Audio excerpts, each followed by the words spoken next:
At that moment the door was softly opened, and a young girl walked into the room, looking timidly about her. Everyone turned towards her with surprise and curiosity. At first sight, Raskolnikov did not recognize her. It was Sofia Semyonovna Marmeladov. He had seen her yesterday for the first time, but at such a moment, in such surroundings, and in such a dress, that his memory retained a very different image of her. Now she was a modestly and poorly dressed young girl, very young indeed, almost like a child, with a modest and refined manner, with a candid but somewhat frightened-looking face. She was wearing a very plain indoor dress and had on a shabby old-fashioned hat, but she still carried a parasol. Unexpectedly finding the room full of people, she was not so much embarrassed as completely overwhelmed with shyness, like a little child. She was even about to retreat. "Oh, it's you," said Raskolnikov, extremely astonished, and he too was confused. He at once recollected that his mother and sister knew through Lucian's letter of some young woman of notorious behavior. He had only just been protesting against Lucian's calumny and declaring that he had seen the girl last night for the first time, and suddenly she had walked in. He remembered, too, that he had not protested against the expression of notorious behavior. All this passed vaguely and fleetingly through his brain, but looking at her more intently, he saw that the humiliated creature was so humiliated that he felt suddenly sorry for her. When she made a movement to retreat in terror, it sent a pang to his heart. "I did not expect you," he said hurriedly, with a look that made her stop. "Please sit down. You come, no doubt, from Katerina Ivanovna. Allow me. Not there. Sit here." At Sonia's entrance, Razumihin, who had been sitting on one of Raskolnikov's 3 chairs close to the door, got up to allow her to enter. Raskolnikov had at first shown her the place on the sofa where Zosimov had been sitting, but feeling that the sofa, which served him as a bed, was too familiar a place, he hurriedly motioned her to Razumihin's chair. "You sit here," he said to Razumihin, putting him on the sofa. Sonia sat down, almost shaking with terror, and looked timidly at the 2 ladies. It was evidently almost inconceivable to herself that she could sit down beside them. At the thought of it she was so frightened that she hurriedly got up again and in utter confusion addressed Raskolnikov. I have come for 1 minute. Forgive me for disturbing you," she began falteringly. "I come from Katerina Ivanovna, and she had no one to send. Katerina Ivanovna told me to beg you to be at the service in the morning at Mitrofanievsky, and then to her, to do the honor. She told me to beg you." Sonia stammered and ceased speaking. "I will try, certainly, most certainly," answered Raskolnikov. He too stood up, and he too faltered and could not finish his sentence. "Please sit down," he said suddenly. "I want to talk to you. You are perhaps in a hurry, but please be so kind, spare me 2 minutes." And he drew up a chair for her. Sonia sat down again, and again timidly she took a hurried, frightened look at the 2 ladies and dropped her eyes. Raskolnikov's pale face flushed, a shudder passed over him, his eyes glowed. "Mother," he said firmly and insistently, "this is Sofia Semyonovna Marmeladov, the daughter of that unfortunate Mr. Marmeladov who was run over yesterday before my eyes, and of whom I was just telling you." Pulcheria Alexandrovna glanced at Sonia and slightly screwed up her eyes. In spite of her embarrassment before Rodia's urgent and challenging look, she could not deny herself that satisfaction. Donia gazed gravely and intently into the poor girl's face and scrutinized her with perplexity. Sonia, hearing herself introduced, tried to raise her eyes again, but was more embarrassed than ever. "I wanted to ask you," said Raskolnikov hastily, "how things were arranged yesterday. You were not worried by the police, for instance?" "No, that was all right. It was too evident, the cause of deaths. They did not worry us. Only the lodgers are angry." "Why?" "At the bodies remaining so long. You see, it is hot now, so that today they will carry it to the cemetery, into the chapel, until tomorrow. At first Katerina Ivanovna was unwilling, but now she sees herself that it's necessary. Today, then, she begs you to do us the honor to be in the church tomorrow for the service, and then to be present at the funeral lunch." "She is giving a funeral lunch?" "Yes, just a little. She told me to thank you very much for helping us yesterday, but for you we should have nothing for the funeral." All at once her lips and chin began trembling, but with an effort she controlled herself, looking down again.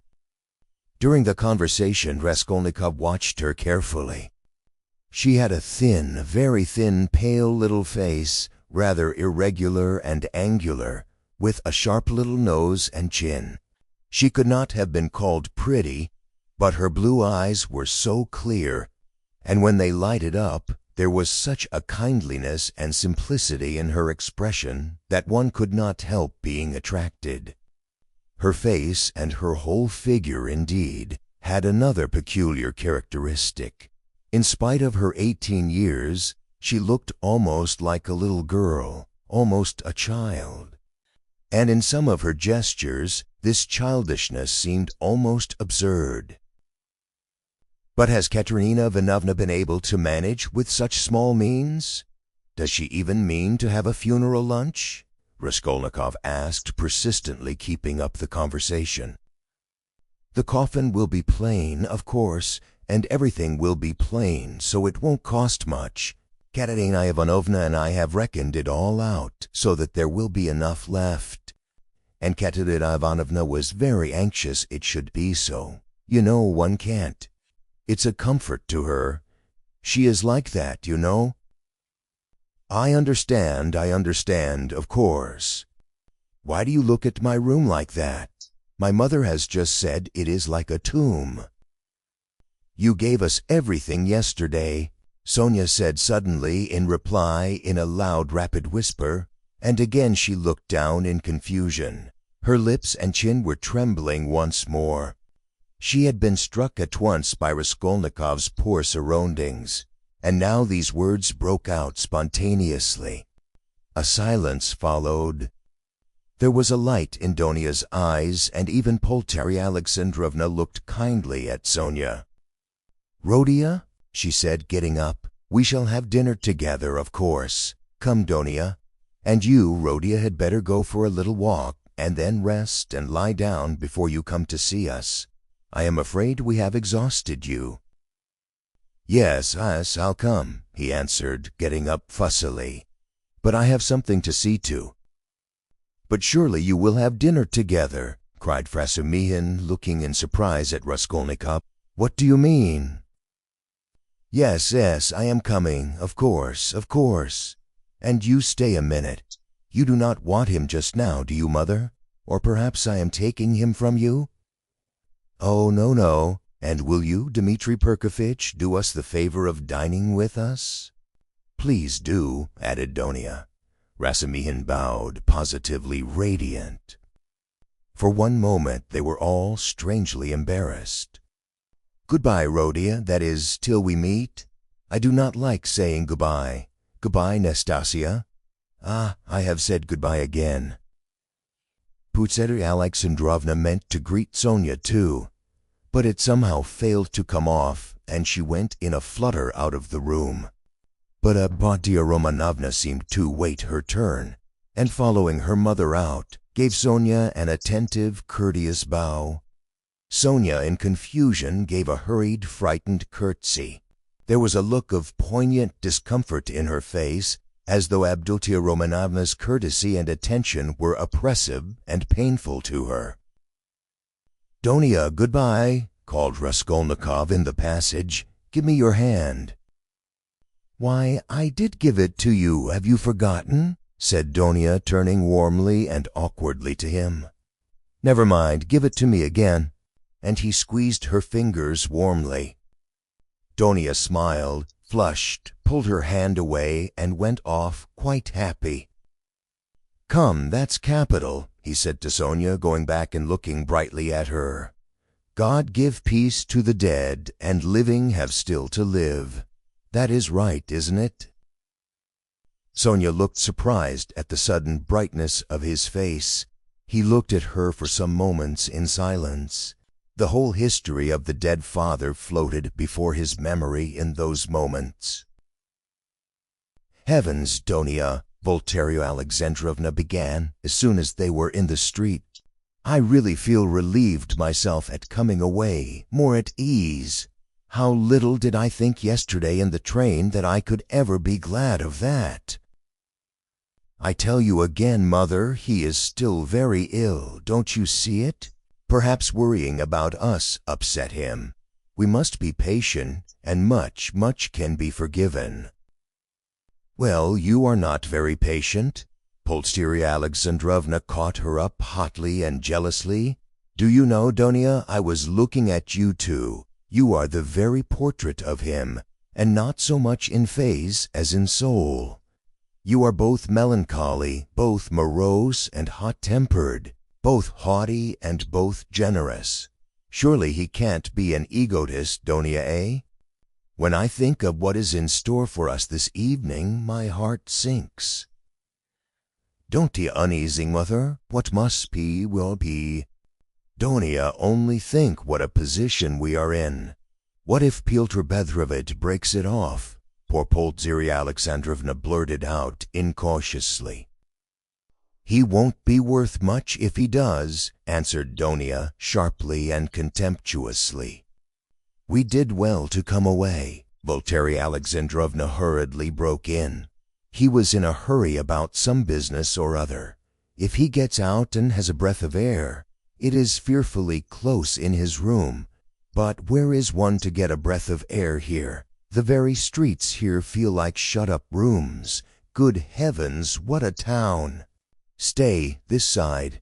They will crush you, carrying something. Why, it is a piano they have got, I declare. How they push! I am very much afraid of that young woman, too." "What young woman, Mother?" "Why, that Sofya Semyonovna who was there just now." "Why?" "I have a presentiment, Donia. Well, you may believe it or not, but as soon as she came in, that very minute, I felt that she was the chief cause of all the trouble." "Nothing of the sort," cried Donia in vexation. "What nonsense, with your presentiments, Mother. He only made her acquaintance the evening before, and he did not know her when she came in." "Well, you will see. She worries me. But you will see, you will see. I was so frightened. She was gazing at me with those eyes. I could scarcely sit still in my chair when he began introducing her. Do you remember? It seems so strange, but Pyotr Petrovitch writes like that about her, and he introduces her to us, to you. So he must think a great deal of her.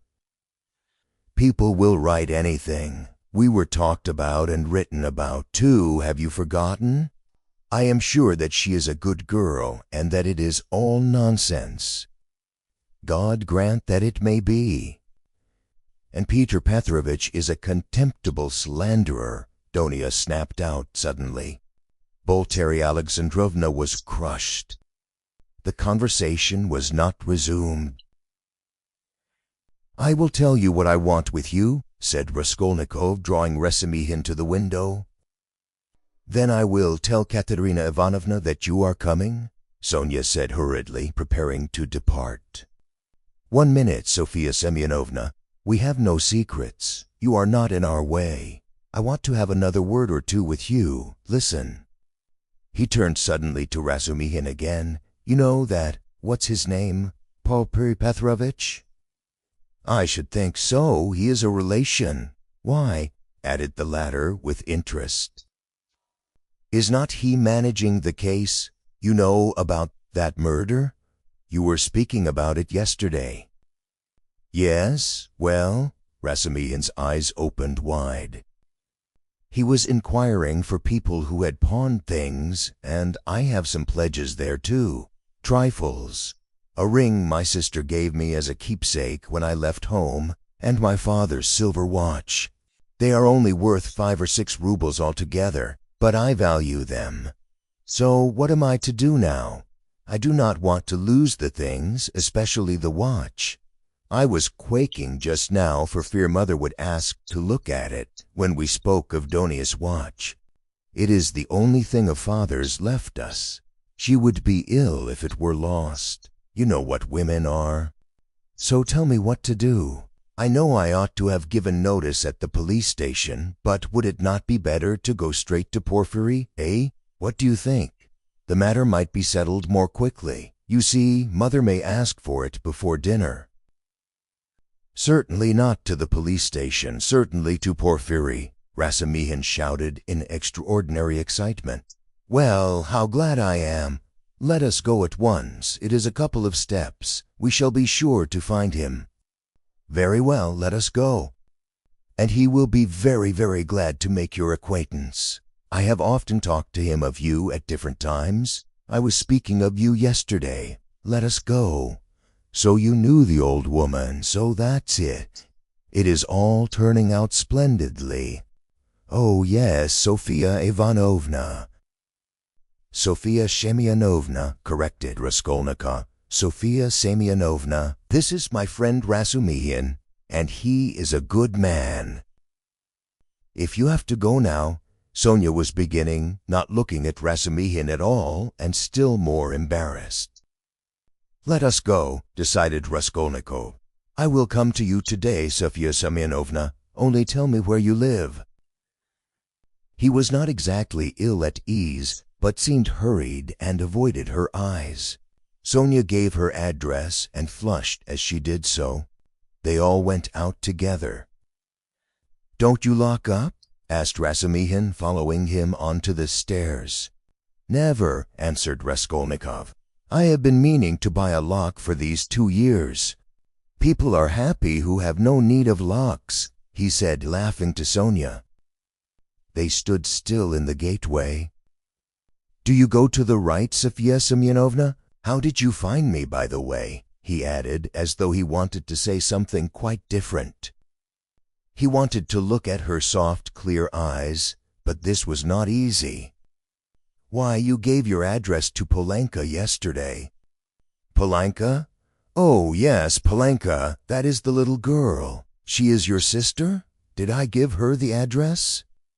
Why, had you forgotten? No, I remember. I had heard my father speak of you, only I did not know your name, and he did not know it. And now I came, and, as I had learnt your name, I asked today, where does Mr. Raskolnikov live? I did not know you had only a room, too. Goodbye, I will tell Katerina Ivanovna. She was extremely glad to escape at last. She went away looking down, hurrying to get out of sight as soon as possible, to walk the 20 steps to the turning on the right, and to be at last alone. And then moving rapidly along, looking at no one, noticing nothing, to think, to remember, to meditate on every word, every detail. Never, never had she felt anything like this. Dimly and unconsciously, a whole new world was opening before her. She remembered suddenly that Raskolnikov meant to come to her that day, perhaps at once. Only not today, please, not today, she kept muttering with a sinking heart, as though entreating someone like a frightened child. Mercy, to me, to that room. He will see. Oh, dear! She was not capable at that instant of noticing an unknown gentleman who was watching her and following at her heels. He had accompanied her from the gateway. At the moment when Raskolnikov and she stood still at parting on the pavement, this gentleman who was just passing started on hearing Sonia's words, and I asked where Mr. Raskolnikov lived.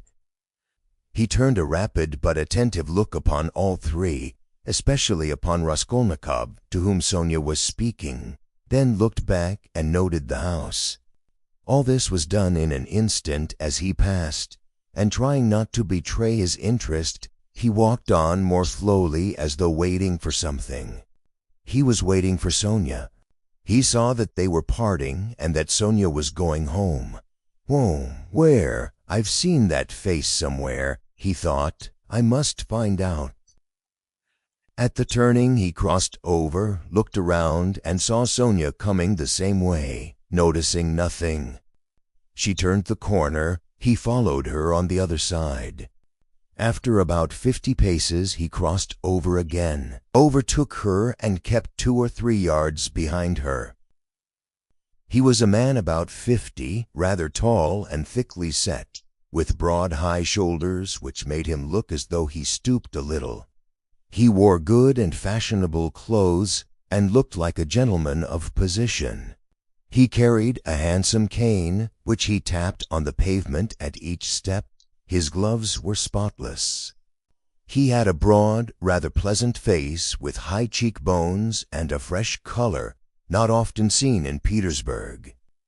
His flaxen hair was still abundant and only touched here and there with gray, and his thick square beard was even lighter than his hair. His eyes were blue and had a cold and thoughtful look. His lips were crimson. He was a remarkably well-preserved man and looked much younger than his years. When Sonia came out on the canal bank, they were the only 2 persons on the pavement. He observed her dreaminess and preoccupation. On reaching the house where she lodged, Sonia turned in at the gate. He followed her, seeming rather surprised. In the courtyard she turned to the right corner. Muttered the unknown gentleman, and mounted the stairs behind her. Only then Sonia noticed him. She reached the 3rd story, turned down the passage, and rang at number 9. On the door was inscribed in chalk, "Kapernanov, tailor." "Ah," the stranger repeated again, wondering at the strange coincidence, and he rang next door at number 8. The doors were 2 or 3 yards apart. "You lodge at Kapernamov's," he said, looking at Sonia and laughing. "He altered a waistcoat for me yesterday. I am staying close here at Marumbretsky's. How odd." Sonia looked at him attentively.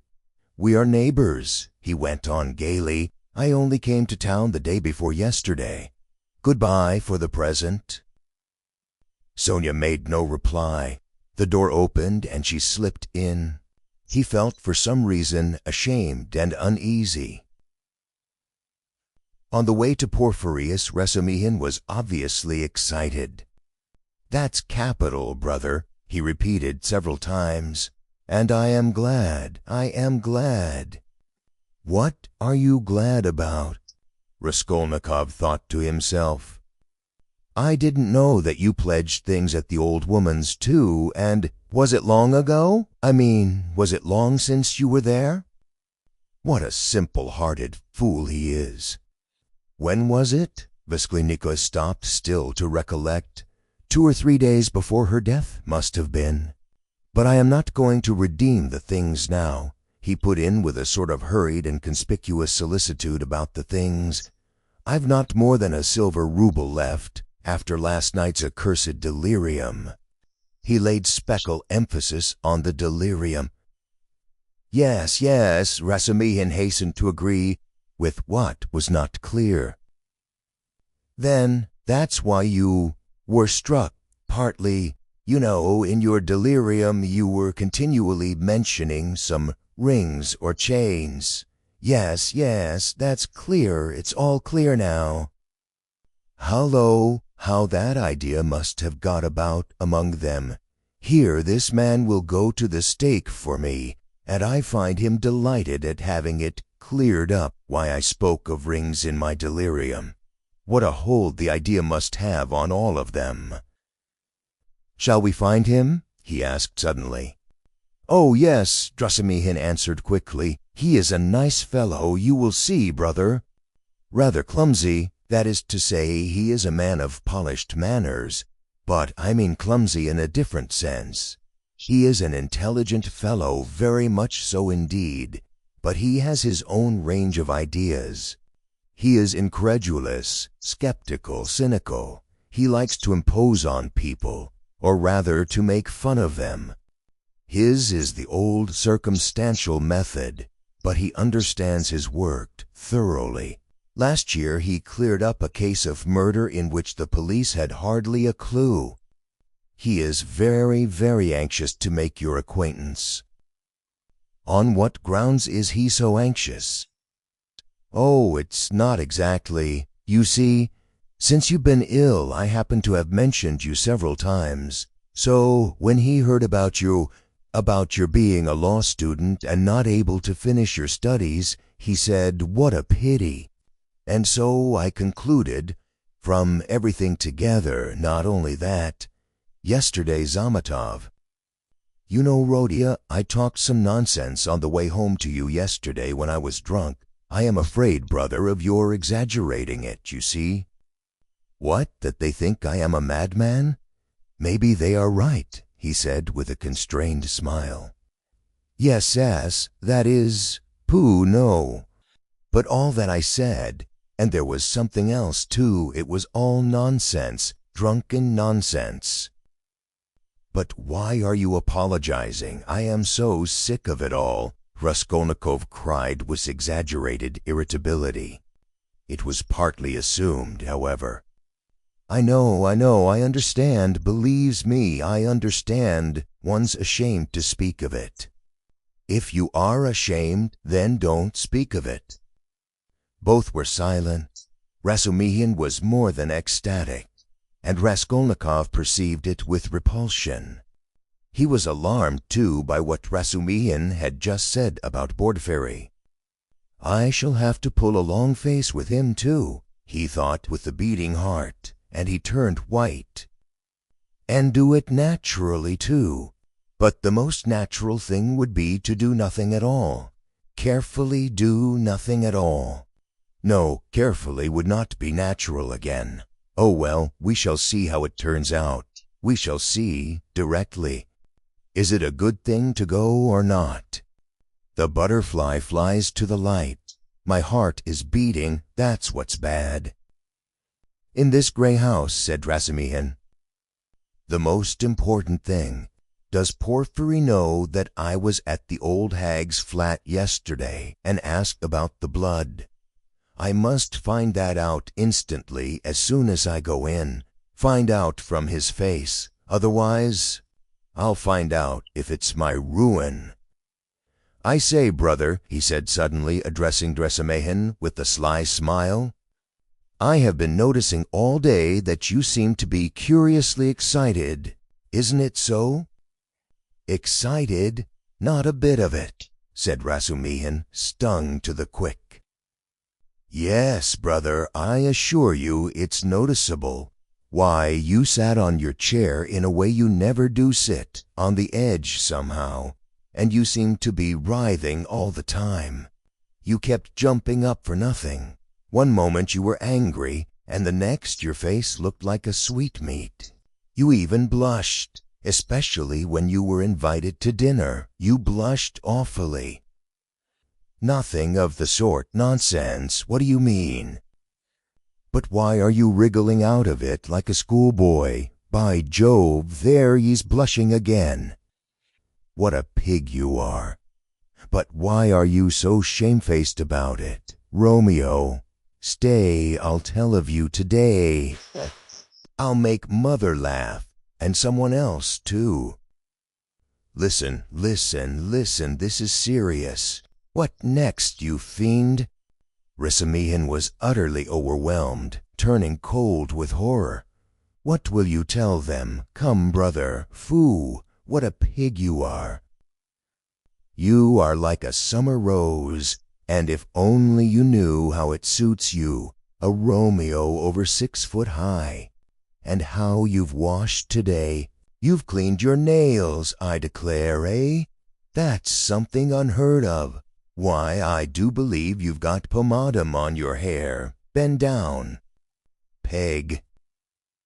Raskolnikov laughed as though he could not restrain himself. So laughing they entered Porfiry Petrovitch's flat. This is what Raskolnikov wanted. From within they could be heard laughing as they came in, still guffawing in the passage. "Not a word here, I'll brain you," Razumihin whispered furiously, seizing Raskolnikov by the shoulder. Raskolnikov was already entering the room. He came in, looking as though he had the utmost difficulty not to burst out laughing again. Behind him, Razumihin strode in, gawky and awkward, shamefaced and red as a peony, with an utterly crestfallen and ferocious expression. His face and whole figure really were ridiculous at that moment, and amply justified Raskolnikov's laughter. Raskolnikov, not waiting for an introduction, bowed to Porfiry Petrovitch, who stood in the middle of the room, looking inquiringly at them. He held out his hand and shook hands, still apparently making desperate efforts to subdue his mirth and utter a few words to introduce himself. But he had no sooner succeeded in assuming a serious air and muttering something, when he suddenly glanced again, as though accidentally, at Razumihin, and could no longer control himself. His stifled laughter broke out the more irresistibly, the more he tried to restrain it. The extraordinary ferocity with which Razumihin received this spontaneous mirth gave the whole scene the appearance of most genuine fun and naturalness. Razumihin strengthened this impression as though on purpose. "Fool! You fiend!" he roared, waving his arm, which at once struck a little round table with an empty tea-glass on it. Everything was sent flying and crashing. "But why break chairs, gentlemen? You know it's a loss to the crown," Porfiry Petrovitch quoted gaily. Raskolnikov was still laughing, with his hand in Porfiry Petrovitch's, but anxious not to overdo it, awaited the right moment to put a natural end to it. Razumihin, completely put to confusion by upsetting the table and smashing the glass, gazed gloomily at the fragments, cursed and turned sharply to the window, where he stood looking out with his back to the company, with a fiercely scowling countenance, seeing nothing. Porfiry Petrovitch laughed and was ready to go on laughing, but obviously looked for explanations. Zametov had been sitting in the corner, but he rose at the visitor's entrance and was standing in expectation, with a smile on his lips, though he looked with surprise and even, it seemed, incredulity at the whole scene, and at Raskolnikov with a sudden embarrassment. Zametov's unexpected presence struck Raskolnikov unpleasantly. "I've got to think of that," he thought. "Excuse me, please," he began, affecting extreme embarrassment. Raskolnikov. "Not at all. Very pleasant to see you, and how pleasantly you've come in. Why, won't he even say good morning?" Porfiry Petrovitch nodded at Razumihin. "Upon my honor, I don't know why he's in such a rage with me. I only told him as we came along that he was like Romeo, and proved it, and that was all, I think." "Pig!" ejaculated Razumihin, without turning round. "There must have been very grave grounds for it, if he's so furious at the word," Porfiry laughed. "Oh, you sharp lawyer! Damn you all!" snapped Razumihin, and suddenly bursting out laughing himself, he went up to Porfiry with a more cheerful face, as though nothing had happened. "That'll do. We're all fools. To come to business, this is my friend Rodion Romanovitch Raskolnikov. In the first place, he has heard of you and wants to make your acquaintance, and secondly, he has a little matter of business with you." "Ah, Zametov, what brought you here? Have you met before? Have you known each other long?" "Does this mean?" thought Raskolnikov uneasily. Zametov seemed taken aback, but not very much so. "Why, it was at your rooms we met yesterday," he said easily. "Then I've been spared the trouble. All last week he was begging me to introduce him to you. Porfiry and you have sniffed each other out without me. Where's your tobacco?" Porfiry Petrovitch was wearing a dressing-gown, very clean linen, and trodden-down slippers. He was a man of about 35, short, stout, even to corpulence, and clean-shaven. He wore his hair cut short and had a large round head, particularly prominent at the back. His soft, round, rather snub-nosed face was of a sickly yellowish color, but had a vigorous and rather ironical expression. It would have been good-natured, except for a look in the eyes, which shone with a watery, mawkish light under almost white, blinking eyelashes, The expression of those eyes was strangely out of keeping with his somewhat womanish figure, and gave it something far more serious than could be guessed at first sight. As soon as Porfiry Petrovitch heard that his visitor had a little matter of business with him, he begged him to sit down on the sofa, and sat down himself on the other end, waiting for him to explain his business with that careful and over-serious attention which is at once oppressive and embarrassing, especially to a stranger, and especially if what you are discussing is, in your opinion, of far too little importance for such exceptional solemnity. But in brief and coherent phrases, Raskolnikov explained his business clearly and exactly, and was so well satisfied with himself that he even succeeded in taking a good look at Porfiry. Porfiry Petrovitch did not once take his eyes off him. Razumihin, sitting opposite at the same table, listened warmly and impatiently, looking from one to the other every moment with rather excessive interest. "Fool," Raskolnikov swore to himself. "You have to give information to the police," Porfiry replied, with a most businesslike air. "That having learned of this incident, that is, of the murder, you beg to inform the lawyer in charge of the case that such and such things belong to you, and that you desire to redeem them. But they will write to you." "That's just the point, that at the present moment—" Raskolnikov tried his utmost to feign embarrassment. "I am not quite in funds, and even this trifling sum is beyond me. I only want it, you see, for the present, to declare that the things are mine, and that when I have money—" "That's no matter," answered Porfiry Petrovitch, receiving his explanation of his pecuniary position coldly. "But you can, if you prefer, write straight to me, to say that having been informed of the matter, and claiming such and such as your property, you beg—" "On an ordinary sheet of paper?" Raskolnikov interrupted eagerly, again interested in the financial side of the question. "How the most ordinary?" And suddenly Porfiry Petrovitch looked with obvious irony at him, screwing up his eyes and, as it were, winking at him. But perhaps it was Raskolnikov's fancy, for it all lasted but a moment. There was certainly something of the sort. Raskolnikov could have sworn he winked at him, just knows why. "He knows," flashed through his mind like lightning. "Forgive my troubling you about such trifles," he went on, a little disconcerted. "The things are only worth 5 roubles, but I prized them particularly for the sake of those from whom they came to me. I must confess that I was alarmed when I heard—" "That is why you were so much struck when I mentioned to Zosimov that Porfiry was inquiring for everyone who had pledges," Razumihin put in with obvious intention. This was really unbearable. Raskolnikov could not help glancing at him with a flash of vindictive anger in his black eyes, but immediately recollected himself. "You seem to be jeering at me, brother," he said to him, with a well-feigned irritability. "I dare say I do seem to you absurdly anxious about such trash, but you mustn't think me selfish or grasping for that, and these 2 things may be anything but trash in my eyes. I told you just now that the silver watch, though it's not worth a cent, is the only thing left us of my father's. You may laugh at me, but my mother is here." He turned suddenly to Porfiry. "And if she knew—" He turned again, hurriedly to Razumihin, carefully making his voice tremble. "That the watch was lost, she would be in despair. You know what women are." "Not a bit of it. I didn't mean that at all. Quite the contrary," shouted Razumihin, distressed. "Was it right? Was it natural? Did I overdo it?" Raskolnikov asked himself in a tremor. "Why did I say that about women?" "Oh, your mother is with you?" Porfiry Petrovitch inquired. "Yes." "When did she come?" "Last night." Porfiry paused as though reflecting. "Your things would not in any case be lost," he went on, calmly and coldly. "I've been expecting you here for some time." And as though that was a matter of no importance, he carefully offered the ash-tray to Razumihin, who was ruthlessly scattering cigarette ash over the carpet. Raskolnikov shuddered, but Porfiry did not seem to be looking at him, and was still concerned with Razumihin's cigarette. "What? Expecting him? Why, did you know that you had pledges there?" cried Razumihin. Porfiry Petrovitch addressed himself to Raskolnikov. "Your things, the ring and the watch, were wrapped up together, and on the paper your name was allegedly written in pencil, together with the date on which you left them with her."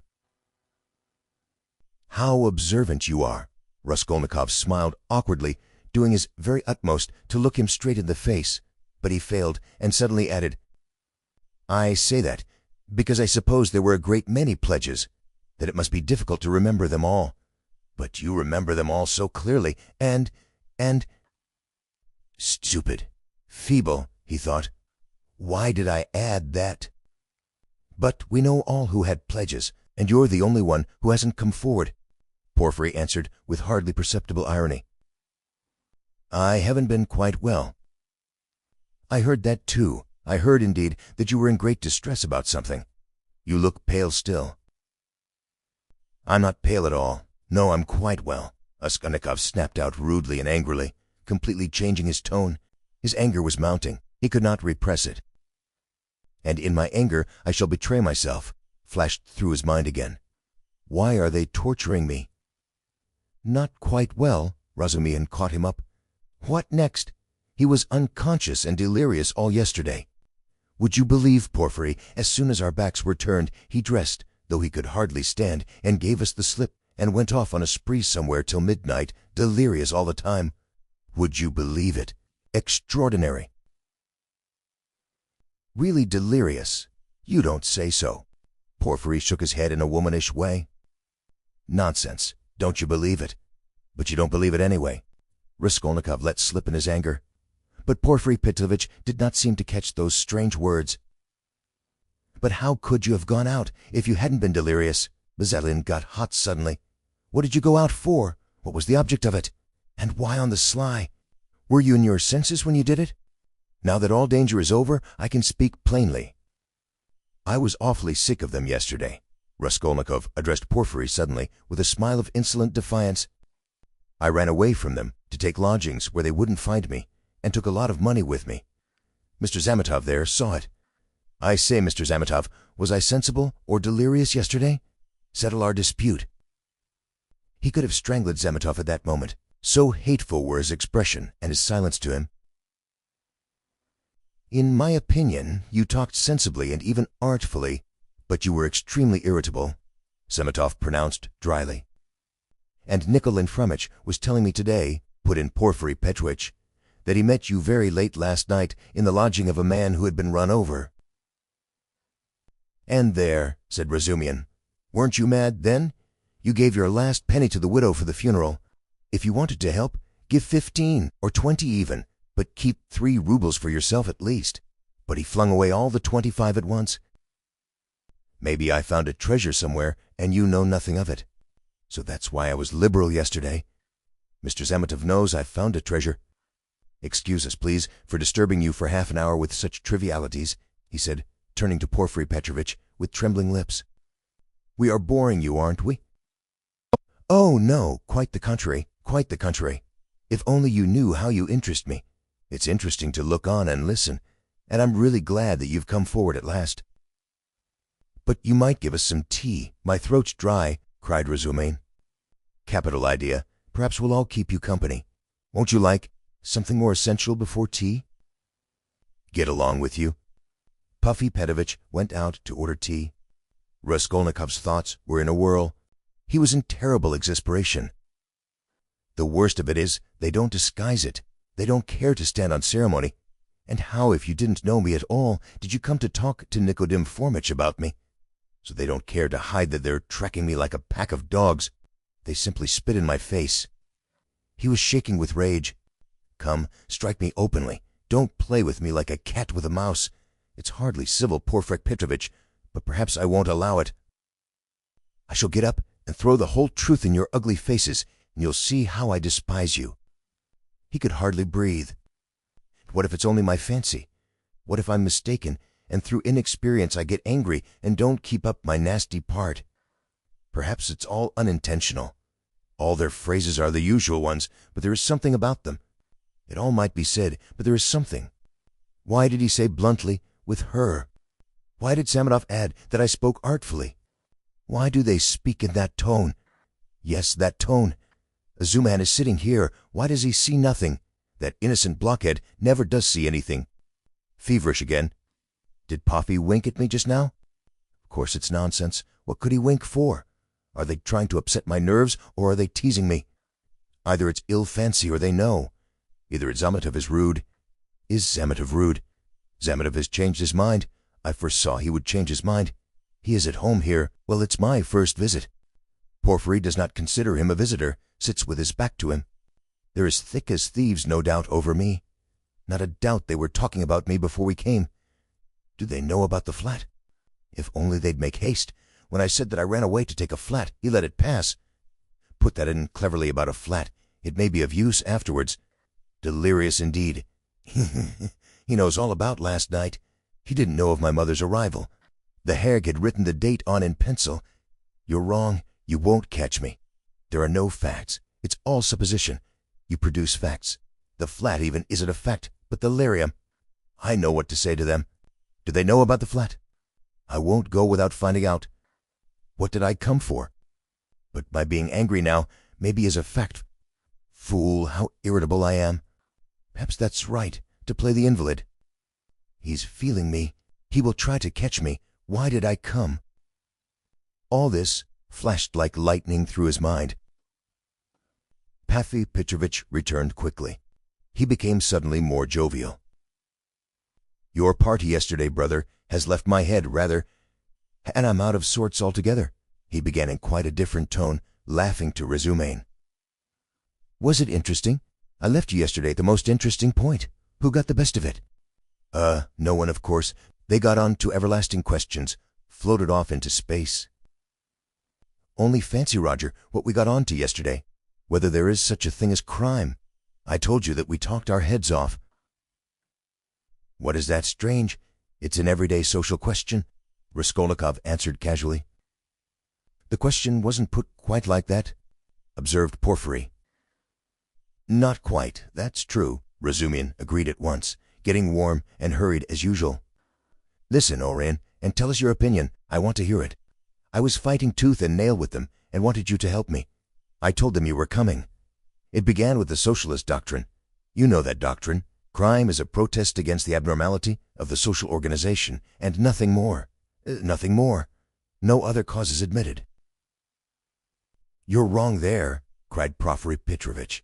He was noticeably animated and kept laughing as he looked at Razumian, which made him more excited than ever. Nothing is admitted, Razumian interrupted with heat. I am not wrong. I'll show you their pamphlets. Everything with them is the influence of environment and nothing else. Their favorite phrase, from which it follows that if society is normally organized, all crime will cease at once, since there will be nothing to protest against, and all men will become righteous in one instant. Human nature is not taken into account. It is excluded. It's not supposed to exist. They don't recognize that humanity, developing by historical living process, will become at last a normal society. But they believe that a social system that has come out of some mathematical brain is going to organize all humanity at once and make it just and sinless in an instant, quicker than any living process. That's why they instinctively dislike history. Nothing but ugliness and stupidity in it, and they explain it all as stupidity. That's why they so dislike the living process of life. They don't want a living soul. The living soul demands life. The soul won't obey the rules of mechanics. The soul is an object of suspicion. The soul is retrograde. But what they want, though it smells of death and can be made of India rubber, at least is not alive, has no will, is servile and won't revolt. And it comes in the end to their reducing everything to the building of walls and the planning of rooms and passages in a phalanstery. The phalanstery is ready, indeed, but your human nature is not ready for the phalanstery. It wants life. It hasn't completed its vital process. It's too soon for the graveyard. You can't skip over nature by logic. Logic presupposes 3 possibilities, but there are millions. Cut away a million and reduce it all to the question of comfort. That's the easiest solution of the problem. It's seductively clear, and you mustn't think about it. That's the great thing. You mustn't think. The whole secret of life in 2 pages of print. Now he's off, beating the drum. Catch hold of him, do, laughed Porphyry. Can you imagine, he turned to Raskolnikov, 6 people holding forth like that last night, in one room, with punch as a preliminary? No, brother, you're wrong. Environment accounts for a great deal in crime. I can assure you of that. Oh, I know it does, but just tell me, a man of 40 violates a child of 10. Was it environment drove him to it? Well, strictly speaking, it did, Porphyry observed with noteworthy gravity. A crime of that nature may be very well described to the influence of environment. Razumihin was almost in a frenzy. "Oh, if you like," he roared. "I'll prove to you that your white eyelashes may very well be described to the church of Ivan the Great's being 250 feet high, and I'll prove it clearly, exactly, progressively, and even with a liberal tendency. I now take two. Will you bet on it?" "Done. Let's hear, please, how he will prove it."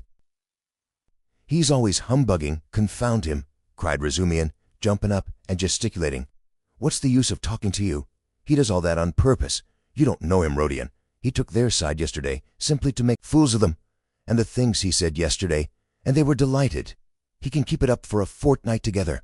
Last year he persuaded us that he was going into a monastery. He stuck to it for 2 months. Not long ago, he took it into his head to declare he was going to get married, that he'd everything ready for the wedding. He ordered new clothes, indeed. We all began to congratulate him. There was no bride, nothing, all pure fantasy." "You're wrong. I got the clothes before. It was the new clothes, in fact, that made me think of taking you in." "Are you such a good dissembler?" Raskolnikov asked carelessly. "You wouldn't have supposed it, eh? Wait a bit, I shall take you in, too." "Oh, no, I'll tell you the truth. All these questions about crime, environment, children, recalled to my mind an article of yours which interested me at the time. On crime, or something of the sort. I forget the title. I read it with pleasure 2 months ago in the Periodical Review." "My article? In the Periodical Review?" Raskolnikov asked in astonishment. "I certainly did write an article upon a book 6 months ago when I left the university, but I sent it to the Weekly Review." "But it came out in the periodical." "And the Weekly Review ceased to exist, so that's why it wasn't printed at the time." "That's true, but when it ceased to exist, the Weekly Review was amalgamated with a periodical, and so your article appeared 2 months ago in a letter. Didn't you know?" Raskolnikov had not known. "Why, you might get some money out of them for the article. What a strange person you are. You lead such a solitary life that you know nothing of matters that concern you directly. It's a fact, I assure you." "Bravo, Roger! I knew nothing about it either," cried Razumihin. "I'll run today to the reading room and ask for the number. 2 months ago? What was the date? It doesn't matter, though. I'll find it. Think of not telling us." "How did you find out that the article was mine? It's only signed with an initial." "I only learned it by chance the other day through the editor. I know him. I was very much interested. I analyzed, if I remember, the psychology of a criminal before and after the crime." "Yes, and you maintain that the preparation of a crime is always accompanied by illness. Very, very original. But it was not that part of your article that interested me so much, but an idea at the end of the article, which I regret to say you merely suggested without working it out clearly. There is, if you recollect, a suggestion that there are certain persons who can, that is, not precisely are able to, but have a perfect right to commit breaches of morality and crimes, and that the law is not for them." Raskolnikov smiled the exaggerated and intentional distortion of his idea. What do you mean? A right to crime, but not because of the influence of environment?" Resuming, inquired with some alarm even. Not exactly because of it," answered Porfiry. "In his article, all men are divided into ordinary and extraordinary. Ordinary men have to live in submission, have no right to transgress the law, because, don't you see, they are ordinary. But extraordinary men have a right to commit any crime and transgress the law in any way, just because they are extraordinary.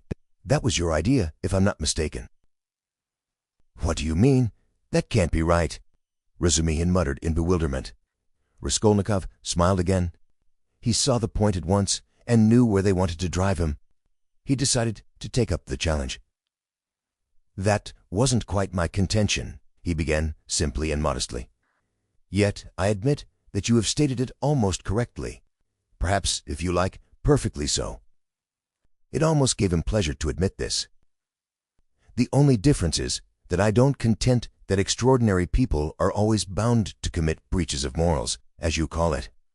In fact, I doubt whether such an argument could be published. I simply hinted that an extraordinary man has the right, that is, not an official right, but an inner right to decide in his own conscience to overstep.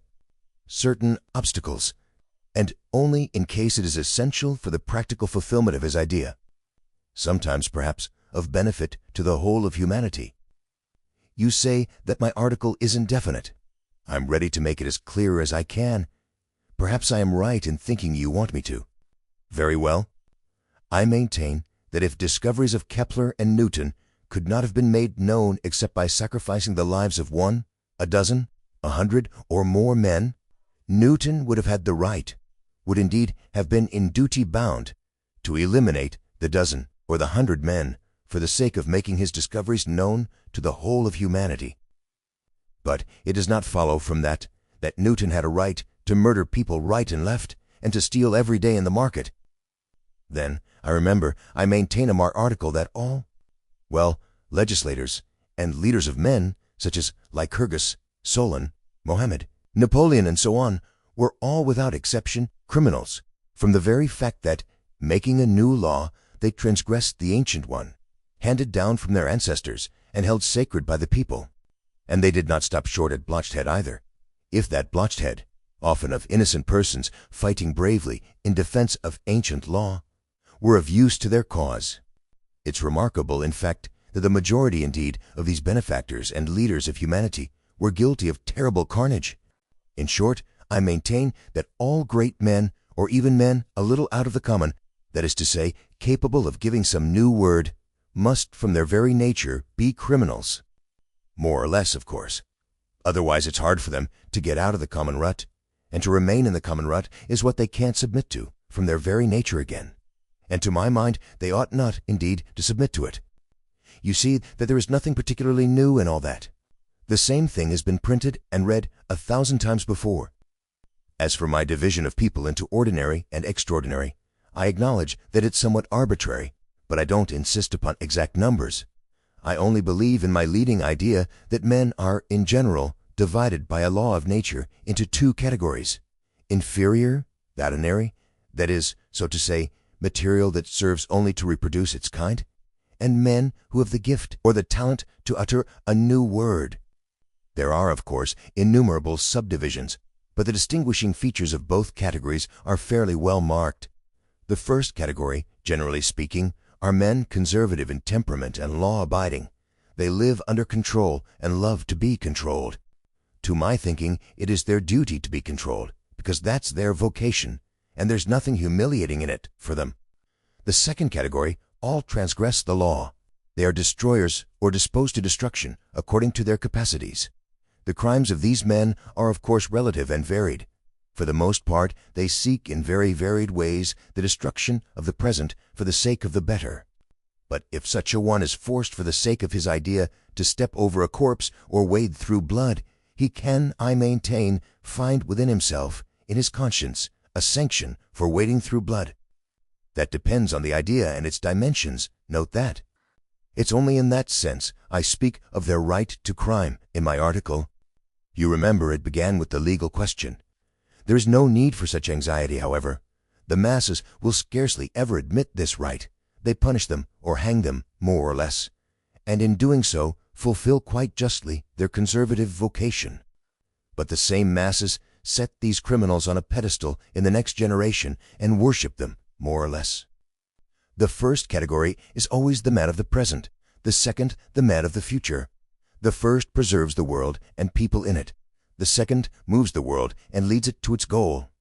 Each class has an equal right to exist. In fact, all have equal rights with me.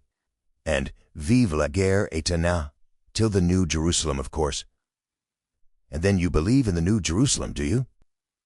I do, Raskolnikov answered firmly. As he said these words, and during the whole preceding tirade, he kept his eyes on one spot on the carpet. And do you believe in God? Excuse my curiosity. I do, repeated Raskolnikov, raising his eyes to Porfiry. And do you believe in Lazarus rising from the dead? I do. Why do you ask all this? You believe it literally. Literally. You don't say so. I asked from curiosity. Excuse me, but let us go back to the question. They are not always executed. Some, on the contrary, triumph in their lifetime. Oh yes, Some attain their ends in this life, and then they begin executing other people, if it's necessary. Indeed, for the most part they do. Your remark is very witty. Thank you. But tell me this. How do you distinguish those extraordinary people from the ordinary ones? Are there signs at their birth? I feel there ought to be more exactitude, more external definition. Excuse the natural anxiety of a practical law-abiding citizen, but couldn't they adopt a special uniform, for instance? Couldn't they wear something, be branded in some way? For you know, if confusion arises and a member of one category imagines that he belongs to the other, begins to eliminate obstacles, as she so happily expressed it, then, oh, that very often happens. That remark is wittier than the other. Thank you. No reason to, but take note that the mistake can only arise in the first category, that is, among the ordinary people, as I perhaps unfortunately called them. In spite of their predisposition to obedience, very many of them, through a playfulness of nature, sometimes vouchsafed even to the cow, like to imagine themselves advanced people, destroyers, and to push themselves into the new movement, and this quite sincerely. Meanwhile, the really new people are very often unobserved by them, or even despised as reactionaries of groveling tendencies. But I don't think there is any considerable danger here, and you really need not be uneasy, for they never go very far. Of course, they might have a thrashing sometimes for letting their fancy run away with them, and to teach them their place, but no more. In fact, even this isn't necessary, as they castigate themselves, for they are very conscientious. Some perform this service for one another, and others chastise themselves with their own hands. They will impose various public acts of penitence upon themselves with a beautiful and edifying effect. In fact, you've nothing to be uneasy about. It's a law of nature. Well, you've certainly set my mind more at rest on that score. But there's another thing worries me. Tell me, please, are there many people who have the right to kill others, these extraordinary people? I'm ready to bow down to them, of course, but you must admit it's alarming if there are a great many of them, huh? Oh, you needn't worry about that either, Raskolnikov went on in the same tone. People with new ideas, people with the faintest capacity for saying something new, are extremely few in number, extraordinarily so, in fact. One thing only is clear, that the appearance of all these grades and subdivisions of men must follow with unfailing regularity some law of nature. That law, of course, is unknown at present, but I am convinced that it exists, and one day may become known. The vast mass of mankind is mere material, and only exists in order by some great effort, by some mysterious process, by means of some crossing of races and stocks, to bring into the world at last perhaps one man out of 1,000 with a spark of independence. 1 in 10,000 perhaps, I speak roughly, approximately, is born with some independence, and with still greater independence 1 in 100,000. The man of genius is one of millions, and the great geniuses, the crown of humanity, appear on earth perhaps 1 in many thousand millions. In fact, I have not peeped into the retort in which all this takes place. But there certainly is and must be a definite law. It cannot be a matter of chance. Why, are you both joking? Razumihin cried at last. There you sit, making fun of one another. Are you serious, Roger? Raskolnikov raised his pale and almost mournful face and made no reply, and the unconcealed, persistent, nervous, and discursive sarcasm of Porfiry seemed strange to Razumihin beside that quiet and mournful face. Well, brother, if you're really serious, you're right, of course, in saying that it's not new, that it's like what we've read and heard 1,000 times already. But what is really original in all this, and is exclusively your own, to my horror, is that you sanction bloodshed in the name of conscience, and, excuse my saying so, with such fanaticism. That, I take it, is the point of your article. But that sanction of bloodshed by conscience is, to my mind, more terrible than the official, legal sanction of bloodshed. You are quite right, it is more terrible, Porfiry agreed. Yes, you must have exaggerated. There is some mistake. I shall read it. You can't think that. I shall read it. All that is not in the article. There's only a hint of it, said Raskolnikov. Yes. Porfiry couldn't sit still. Your attitude to crime is pretty clear to me now, but excuse me for my importunities. I'm really ashamed to be worrying you like this. You see, you've removed my anxiety as to the two grades getting mixed, but there are various practical possibilities that make me uneasy. What if some man or youth imagines that he is a Lycurgus or Mohammed, a future one, of course, and suppose he begins to remove all obstacles. He has some great enterprise before him and needs money for it, and tries to get it. Do you see? Zametov gave a sudden guffaw in his corner. Raskolnikov did not even raise his eyes to him. I must admit, he went on calmly, that such cases certainly must arise. The vain and foolish are particularly apt to fall into that snare, young people especially. Yes, you see. Well then. What then? Raskolnikov smiled in reply. That's not my fault. So it is, and so it always will be. He said just now, he nodded at Razumin, that I sanction bloodshed. Society is too well protected by prisons, banishment, criminal investigators, penal servitude. There is no need to be uneasy. You have but to catch the thief. And what if we do catch him? Then he gets what he deserves. You are certainly logical, but what of his conscience? Why do you care about that? Simply from humanity. If he has a conscience, he will suffer for his mistake. That will be his punishment, as well as the prison. But the real geniuses, asked Razumian, frowning, those who have the right to murder, oughtn't they to suffer at all, even for the blood they've shed? Why the word ought? It's not a matter of permission or prohibition. He will suffer if he's sorry for his victim. Pain and suffering are always inevitable for a large intelligence and a deep heart. The really great man must, I think, have great sadness on earth, he added dreamily, not in the tone of the conversation. He raised his eyes, looked earnestly at them all, smiled, and took his cap. He was too quiet by comparison with his manner at his entrance, and he felt this. Everyone got up. Well, you may abuse me, be angry with me if you like, Porfiry Petrovitch began again. But I can't resist. Allow me one little question. I know I'm troubling you. There is just one little notion I want to express, simply that I may not forget it. Very good. Tell me your little notion.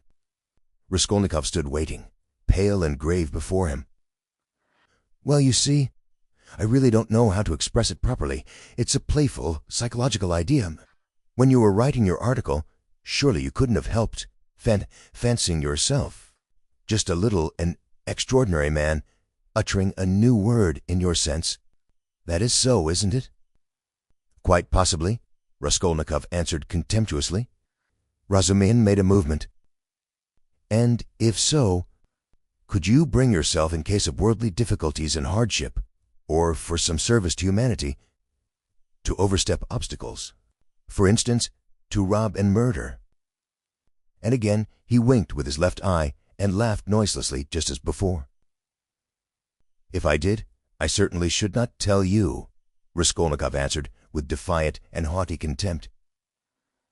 No, I was only interested on account of your article, from a literary point of view. How obvious and insolent that is, Raskolnikov thought with repulsion.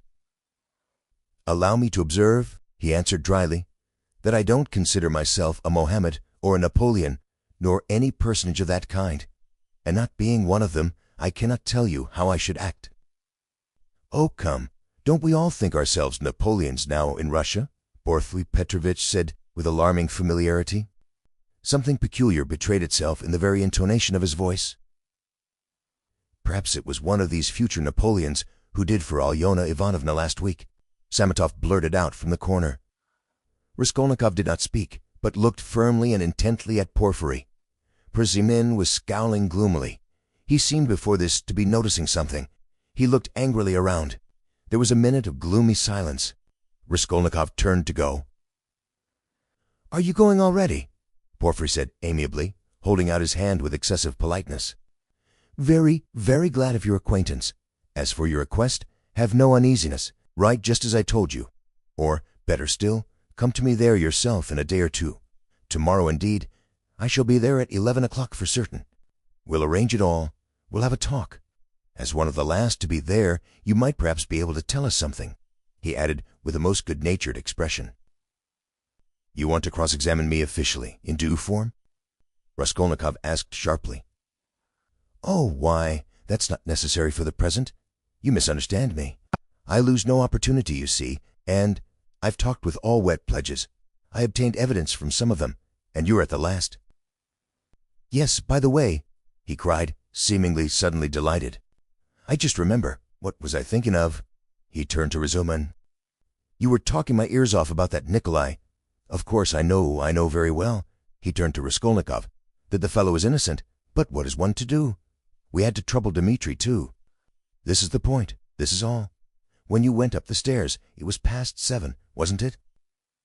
"Yes," answered Raskolnikov, with an unpleasant sensation at the very moment he spoke that he need not have said it. "Then, when you went upstairs between 7 and 8, didn't you see in a flat that stood open on the second story, do you remember, 2 workmen, or at least one of them? They were painting there. Didn't you notice them? It's very, very important for them." "Painters? No, I didn't see them," Raskolnikov answered slowly, as though ransacking his memory, while at the same instant he was wrecking every nerve, almost swooning with anxiety, to conjecture as quickly as possible where the trap lay and not to overlook anything. "No, I didn't see them, and I don't think I noticed a flat like that open. But on the 4th story," he had mastered the trap now and was triumphant, "I remember now that someone was moving out of the flat opposite Iona Ivanovna's. I remember it clearly. Some porters were carrying out a sofa, and they squeezed me against the wall. But painters? No, I don't remember that there were any painters, and I don't think that there was a flat open anywhere. No, there wasn't." "What do you mean?" Razumin shouted suddenly, as though he'd reflected and realized. "Why, it was on the day of the murder the painters were at work, and he was there 3 days before. What are you asking?" "Phew, I've meddled it." Porfiry slapped himself on the forehead. "Deuce take it, this business is turning my brain." He addressed Raskolnikov somewhat apologetically. "It would be such a great thing for us to find out whether anyone had seen them between 7 and 8 at the flat, so I fancied you could perhaps have told us something. I quite muddled it." "Then you should be more careful," Razumihin observed grimly. The last words were uttered in the passage. Porfiry Petrovitch saw them to the door with excessive politeness. They went out into the street, gloomy and sullen, and for some steps they did not say a word. Raskolnikov drew a deep breath. "I don't believe it. I can't believe it," repeated Razumihin, trying in perplexity to refute Raskolnikov's arguments. They were by now approaching Bakaliev's lodgings, where Pulcheria Alexandrovna and Dunya had been expecting them a long while. Razumihin kept stopping on the way in the heat of discussion, confused and excited by the very fact that they were for the first time speaking openly about it. "Don't believe it, then," answered Raskolnikov with a cold, careless smile. "You are noticing nothing as usual, but I was weighing every word. You are suspicious, that is why you weighed their words." "Certainly, I agree." Porfiry's tone was rather strange, and still more that wretch Zamantov. "You were right, there was something about him. But why?" "Why?" "He has changed his mind since last night." "Quite the contrary. If they had that brainless idea, they would do their utmost to hide it and conceal their cards so as to catch you afterwards. But it was all impudent and careless. If they had had facts, I mean real facts, or at least grounds for suspicion, then they would certainly have tried to hide their game in the hope of getting more. They would have made a search long ago besides. But they had no facts, not one. It is all mirage, all ambiguous, simply a floating idea. So they try to throw me out by impudence. and perhaps he was irritated at having no facts and blurted it out in his vexation. Or perhaps he has some plan. He seems an intelligent man. Perhaps he wanted to frighten me by pretending to know. They have a psychology of their own, brother. But it is loathsome explaining it all. Stop. And it's insulting. I understand you. But since we have spoken openly now, and it is an excellent thing that we have at last, I am glad. I will own now frankly that I noticed it in them long ago, this idea. Of course, the merest hint only, an insinuation. But why an insinuation even? How dare they? What foundation have they? If only you knew how furious I had been. Think only. Simply because a poor student, unhinged by poverty and hypochondria, on the eve of a severe delirious illness, note that, suspicious, vain, proud, who has not seen a soul to speak to for 6 months, in rags and in boots without soles, has to face some wretched policeman and put up with their insolence.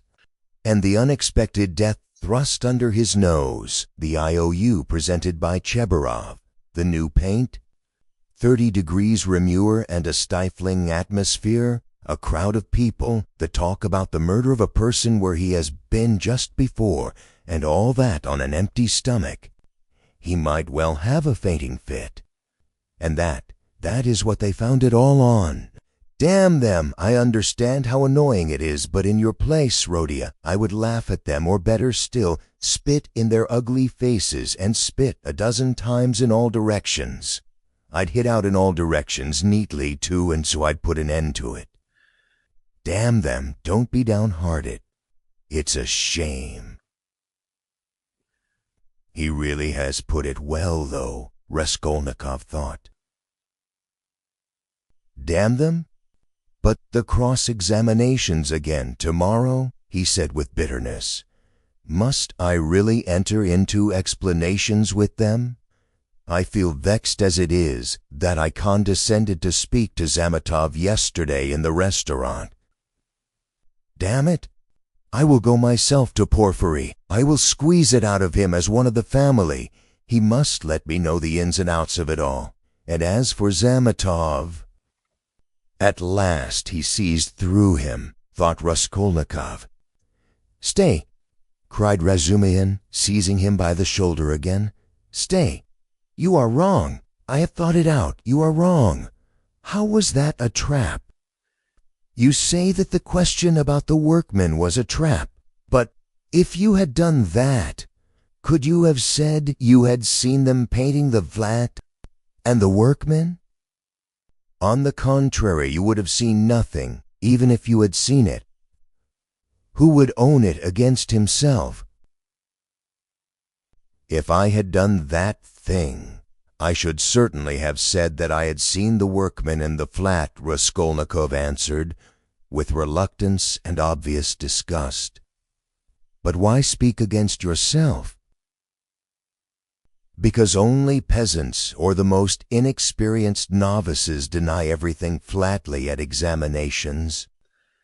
If a man is ever so little developed and experienced, he will certainly try to admit all the external facts that can't be avoided, but will seek other explanations of them, will introduce some special unexpected turn that will give them another significance and put them in another light. Porfiry might well reckon that I should be sure to answer so, and say I had seen them to give an air of truth and then make some explanation. But he would have told you at once that the workmen could not have been there 2 days before, and that therefore you must have been there on the day of the murder at 8 o'clock. And so he would have caught you over a detail. Yes, that is what he was reckoning on, that I should not have time to reflect and should be in a hurry to make the most likely answer, and so would forget that the workmen could not have been there 2 days before. But how could you forget it? Nothing easier. It is in just such stupid things clever people are most easily caught. The more cunning a man is, the less he suspects that he will be caught in a simple thing. The more cunning a man is, the simpler the trap he must be caught in. Porfiry is not such a fool as you think. He is a knave, then, if that is so. Raskolnikov could not help laughing. But at the very moment he was struck by the strangeness of his own frankness and the eagerness with which he had made this explanation, though he had kept up all the preceding conversation with gloomy repulsion, obviously with a motive from necessity. "I am getting a relish for certain aspects," he thought to himself. But almost at the same instant he became suddenly uneasy, as though an unexpected and alarming idea had occurred to him. His uneasiness kept on increasing. They had just reached the entrance to Bakaliev's. "Go in alone," said Raskolnikov suddenly. "I will be back directly." "Where are you going? Why, we are just here." "I can't help it. I will come in half an hour. Tell them. Say what you like. I will come with you." "You too want to torture me," he screamed with such bitter irritation, such despair in his eyes that Razumian's hands dropped. He stood for some time on the steps, looking gloomily at Raskolnikov striding rapidly away in the direction of his lodging.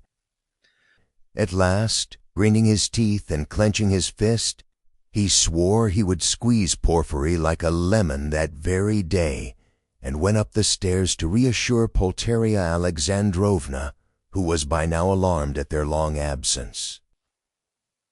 When Raskolnikov got home, his hair was soaked with sweat, and he was breathing heavily. He went rapidly up the stairs, walked into his unlocked room, and at once fastened the latch. Then in senseless terror he rushed to the corner, to that hole under the paper where he had put the things, put his hand in, and for some minutes felt carefully in the hole, in every crack and fold of the paper. Finding nothing, he got up and drew a deep breath.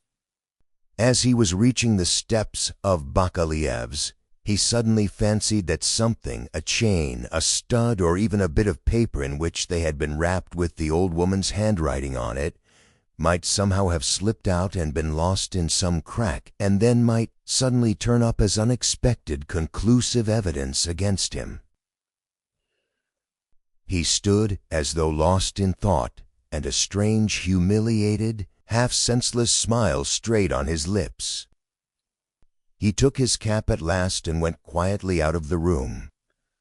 His ideas were all tangled. He went dreamily through the gateway.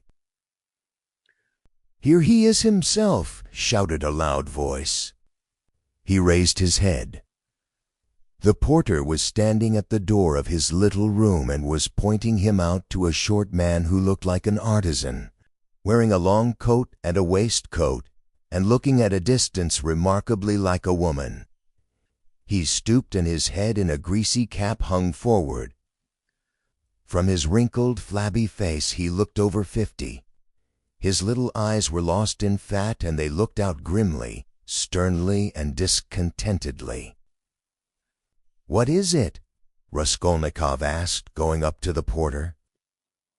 The man stole a look at him from under his brows, and he looked at him attentively, deliberately. Then he turned slowly and went out of the gate into the street, without saying a word.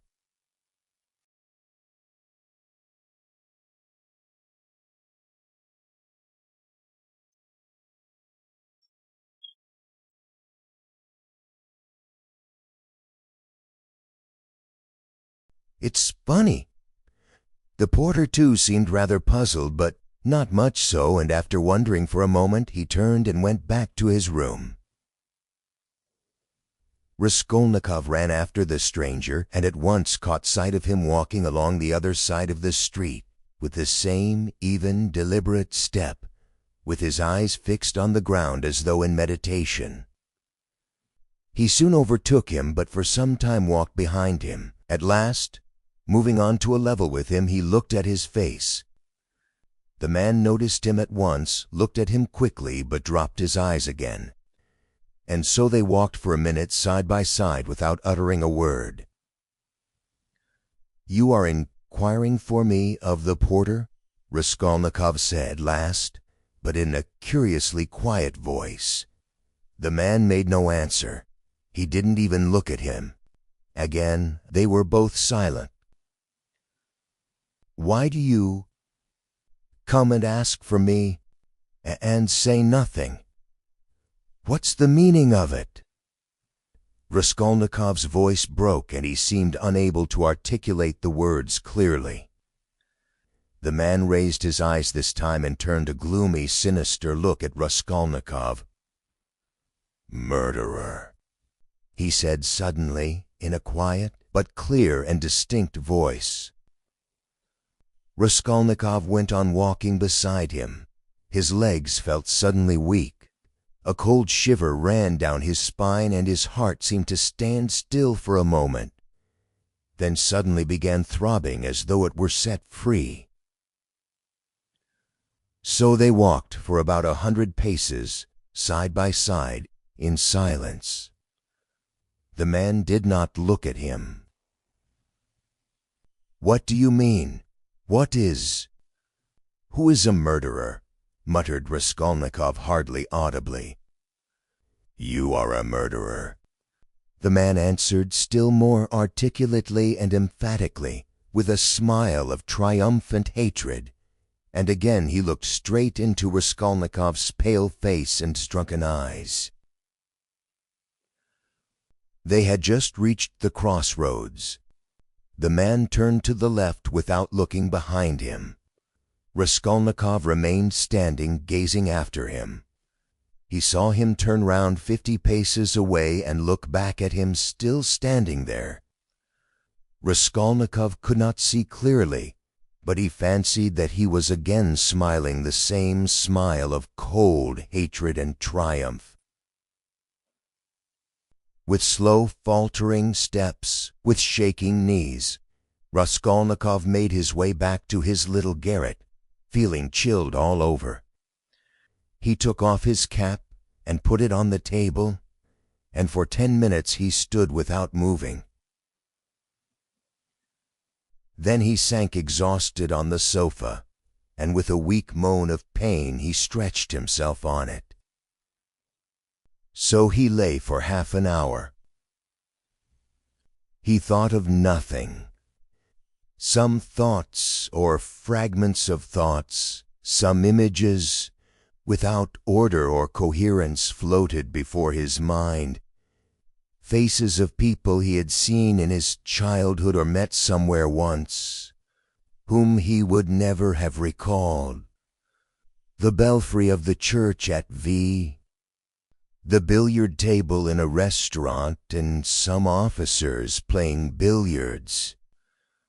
The smell of cigars in some underground tobacco shop, a tavern room, a back staircase, quite dark, all sloppy with dirty water and strewn with eggshells, and the Sunday bells floating in from somewhere. The images followed one another, whirling like a hurricane.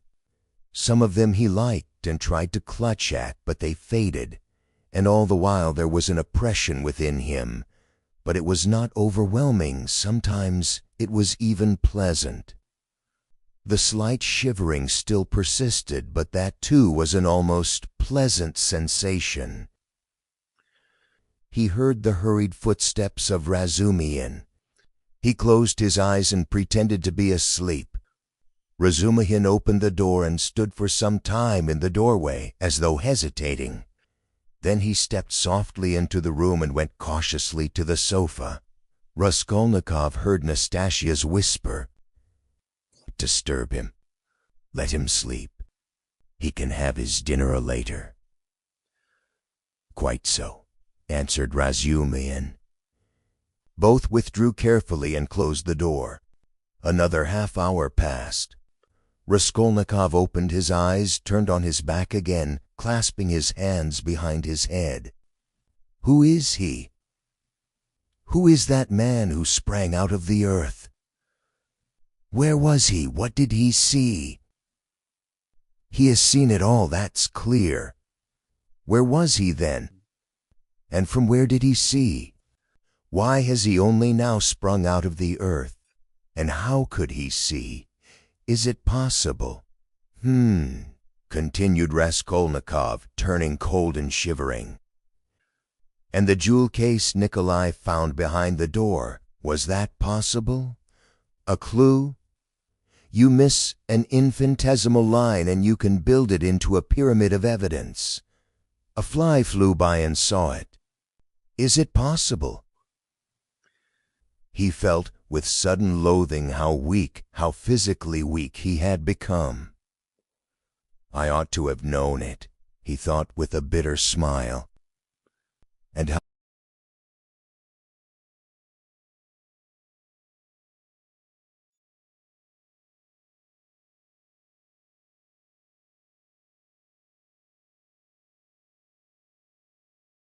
he whispered in despair. At times he came to a standstill at some thought. No, those men are not made so. The real master to whom all is permitted storms to loan, makes a massacre in Paris, forgets an army in Egypt, wastes 500,000 men in the Moscow expedition, and gets off with a jest at Vilna. And altars are set up to him after his death, and so all is permitted. Nah, such people, it seems, are not of flesh, but of bronze. One sudden, irrelevant idea almost made him laugh. Napoleon, the pyramids, Waterloo, and a wretched, skinny old woman, a pawnbroker with a red trunk under her bed. It's a nice hash for Porfiry Petrovitch to digest. How can they digest it? It's too unartistic. A Napoleon creep under an old woman's bed? How loathsome. At moments he felt he was raving. He sank into a state of feverish excitement. The old woman is of no consequence, he thought hotly and incoherently. The old woman was a mistake perhaps, but she is not what matters. The old woman was only an illness. I was in a hurry to overstep. I didn't kill a human being, but a principle. I killed the principle, but I didn't overstep. I stopped on this side. I was only capable of killing. And it seems I wasn't even capable of that. Principle? Why was that fool Razumian abusing the socialists? They are industrious, commercial people. The happiness of all is their case. No, life is only given to me once, and I shall never have it again. I don't want to wait for the happiness of all. I want to live myself, or else better not live at all. I simply couldn't pass by my mother starving, keeping my ruble in my pocket while I waited for the happiness of all. I am putting my little brick into the happiness of all, and so my heart is at peace. Why have you let me slip? I only live once. I too want. I am an aesthetic louse and nothing more, he added suddenly, laughing like a madman. Yes, I am certainly a louse, he went on, clutching at the idea, gloating over it, and playing with it with vindictive pleasure. In the first place, because I can reason that I am one, and secondly, because for a month past I have been troubling benevolent Providence, calling it to witness that not for my own fleshly lusts did I undertake it, but with a grand and noble object. Thirdly, because I aimed at carrying it out as justly as possible, weighing, measuring, and calculating. Of all the lice I picked out the most useless one, and proposed to take from her only as much as I needed for the first step, no more nor less, so the rest would have gone to a monastery according to her will. And what shows that I am utterly a louse, he added, grinding his teeth, is that I am perhaps viler and more loathsome than the louse I killed. And I felt beforehand that I should tell myself so after killing her. Can anything be compared with the horror of that, the vulgarity, the abjectness? I understand the prophet with his saber on his steed. Allah commands and trembling creation must obey. The prophet is right, he is right when he sets a battery across the street and blows up the innocent and the guilty without deigning to explain. It's for you to obey, trembling creation, and not to have desires, for that's not for you. I shall never, never forgive the old woman. His hair was soaked with sweat, his quivering lips were parched, his eyes were fixed on the ceiling. Mother, sister, how I loved them! Why do I hate them now? Yes, I hate them. I feel a physical hatred for them. I can't bear them near me. I went up to my mother and kissed her, I remember, to embrace her and think if she only knew. Shall I tell her then? That's just what I might do. She must be the same as I am, he added, straining himself to think, as it were struggling with delirium. How I hate the old woman now. I feel I should kill her again if she came to life. Poor Lizaveta! Why did she come in? It's strange, though. Why is it I scarcely ever think of her? As though I hadn't killed her. Lizaveta, Sonia, poor gentle things with gentle eyes, dear women. Why don't they weep? Why don't they moan? They give up everything. Their eyes are soft and gentle. Sonia, Sonia, gentle Sonia. He lost consciousness. It seemed strange to him that he didn't remember how he got into the street. It was late evening. The twilight had fallen, and the full moon was shining more and more brightly. But there was a peculiar breathlessness in the air. There were crowds of people in the street. Workmen and business people were making their way home. Other people had come out for a walk. There was a smell of mortar, dust, and stagnant water. Raskolnikov walked along, mournful and anxious. He was distinctly aware of having come out with a purpose, of having to do something in a hurry, but what it was he had forgotten. Suddenly he stood still and saw a man standing on the other side of the street, beckoning to him.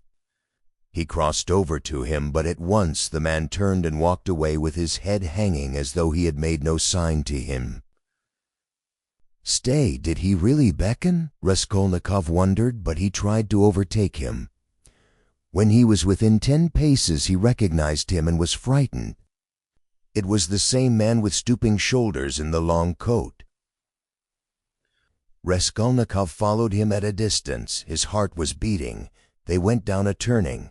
The man still did not look around. Does he know I am following him? Thought Raskolnikov. The man went into the gateway of a big house. Raskolnikov hastened to the gate and looked in to see whether he would look round and sign to him. In the courtyard the man did turn round and again seemed to beckon him. Raskolnikov at once followed him into the yard, but the man was gone. He must have gone up the first staircase. Raskolnikov rushed after him. He heard slow, measured steps 2 flights above. The staircase seemed strangely familiar. He reached the window on the first floor. The moon shone through the panes with a melancholy and mysterious light. Then he reached the second floor. But this is the flat where the painters were at work. But how was it he did not recognize it at once? The steps of the man above had died away. So he must have stopped or hidden somewhere. He reached the 3rd story. Should he go on? There was a stillness that was dreadful. But he went on. The sound of his own footsteps scared and frightened him. How dark it was. The man must be hiding in some corner here. The flat was standing wide open. He hesitated and went in. It was very dark and empty in the passage, as though everything had been removed. He crept on tiptoe into the parlor, which was flooded with moonlight. Everything there was as before: the chairs, the looking-glass, the yellow sofa, and the pictures in the frames. A huge, round, copper-red moon looked in at the windows. "It's the moon that makes it so still, weaving some mystery," thought Raskolnikov. He stood and waited a long while. And the more silent the moonlight, the more violently his heart beat, till it was painful. And still the same hush. Suddenly he heard a momentary sharp crack, like a snapping of a splinter, and all was still again. A fly flew up suddenly and struck the window pane with a plaintive buzz. At that moment he noticed, in the corner between the window and the little cupboard, something like a cloak hanging on the wall. "Why is that cloak here?" he thought. It wasn't there before." He went up to it quietly and felt that there was someone hiding behind it. He cautiously moved the cloak and saw, sitting on a chair in the corner, the old woman bent double so that he couldn't see her face. But it was she. He stood over her. "She is afraid," he thought. He stealthily took the axe from the noose and struck her one blow, then another on the skull. But strange to say, she did not stir, as though she were made of wood. He was frightened, bent down nearer, and tried to look at her, but she too bent her head lower. He bent right down to the ground and peeped up into her face from below. He peeped and turned cold with horror. The old woman was sitting and laughing, shaking with noiseless laughter, doing her utmost that he should not hear it. Suddenly he fancied that the door from the bedroom was opened a little, and that there was laughter and whispering within. He was overcome with frenzy, and he began hitting the old woman on the head with all his force. But at every blow of the axe the laughter and whispering from the bedroom grew louder, and the old woman was simply shaking with mirth. He was rushing away, but the passage was full of people. The doors of the flat stood open, and on the landing, on the stairs, and everywhere below there were people, rows of heads, all looking but huddled together in silence and expectation. Something gripped his heart. His legs were rooted to the spot. They would not move. He tried to scream and woke up. He drew a deep breath. But his dream seemed strangely to persist. His door was flung open, and a man whom he had never seen stood in the doorway watching him intently. Raskolnikov had hardly opened his eyes, and he instantly closed them again. He lay on his back without stirring. "Is it still a dream?" he wondered, and again raised his eyelids, hardly perceptibly. The stranger was standing in the same place, still watching him. He stepped cautiously into the room, carefully closing the door after him, went up to the table, paused a moment, still keeping his eyes on Raskolnikov, and noiselessly seated himself on the chair by the sofa. He put his hat on the floor beside him, and leaned his hands on his cane and his chin on his hands. It was evident that he was prepared to wait indefinitely. As far as Raskolnikov could make out from his stolen glances, he was a man no longer young, stout, with a full, fair, almost whitish beard. 10 minutes passed. It was still light, but beginning to get dusk. There was complete stillness in the room. Not a sound came from the stairs. Only a big fly buzzed and fluttered against the window pane. It was unbearable at last. Raskolnikov suddenly got up and sat on the sofa. "Come, tell me what you want." "I knew you were not asleep, but only pretending," the stranger answered oddly, laughing calmly. "Arkady Ivanovitch Svidrigailov. Allow me to introduce myself." Can this be still a dream? Raskolnikov thought once more. He looked carefully and suspiciously at the unexpected visitor. Sudigalov, what nonsense! It can't be, he said at last, aloud in bewilderment. His visitor did not seem at all surprised at this explanation. I've come to you for 2 reasons. In the first place, I wanted to make your personal acquaintance, as I have already heard a great deal about you that is interesting and flattering.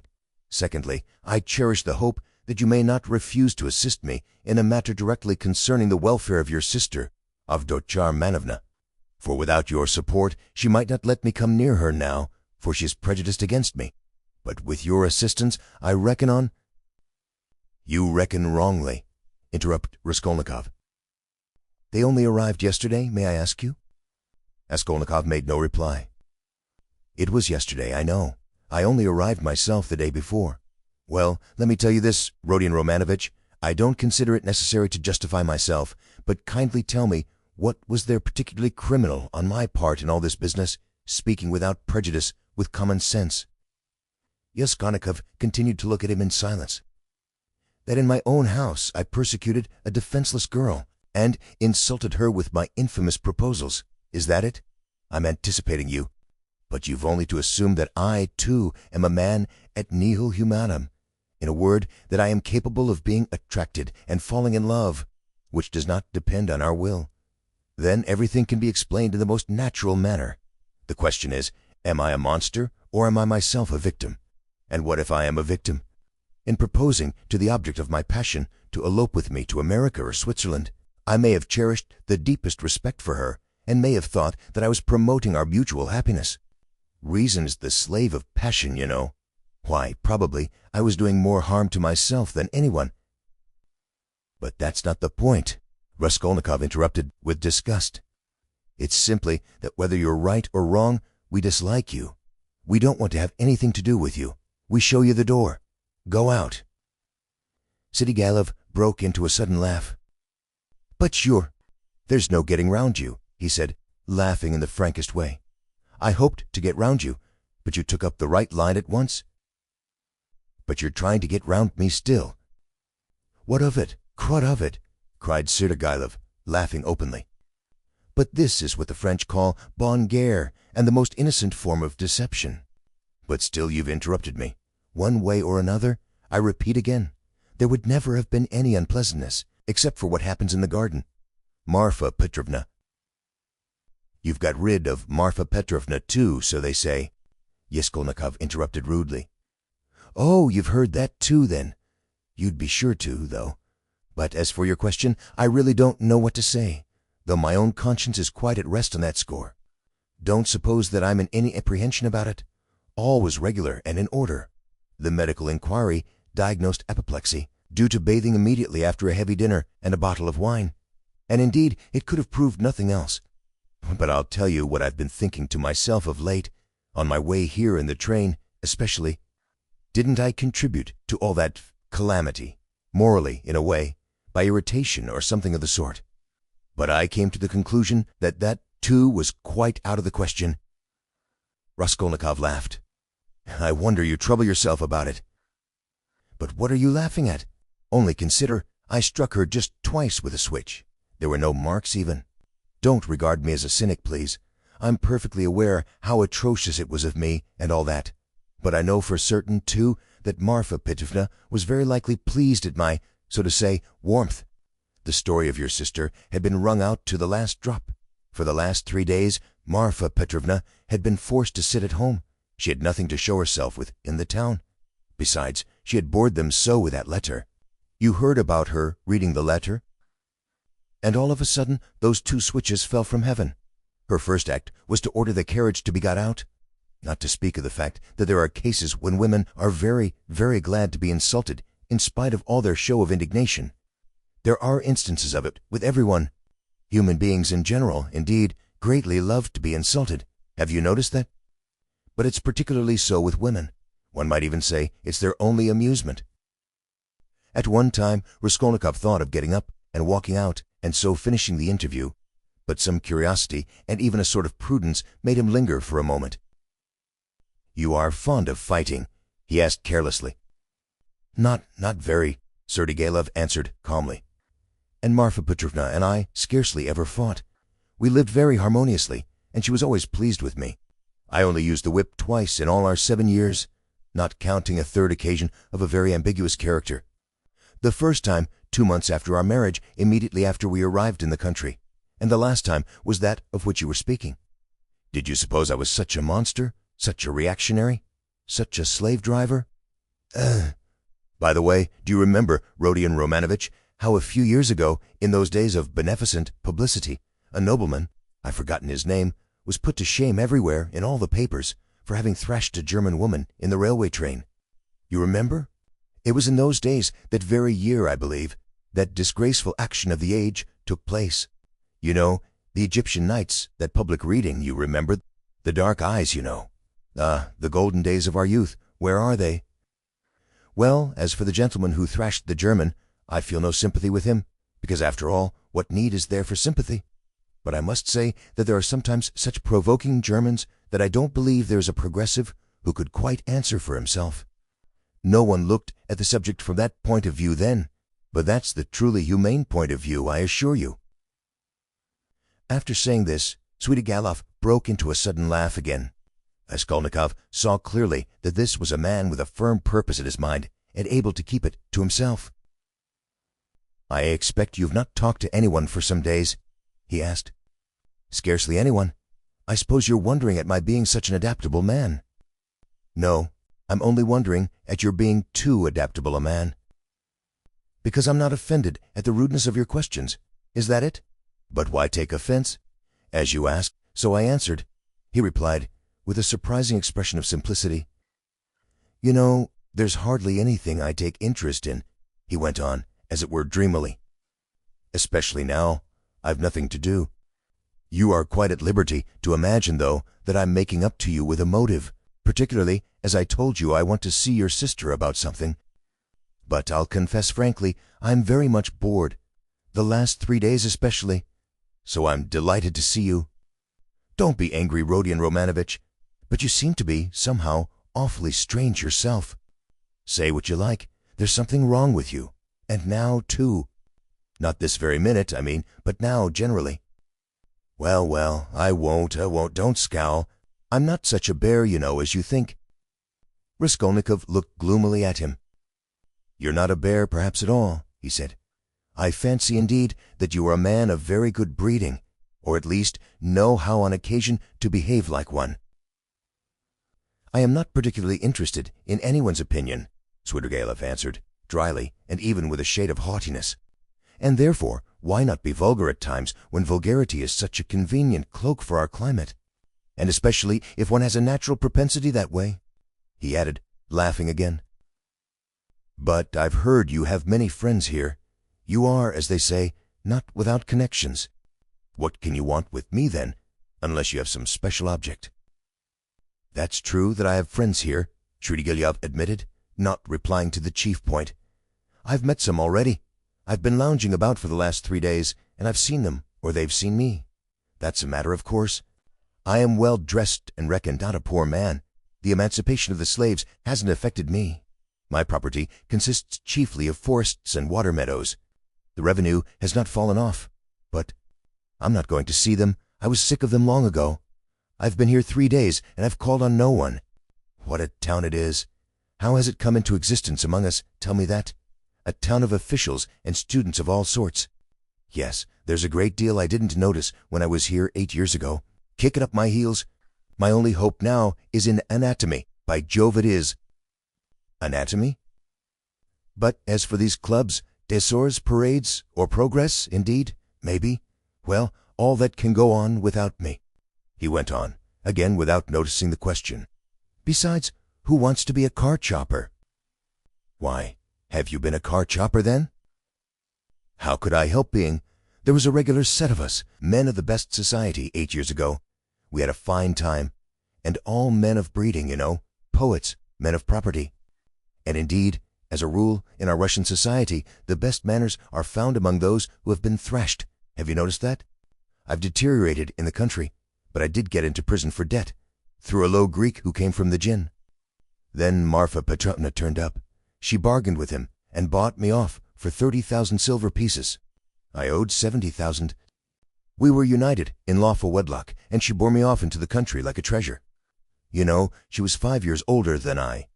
She was very fond of me. For 7 years I never left the country. And take note that all my life she held a document over me, the IOU for 30,000 rubles, so if I were to elect to be restive about anything, I should be tracked at once. And she would have done it. Women find nothing incompatible in that. If it hadn't been for that, would you have given her the slip? I don't know what to say. It was scarcely the document restrained me. I didn't want to go anywhere else. Marfa Petrovna herself invited me to go abroad, seeing I was bored, but I've been abroad before and always felt sick there.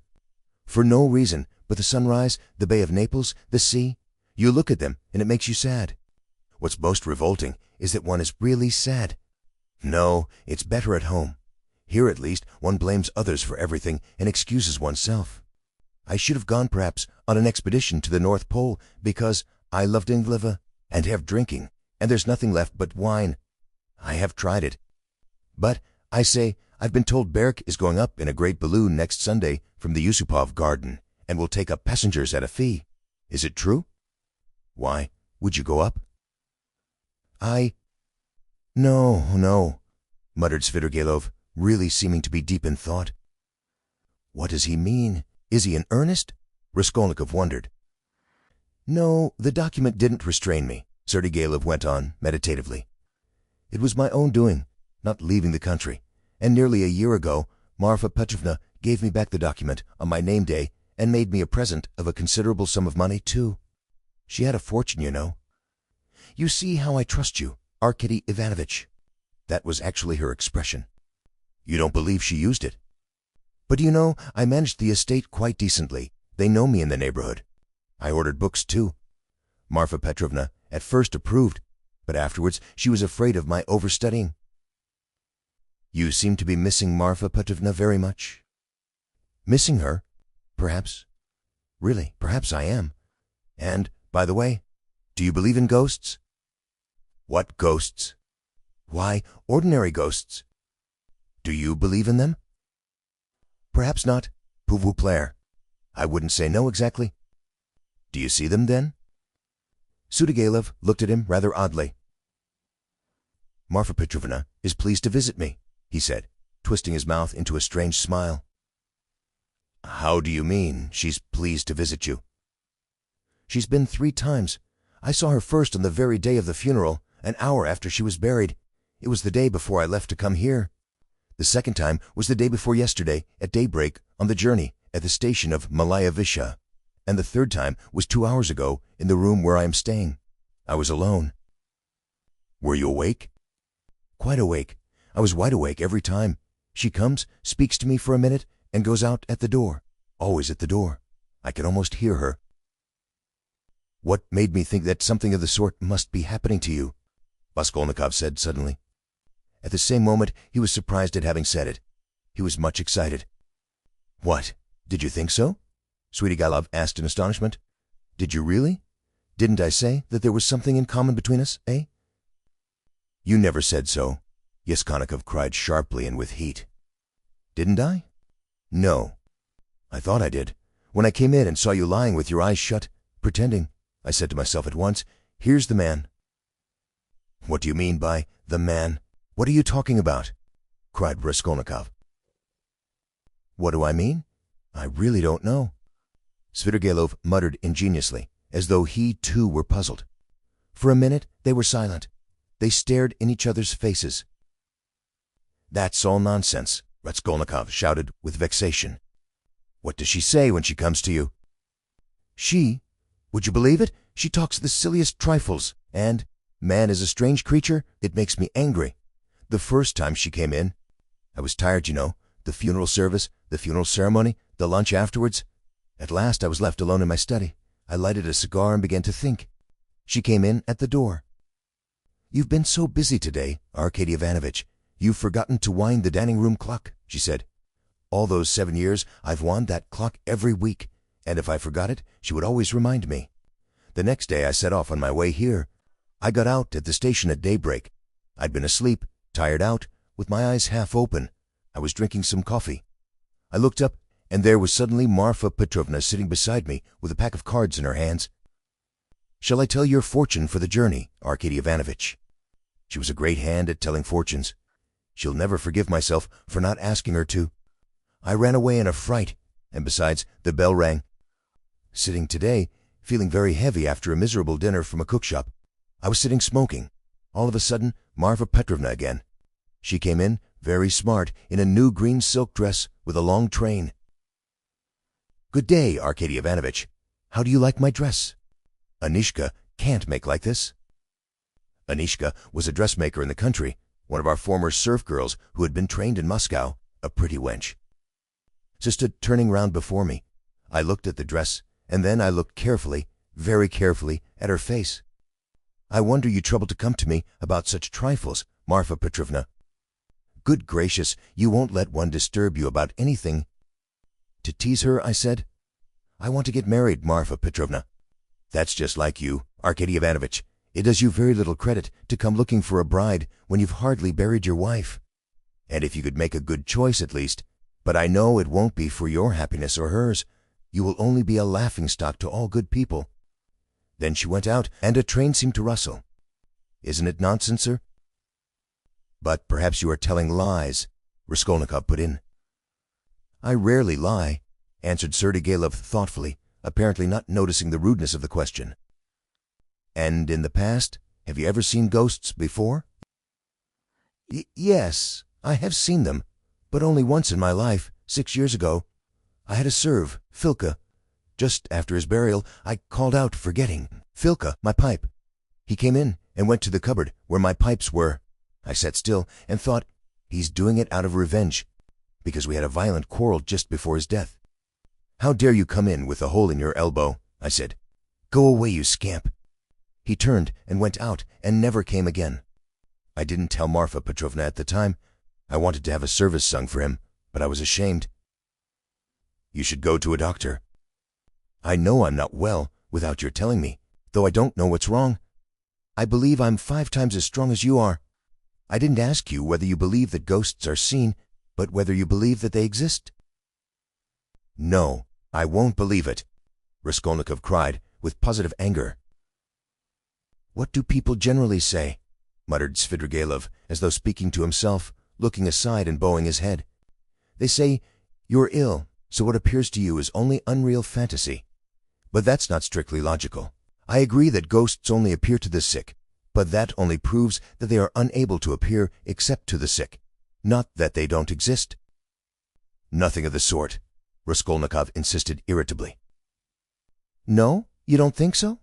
Svidrigailov went on, looking at him deliberately. "But what do you say to this argument? Help me with it. Ghosts are, as it were, shreds and fragments of other worlds, the beginning of them.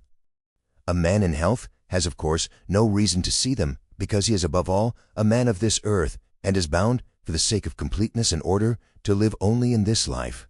But as soon as one is ill, as soon as the normal earthly order of the organism is broken, one begins to realize the possibility of another world, and the more seriously ill one is, the closer becomes one's contact with that other world, so that as soon as the man dies, he steps straight into that world. I thought of that long ago. If you believe in a future life, you could believe in that too." "I don't believe in a future life," said Raskolnikov. Svidrigailov sat lost in thought. "And what if there are only spiders there, or something of that sort?" he said suddenly. "He's a madman," thought Raskolnikov.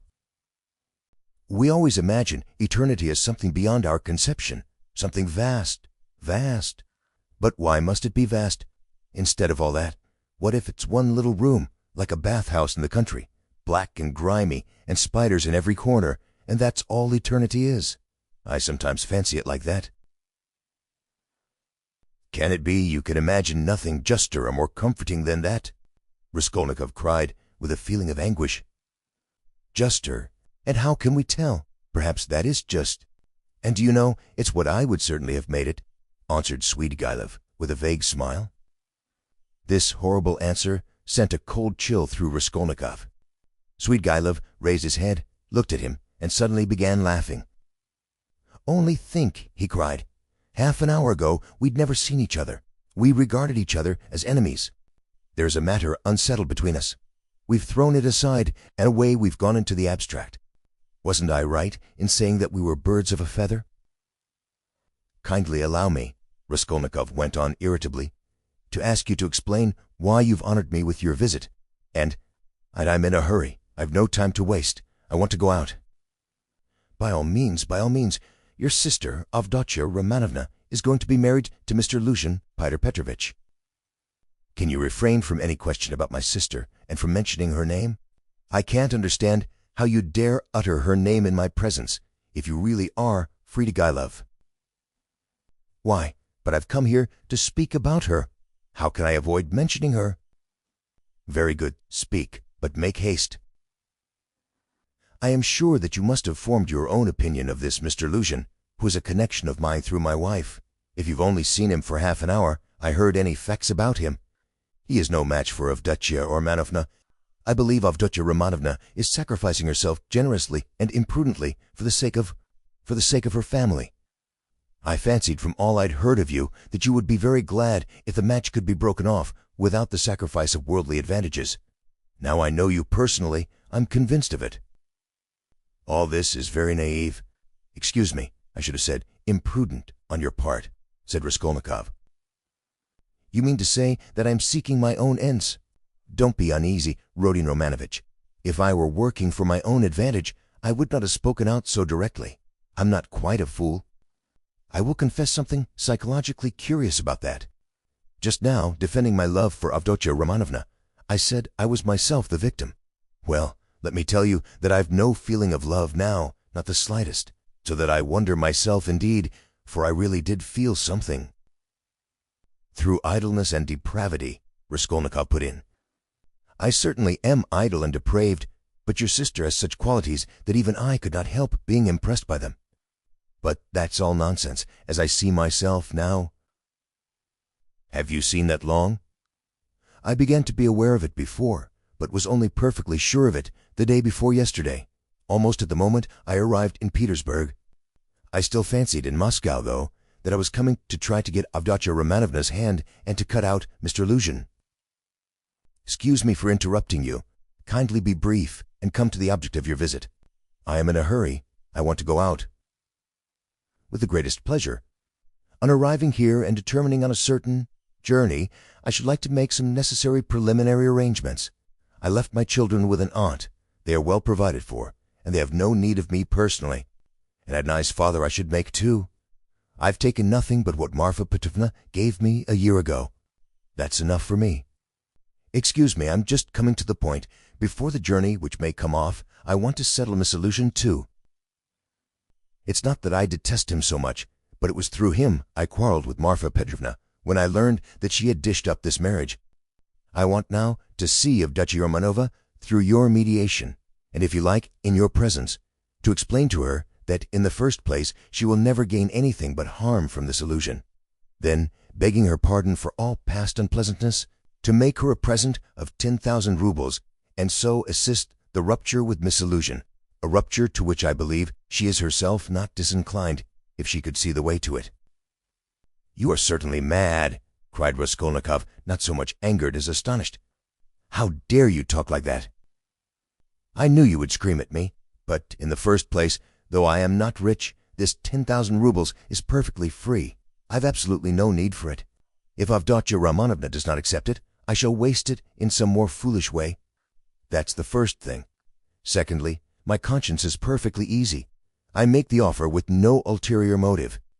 You may not believe it, but in the end, Avdotya Romanovna and you will know. The point is that I did actually cause your sister, whom I greatly respect, some trouble and unpleasantness, and so, sincerely regretting it, I want not to compensate, not to repay her for the unpleasantness, but simply to do something to her advantage, to show that I am not, after all, privileged to do nothing but harm.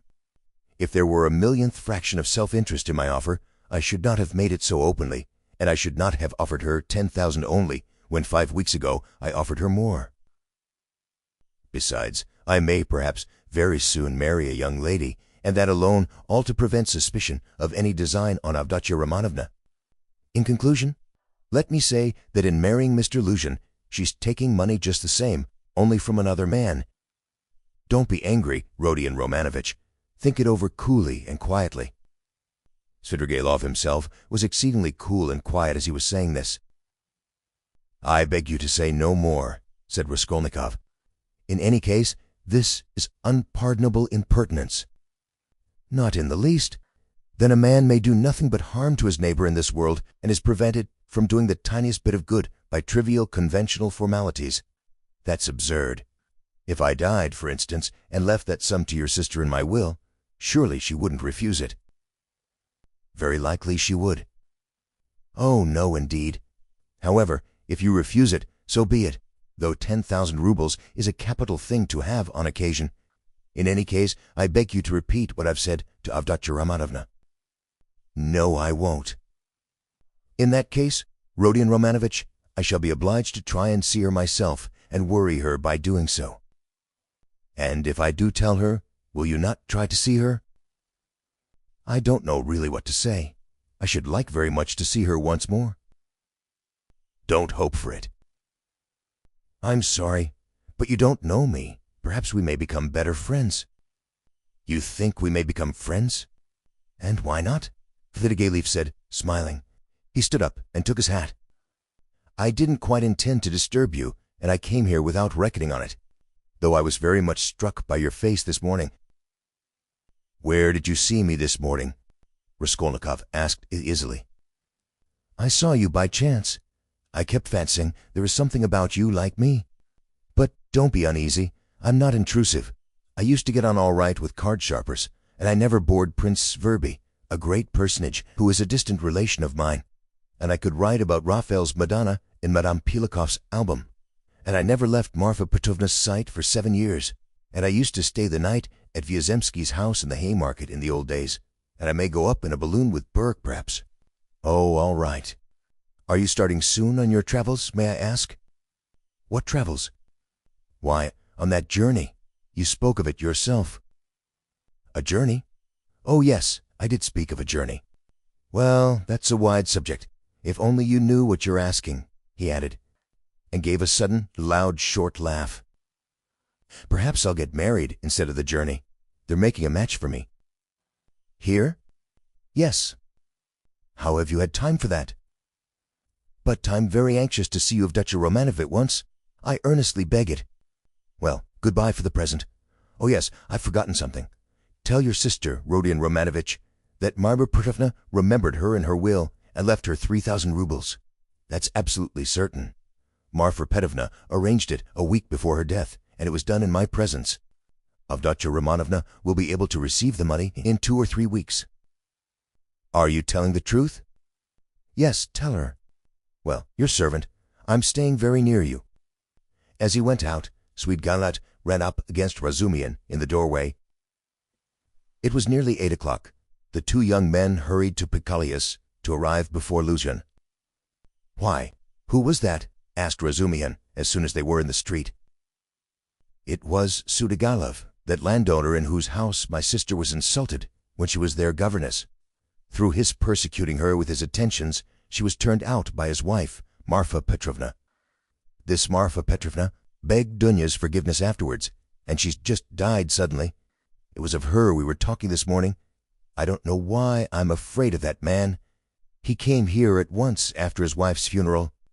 He's very strange and is determined on doing something. We must guard Dunya from him. That's what I wanted to tell you. Do you hear? Guard her? What can he do to harm Avdotya Romanovna? Thank you, Rodya, for speaking to me like that. We will guard her. Where does he live? I don't know. Why didn't you ask? What a pity. I'll find out, though. Did you see him? Asked Raskolnikov after a pause. Yes, I noticed him. I noticed him well. You did really see him? You saw him clearly? Raskolnikov insisted. Yes, I remember him perfectly. I should know him in 1,000. I have a good memory for faces. They were silent again. That's all right, muttered Raskolnikov. Do you know, I keep thinking that it may have been a hallucination." "What do you mean? I don't understand you." "Well, you all say," Raskolnikov went on, twisting his mouth into a smile, "that I am mad. I thought just now that perhaps I really am mad and have only seen a phantom." "What do you mean?" "Why, who can tell? Perhaps I am really mad, and perhaps everything that happened all these days may be only imagination." "Rodya, you've been upset again." "But what did he say? What did he come for?" Raskolnikov did not answer. Razumin thought a minute. "Now, let me tell you my story," he began. "I came to you. You were asleep. Then we had dinner, and then I went to Pruflis.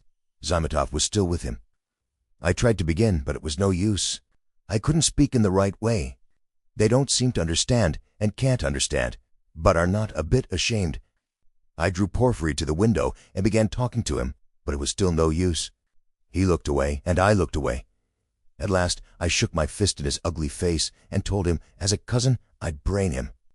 He merely looked at me. I cursed and came away. That was all. It was very stupid. To Zametov I didn't say a word. But, you see, I thought I'd made a mess of it. But as I went downstairs, a brilliant idea struck me. Why should we trouble? Of course, if you were in any danger or anything. But why need you care? You needn't care a hang for them.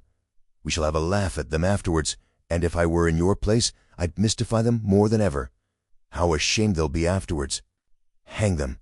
We can thresh them afterwards, but let's laugh at them now." "To be sure," answered Raskolnikov. "But what will you say tomorrow?" he thought to himself. Strange to say, till that moment it had never occurred to him to wonder what Razumihin would think when he knew. As he thought it, Raskolnikov looked at him. Razumihin's account of his visit to Porfiry had very little interest for him. So much had come and gone since then. In the corridor they came upon Luzhin. He had arrived punctually at 8 and was looking for the number, so that all three went in together without greeting or looking at one another. The young man walked in first, while Peter Petrovitch, for good manners, lingered a little in the passage, taking off his coat. Pulcheria Alexandrovna came forward at once to greet him in the doorway. Dunya was welcoming her brother.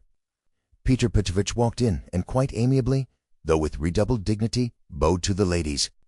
He looked, however, as though he were a little put out and could not yet recover himself. Pulcheria Alexandrovna, who seemed also a little embarrassed, hastened to make them all sit down at the round table where a samovar was boiling. Dunya and Luzhin were facing one another on opposite sides of the table. Razumihin and Raskolnikov were facing Pulcheria Alexandrovna. Razumihin was next to Luzhin, and Raskolnikov was beside his sister. A moment's silence followed.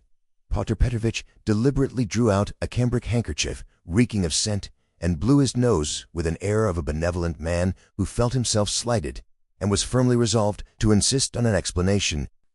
In the passage, the idea had occurred to him to keep on his overcoat and walk away, and so give the two ladies a sharp and emphatic lesson, and make them feel the gravity of the position.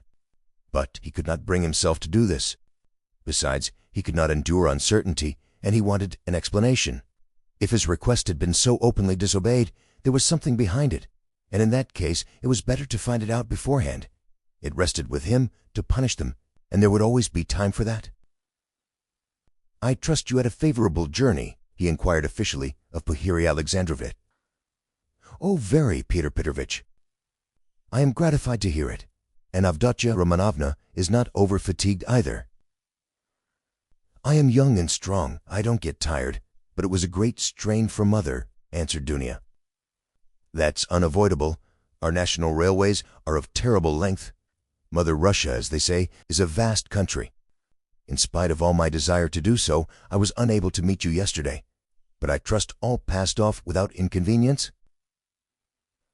"Oh, no, Petr Petrovitch, it was all terribly disheartening," Pyotr Alexandrovna hastened to declare with peculiar intonation. "And if Dmitri Prokofitch had not been sent us, I really believe by God himself we should have been utterly lost. Here he is, Dmitri Prokofitch Razumihin," she added, introducing him to Luzhin. "I had the pleasure yesterday," muttered Pyotr Petrovitch, with a hostile glance sidelong at Razumihin. Then he scowled and was silent. Pyotr Petrovitch belonged to that class of persons, on the service very polite in society, who make a great point of punctiliousness, but who, directly they are crossed in anything, are completely disconcerted, and become more like sects of flower than elegant and lively men of society. Again, all was silent. Raskolnikov was obstinately mute. Avdotya Romanovna was unwilling to open the conversation too soon. Razumihin had nothing to say, so Pulcheria Alexandrovna was anxious again. "Marfa Petrovna is dead, have you heard?" She began, having recourse to her leading item of conversation. "To be sure, I heard so. I was immediately informed, and I've come to make you acquainted with the fact that Arkady Ivanovitch Serdyalov set off in haste for Petersburg immediately after his wife's funeral. So at least I've excellent authority for believing." "To Petersburg? Here?" Dunya asked in alarm, and looked at her mother. "Yes, indeed, and doubtless not without some design, having in view the rapidity of his departure and all the circumstances preceding it." "Good heavens! Won't he leave Dunya in peace even here?" cried Pulcheria Alexandrovna. "I imagine that neither you nor Avdotya Romanovna have any grounds for uneasiness, unless, of course, you are yourself desirous of getting into communication with him. For my part, I am on my guard, and am now discovering where he is lodging." "Oh, Pyotr Petrovitch, you would not believe what a fright you have given me," Pulcheria Alexandrovna went on. "I have only seen him twice, but I thought him terrible, terrible. I am convinced that he was the cause of Marfa Petrovna's death." "It is impossible to be certain about that. I have precise information. I do not dispute that he may have contributed to accelerate the course of events by the moral influence, so to say, of the front. But as to the general conduct and moral characteristics of that personage, I am in agreement with you. I do not know whether he is well off now, and precisely what Marfa Petrovna left him. This will be known to me within a very short period. But no doubt here in Petersburg, if he has any peculiar resources, he will relapse at once into his old ways.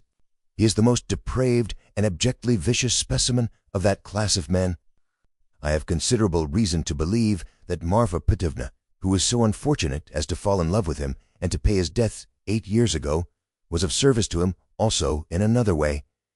Solely by her exertions and sacrifices, a criminal charge involving an element of fantastic and almost sanal brutality, for which he might well have been sentenced to Siberia, was hushed up. That's the sort of man he is, if you care to know." "Heavens!" cried Pulcheria Alexandrovna. Raskolnikov listened attentively. "Are you speaking the truth when you say that you have good evidence for this?" Dunya asked sternly and emphatically. "I only repeat what I was told in secret by Marfa Petrovna. I must observe that from the legal point of view the case was far from clear. There was, and I believe still is, living here a woman called Resli, a foreigner, who lends small sums of money at interest and did other commissions, and with this woman Serdyalov had for a long while close and mysterious relations. She had a relation, a niece, I believe, living with her, a deaf and dumb girl of 15, or perhaps not more than 14. Leslie hated this girl and grudged her every crust. She used to beat her mercilessly. One day the girl was found hanging in the garret. At the inquest the verdict was suicide. After the usual proceedings the matter ended, but later on information was given that the child had been cruelly outraged by Serdyalov. It is true this was not clearly established. The information was given by another German woman of a loose character whose word could not be trusted. No statement was actually made to the police. Thanks to Marfa Petrovna's money and exertions, it did not get beyond gossip. And yet the story is a very significant one. You heard, no doubt, of Avdotya Romanovna, when you were with him, the story of the servant Philip, who died of ill treatment he received 6 years ago, before the abolition of serfdom. I heard, on the contrary, that this Philip hanged himself. Quite so, but what drove him, or rather perhaps disposed him, to suicide was the systematic persecution and severity of Mr. Serdyalov. "I don't know that," answered Dunya dryly. "I only heard a queer story that Philip was a sort of hypochondriac, a sort of domestic philosopher. The servants used to say he read himself silly, and that he hanged himself partly on account of Mrs. Sweetgale's mockery of him, and not his blows. When I was there he behaved well to the servants, and they were actually fond of him, though they certainly did blame him for Philip's death. I perceive of the chairman of them that you seem disposed to undertake his defense, all of a sudden," Lucian observed, twisting his lips into an ambiguous smile. "There is no doubt that he is an astute man, and insinuating where ladies are concerned, of which Marfa Petrovna, who has died so strangely, is a terrible instance. My only desire has been to be of service to you and your mother with my advice, in view of the renewed efforts which may certainly be anticipated from him. For my part, it's my firm conviction that he will end in a debtor's prison again.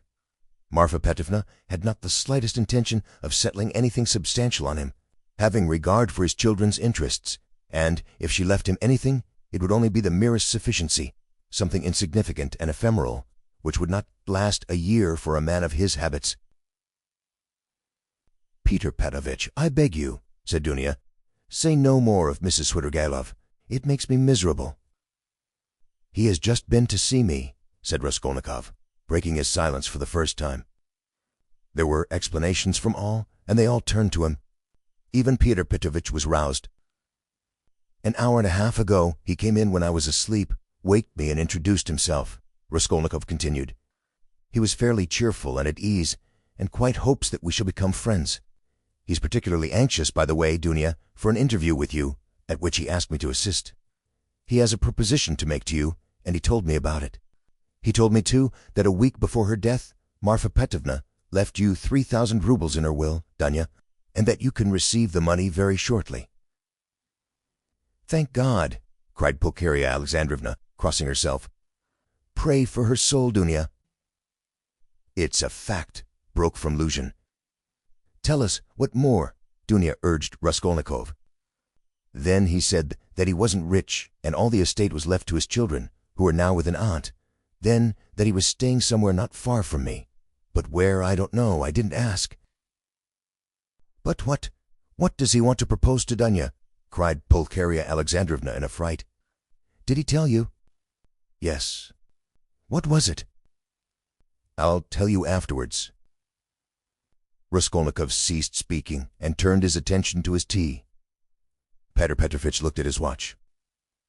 "I am compelled to keep a business engagement, and so I shall not be in your way," he added with an air of some pique, and he began getting up.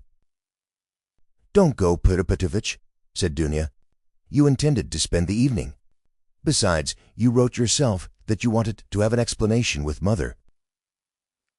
"Precisely so, Avdartia Romanovna," Peter Petrovitch answered impressively, sitting down again, but still holding his hat. "I certainly desired an explanation with you and your honored mother upon a very important point indeed, but as your brother cannot speak openly in my presence of some proposals of Mrs. Svidrigailov, I, too, do not desire and am not able to speak openly, in the presence of others, of certain matters of the greatest gravity. Moreover, my most weighty and urgent request has been disregarded." Assuming an aggrieved air, Lucian relapsed into dignified silence. "Your request that my brother should not be present at our meeting was disregarded solely at my instance," said Dunya. "You wrote that you'd been insulted by my brother. I think that this must be explained at once, and you must be reconciled. And if Ragya really has insulted you, then he should and will apologize." Peter Petrovitch took a stronger line. "There are insults of the Romanovna which no goodwill can make us forget.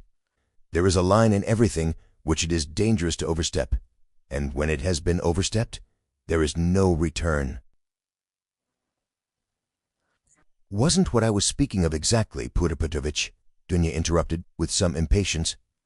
"Please understand that our whole future depends now on whether all this is explained and set right as soon as possible. I tell you frankly at the start that I cannot look at it in any other light, and if you have the least regard for me, all this business must be ended today, however hard that may be. I repeat that if my brother is to blame, he will ask your forgiveness." "I'm surprised at your putting the question like that," said Lucian, getting more and more irritated. "Esteeming, and so to say, adoring you, I may at the same time very well indeed be able to dislike some member of your family. Though I lay claim to the happiness of your hand, I cannot accept duties incompatible with—" "Don't be so ready to take offense, Peter Petrovitch," Dunya interrupted with feeling, "and be the sensible and generous man I've always considered, and wish to consider, you to be. I've given you a great promise. I am your betrothed. Trust me in this matter, and, believe me, I shall be capable of judging impartially. My assuming the part of judge is as much a surprise for my brother as for you. When I insisted on his coming to our interview today, after your letter, I told him nothing of what I meant to do. Understand that, if you are not reconciled, I must choose between you. It must be either you or he. That is how the question rests, on your side and on his. I don't want to be mistaken in my choice, and I must not be. For your sake, I must break off with my brother. For my brother's sake, I must break off with you. I can find out for certain now whether he is a brother to me, and I want to know it. And of you, whether I am dear to you, whether you esteem me, whether you are the husband for me. Avdotya, Lucian declared huffily. Your words are of too much consequence to me.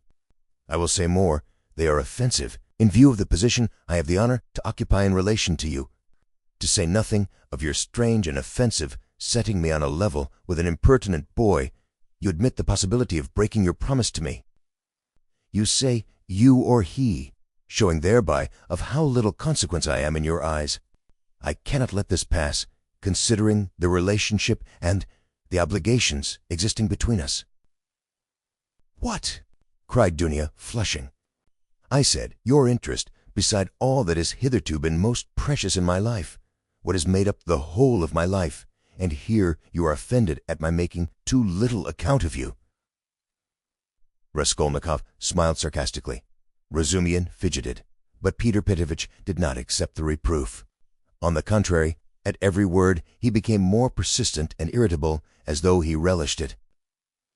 Love for the future partner of your life, for your husband, all to outweigh your love for your brother, he pronounced sententiously, and in any case I cannot be put on the same level. Although I said so emphatically that I would not speak openly in your brother's presence, nevertheless I intend now to ask your honored mother for a necessary explanation on a point of great importance, closely affecting my dignity. Your son? He turned to Pulcheria Alexandrovna. Yesterday, in the presence of Mr. Radjutkin. Or, I think that's it. Excuse me, I've forgotten your surname. He bowed politely to resuming. Insulted me by misrepresenting the idea I expressed to you in a private conversation, drinking coffee. That is, that marriage with a poor girl who has had experience of trouble is more advantageous from the conjugal point of view than with one who has lived in luxury, since it is more profitable for the moral character. Your son intentionally exaggerated the significance of my words and made them ridiculous, accusing me of malicious intentions, and, as far as I could see, relied upon your correspondence with him. I shall consider myself happy, Pulcheria Alexandrovna, if it is possible for you to convince me of an opposite conclusion, and thereby considerately reassure me. Kindly let me know in what terms precisely you repeated my words in your letter to Rodion Romanovitch. I don't remember, faltered Pulcheria Alexandrovna. I repeated them as I understood them. I don't know how Rodya repeated them to you. Perhaps he exaggerated. He could not have exaggerated them, except at your instigation. Peter Petrovitch, Fyodor declared with dignity. The proof that Dunya and I did not take your words in a very bad sense is the fact that we are here. Good, mother, said Dunya approvingly. Then this is my fault again, said Lucian, aggrieved. Well, Peter Petrovitch, you keep blaming Rodion, but you yourself have just written what was false about him, Pulcheria Alexandrovna added, gaining courage. I don't remember writing anything false. You wrote, Raskolnikov said sharply, not turning to Lucian, that I gave money yesterday not to the widow of the man who was killed, as was the fact, but to his daughter, whom I had never seen till yesterday. You wrote this to make dissension between me and my family, and for that object added coarse expressions about the conduct of a girl whom you don't know. All that is mean slander. Excuse me, sir, said Lucian, quivering with fury. I enlarged upon your qualities and conduct in my letter solely in response to your sister's and mother's inquiries, how I found you, and what impression you made on me. As for what you've alluded to in my letter, be so good as to point out one word of falsehood. Show, that is, that you didn't throw away your money, and that there are not worthless persons in that family, however unfortunate.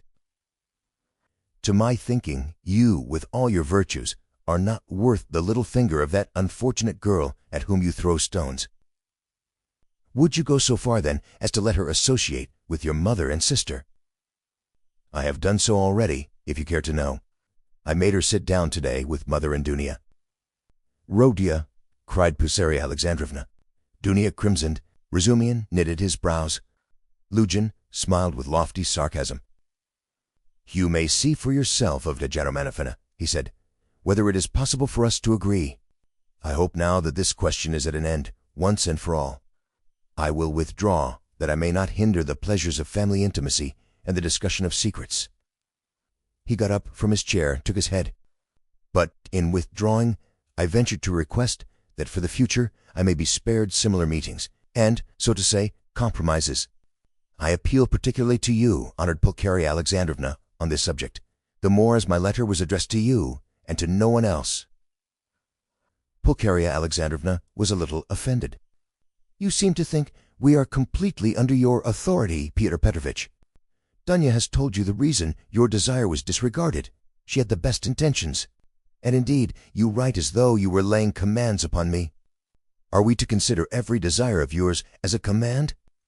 Let me tell you, on the contrary, that you ought to show particular delicacy and consideration for us now, because we have thrown up everything and have come here relying on you, and so we are in any case, in a sense, in your hands. That is not quite true, Pulcheria Alexandrovna, especially at the present moment, when the news has come of Marfa Petrovna's legacy, which seems indeed very apropos, judging from the new tone you take to me. He added sarcastically. Judging from that remark, we may certainly presume that you were reckoning on our helplessness, Dunia observed irritably. But now in any case I cannot reckon on it, and I particularly desire not to hinder your discussion of the secret proposals of Arkady Ivanovitch Sidigalov, which he has entrusted to your brother, and which have, I perceive, a great and possibly a very agreeable interest for you. Good heavens! Cried Pulcheria Alexandrovna. Razumihin could not sit still on his chair. Aren't you ashamed now, sister? Asked Raskolnikov. I am ashamed, Adya, said Dunia. Peter Petrovitch, go away. She turned to him, white with anger. Peter Petrovitch had apparently not at all expected such a conclusion. He had too much confidence in himself, in his power, and in the helplessness of his victims. He could not believe it even now. He turned pale, and his lips quivered. Avdotya Romanovna, if I go out of this door now after such a dismissal, then, you may reckon on it, I will never come back. Consider what you are doing. My word is not to be shaken. What insolence! Cried Dunia, springing up from her seat. I don't want you to come back again. What? So that's how it stands, cried Luzhin, utterly unable to the last moment to believe in the rupture, and so completely thrown out of his reckoning now. So that's how it stands. But do you know, Avdotya Romanovna, that I might protest? What right have you to speak to her like that? Pulcheria Alexandrovna intervened hotly. And what can you protest about? What rights have you? Am I to give my Dunia to a man like you? Go away, leave us altogether. We are to blame for having agreed your wrong action, and I above all. But you have bound me, Pulcheria Alexandrovna, Luzhin stormed in a frenzy, by your promise, and now you deny it, and, besides, I've been let on account of that into expenses.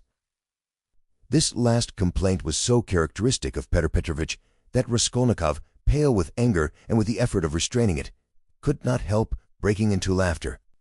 But Pulcheria Alexandrovna was furious. Expenses? What expenses? Are you speaking of our trunk? But the conductor brought it for nothing for you. Mercy on us, we have bound you. What are you thinking about, Pyotr Petrovitch? It was you bound us, hand and foot, not we. Enough, mother, no more, please, Avdotya Romanovna implored. Pyotr Petrovitch, do be kind and go. I am going, but one last word, he said, quite unable to control himself. Your mamma seems to have entirely forgotten that I made up my mind to take you, so to speak, after the gossip of the town had spread all over the district in regard to your reputation. Disregarding public opinion for your sake and reinstating your reputation, I certainly might very well reckon on a fitting return, and might indeed look for gratitude on your part. And my eyes have only now been opened. I see myself that I may have acted very, very recklessly in disregarding the universal verdict." "Does the fellow want his head smashed?" cried Razumihin, jumping up. "You are a mean and spiteful man," cried Dunya. "Not a word, not a movement," cried Raskolnikov, holding Razumihin back. Then, going close up to Lushin, "Kindly leave the room," he said quietly and distinctly, "and not a word more, or—" Peter Petrovitch gazed at him for some seconds with a pale face that worked with anger.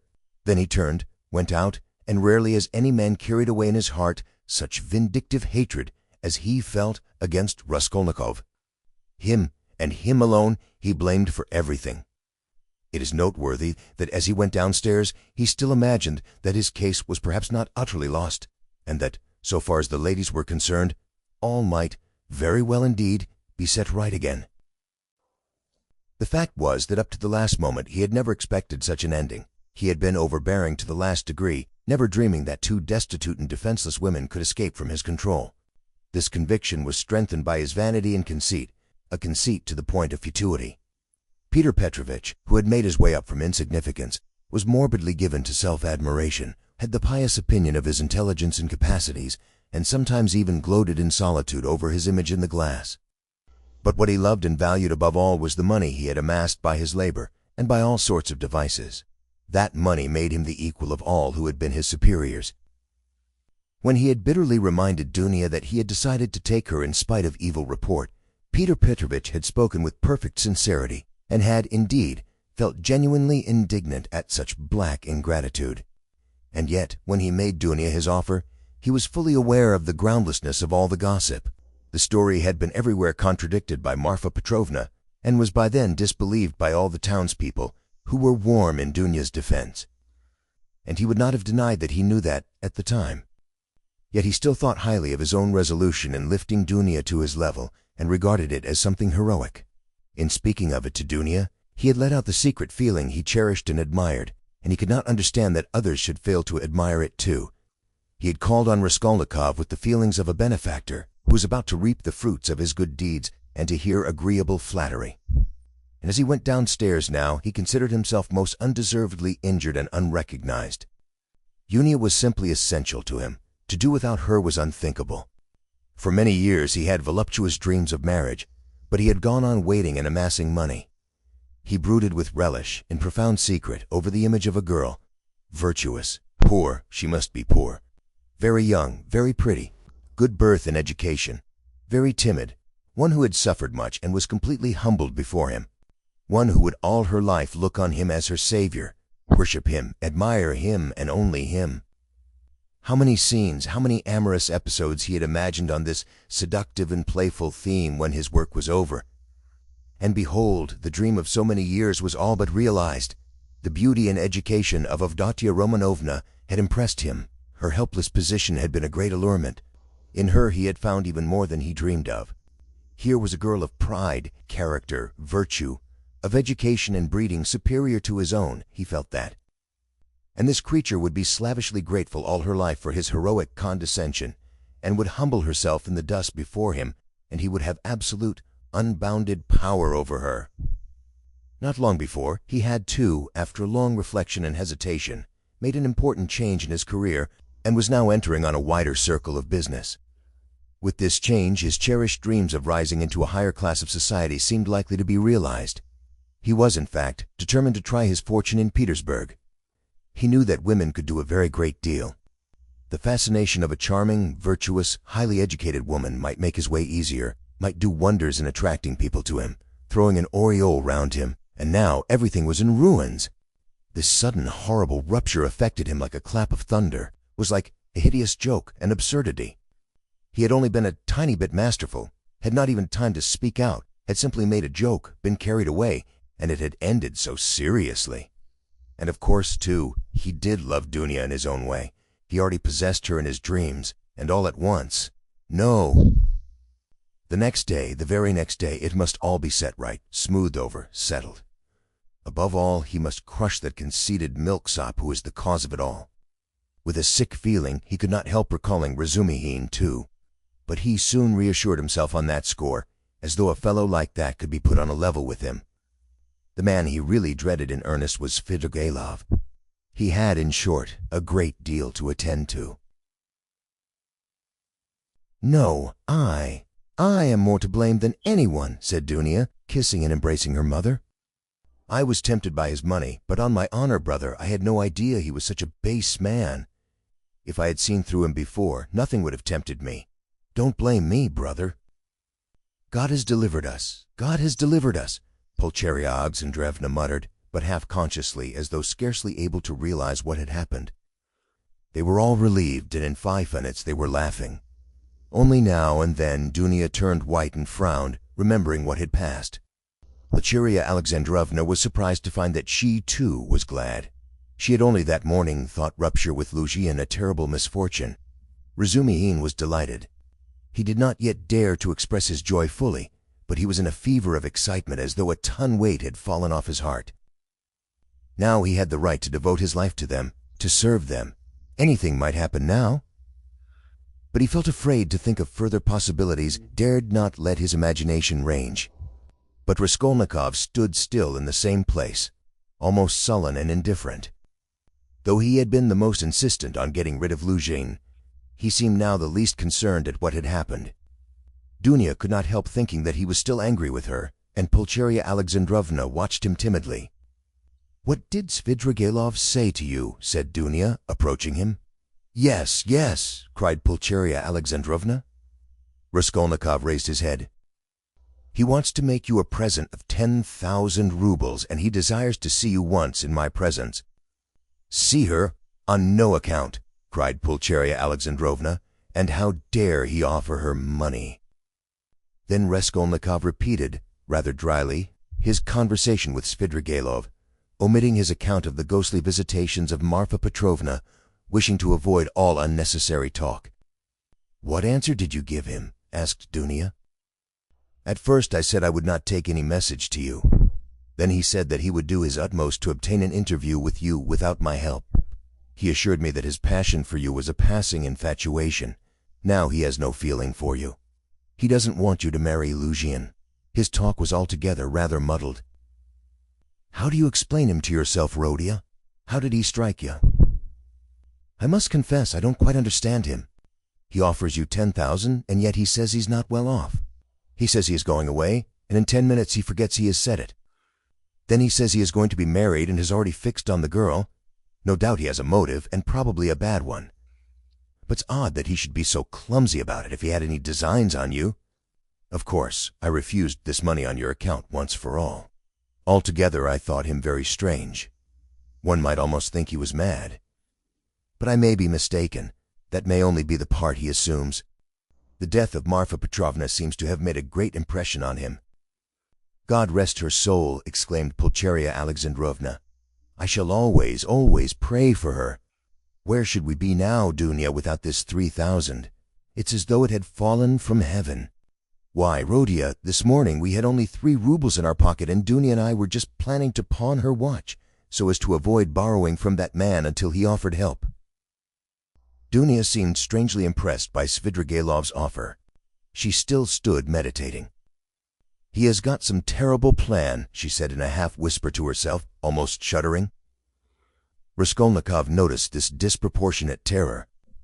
"I fancy I shall have to see him more than once again," he said to Dunia.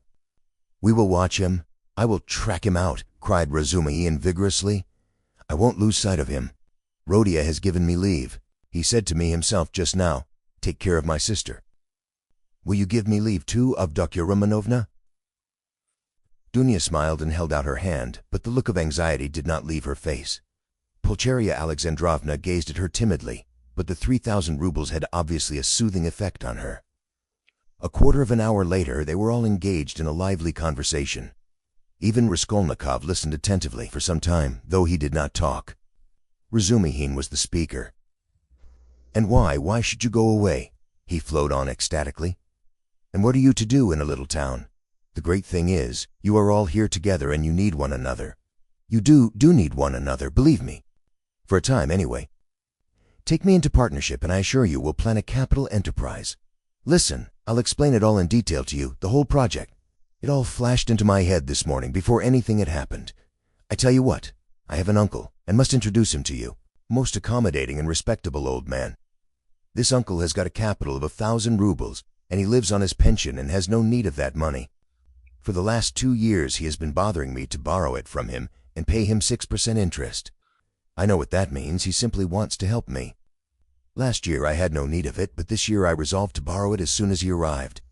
Then you lend me another 1,000 of your 3, and we have enough for a start, so we'll go into partnership. And what are we going to do? Then Razumian began to unfold his project, and explained at length that almost all our publishers and booksellers know nothing at all of what they are selling, and for that reason they are usually bad publishers, and that any decent publications pay as a rule and give a profit, sometimes a considerable one. Razumian had, indeed, been dreaming of setting up as a publisher.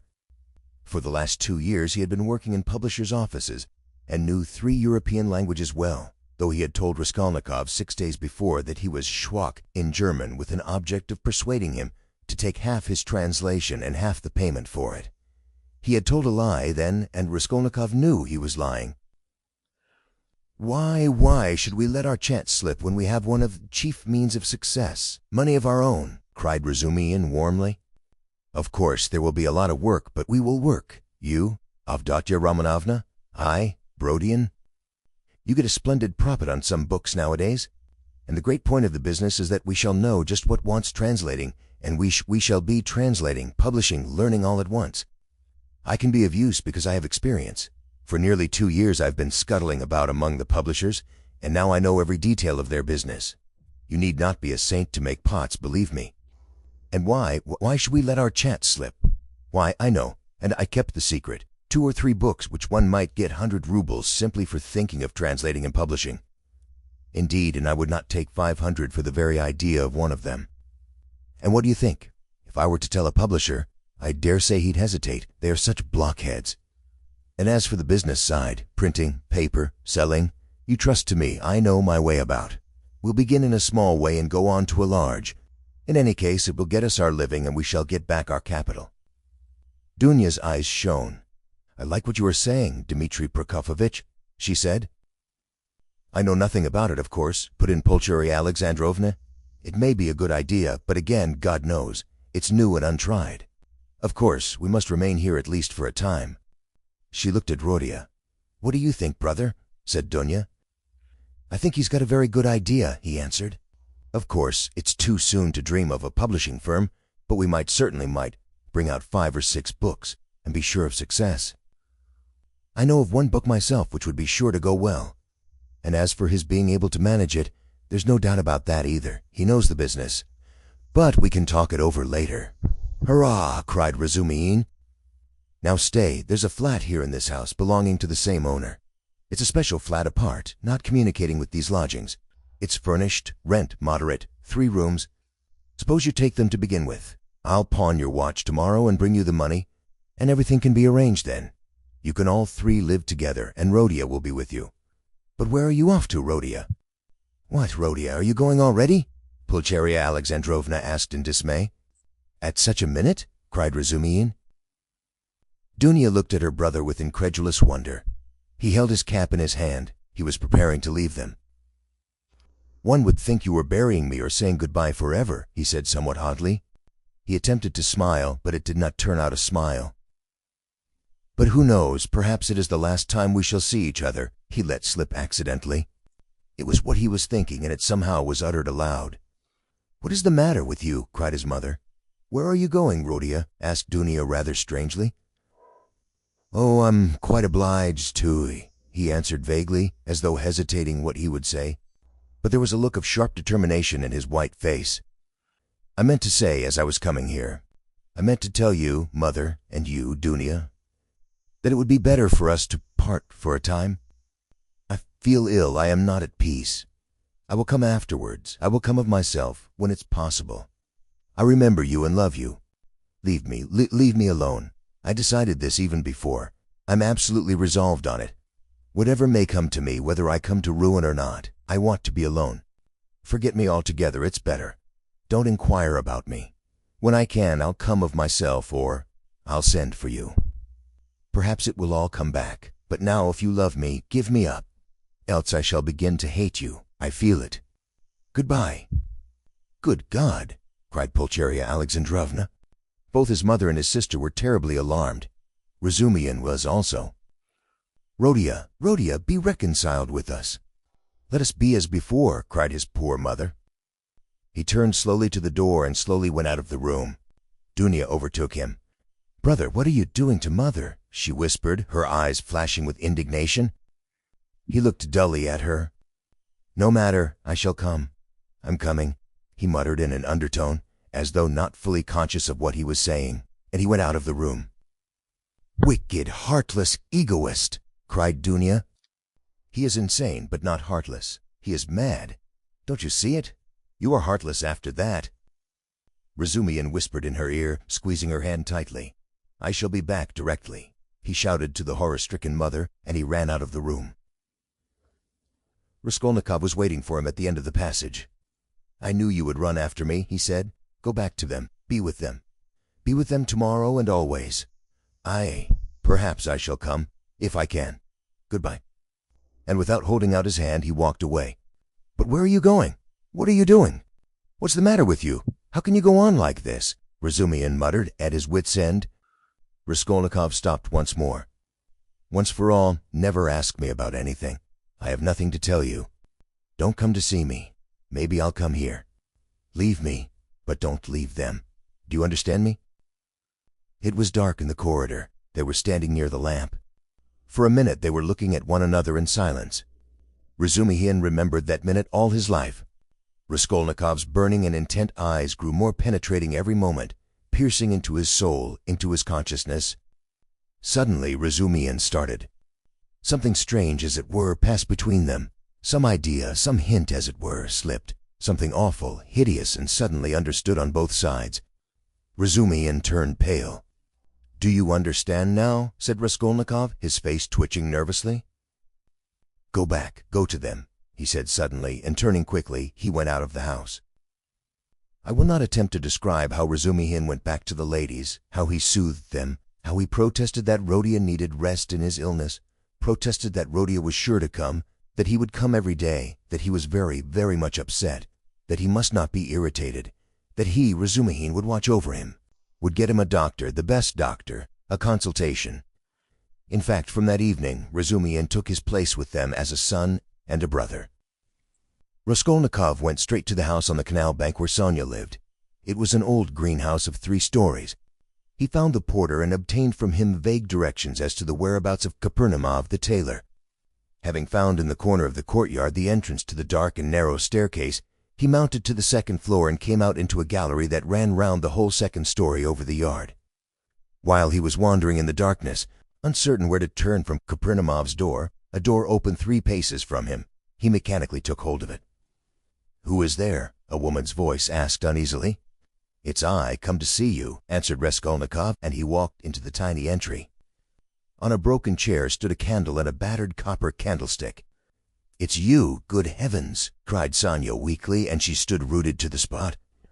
"Which is your room? This way?" And Raskolnikov, trying not to look at her, hastened in. A minute later Sonia, too, came in with the candle, set down the candlestick, and, completely disconcerted, stood before him inexpressibly agitated and apparently frightened by his unexpected visit. The color rushed suddenly to her pale face and tears came into her eyes. She felt sick and ashamed and happy too. Raskolnikov turned away quickly and sat on a chair by the table. He scanned the room in a rapid glance. It was a large but exceedingly low-pitched room, the only one let by the Kapernimovs, to whose room a closed door led in the wall on the left. In the opposite side on the right-hand wall was another door, always kept locked. That led to the next flat, which formed a separate lodging. Sonia's room looked like a barn. It was a very irregular quadrangle, and this gave it a grotesque appearance. A wall with 3 windows looking out onto the canal ran aslant, so that one corner formed a very acute angle, and it was difficult to see in it without very strong light. The other corner was disproportionately obtuse. There was scarcely any furniture in the big room. In the corner on the right was a bedstead. Beside it, nearest the door, a chair. A plain deal table covered by a blue cloth stood against the same wall, close to the door into the other flat. 2 rush-bottom chairs stood by the table. On the opposite wall near the acute angle stood a small, plain wooden chest of drawers looking, as it were, lost in a desert. That was all there was in the room. The yellow, scratched and shabby wallpaper was black in the corners. It must have been damp and full of fumes in the winter. There was every sign of poverty. Even the bedstead had no curtain. Sonia looked in silence at her visitor, who was so attentively and unceremoniously scrutinizing her room, and even began at last to tremble with terror, as though she were standing before her judge and the arbiter of her destinies. "I am late. 11, isn't it?" he asked, still not lifting his eyes. "Yes," muttered Sonia. "Oh, yes, it is," she added, hastily, as though in that lay her means of escape. "My landlady's clock has just struck. I heard it myself." "I've come to you for the last time," Raskolnikov went on gloomily, "although this was the first time. I may perhaps not see you again." "Are you going away?" "I don't know. Tomorrow." "Then you are not coming to Katerina Ivanovna tomorrow?" Sonia's voice shook. "I don't know. I shall know tomorrow morning. Never mind. I've come to say one word." He raised his brooding eyes to her and suddenly noticed that he was sitting down while she was all the while standing before him. "Why are you standing? Sit down," he said in a changed voice, gentle and friendly. She sat down. He looked kindly and almost compassionately at her. "How thin you are! What a hand! Quite transparent, like a dead hand." He took her hand. Sonia smiled faintly. "I have always been like that," she said. "Even when you lived at home?" "Yes." "Of course you were," he added abruptly, and the expression of his face and the sound of his voice changed again suddenly. He looked round him once more. "You rent this room from the Kopernimots?" "Yes." "They live there, through that door?" "Yes, they have another room like this." "All in one room?" "Yes." "I should be afraid in your room at night," he observed gloomily. "They are very good people, very kind," answered Sonia, who still seemed bewildered. "And all the furniture, everything is theirs. And they are very kind, and the children, too, often come to see me." "They all stammer, don't they?" "Yes, he stammers and he's lame. And his wife, too. It's not exactly that she stammers, but she can't speak plainly. She's a very kind woman. And he used to be a house serf. And there are 7 children. And it's only the eldest one that stammers, and the others are simply ill. But they don't stammer. But where did you hear about them?" she added with some surprise. "Your father told me, then. He told me all about you, and how you went out at 6 o'clock and came back at 9, and how Katerina Ivanovna knelt down by your bed." Sonia was confused. "I fancied I saw him today," she whispered hesitatingly. "Whom?" "Father. I was walking in the street, out there at the corner, about 10 o'clock, and he seemed to be walking in front.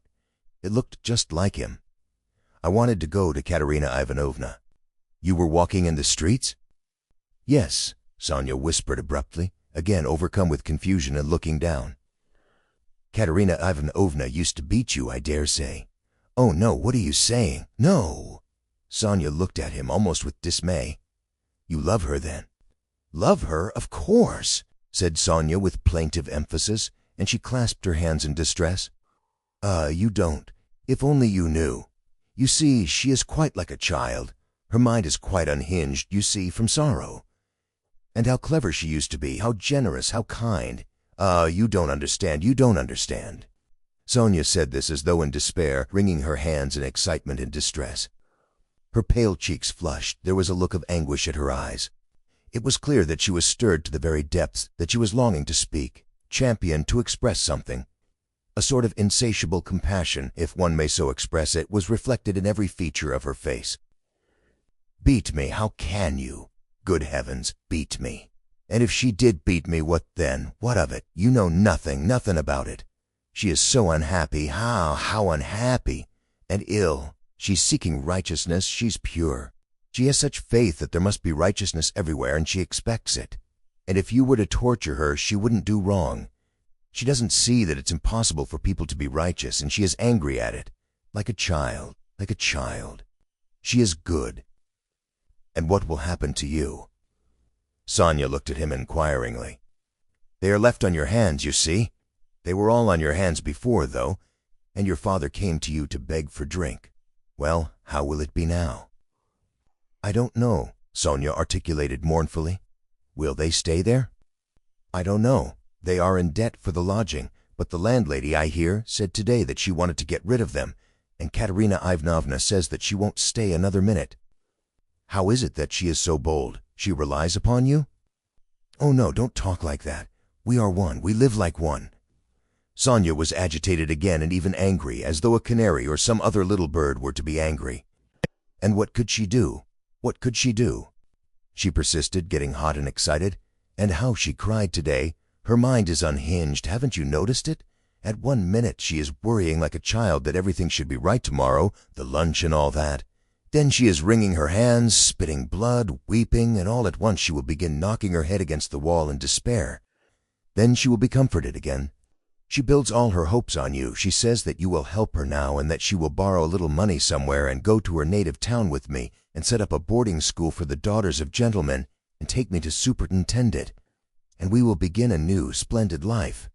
And she kisses and hugs me, comforts me, and you know she has such faith in her fancies. One can't contradict her. And all the day long she has been washing, cleaning, mending. She dragged the wash-tub into the room with her feeble hands and sank on the bed, gasping for breath. We went this morning to the shops to buy shoes for Polenka and Lida, for theirs are quite worn out. Only the money we'd reckoned wasn't enough, not nearly enough. And she picked out such dear little boots, for she has taste, you don't know. And there in the shop she burst out crying before the shopman because she hadn't enough. It was sad to see her. "Well, after that I can understand your living like this," Raskolnikov said with a bitter smile. "And aren't you sorry for them? Aren't you sorry?" Sonia flew at him again. "Why, I know you gave your last penny yourself, though you'd seen nothing of it, and if you'd seen everything, oh dear! And how often I've brought her to tears. Only last week. Yes, only a week before his death. I was cruel, and how often I've done it. I've been wretched at the thought of it all day." Sonia wrung her hands as she spoke at the pain of remembering it. "You were cruel?" "Yes, I went to see them," she went on, weeping. "And father said, 'Read me something, Sonia, my head aches. Read to me, here's a book.' He had a book that he had gotten from Andrei Samuelovitch Lebeziatnikov. He lives there. He always used to get hold of such funny books. And I said, I can't stay, as I didn't want to read, and I'd gone in chiefly to show Katerina Ivanovna some collars. Lizaveta, the peddler, sold me some collars and cuffs cheap, pretty, new embroidered ones. Katerina Ivanovna liked them very much. She put them on and looked at herself in the glass and was delighted with them. 'Make me a present of them, Sonia,' she said. 'Please do.' 'Please do,' she said. She wanted them so much. And when could she wear them? They just reminded her of her old happy days. She looked at herself in the glass, admired herself, and she has no clothes at all, no things of her own, hasn't had all these years. And she never asks anyone for anything. She is proud. She'd sooner give away everything. And these she asked for, she liked them so much, and I was sorry to give them. 'What use are they to you, Katerina Ivanovna?' I said. I spoke like that to her. I ought not to have said that. She gave me such a look, and she was so grieved at my refusing her, and it was so sad to see. And she was not grieved for the collars, but for my refusing. I saw that. If only I could bring it all back, change it, take back those words. But it's nothing to you. Did you know Lizaveta, the peddler?" "Yes, did you know her?" Sonia asked with some surprise.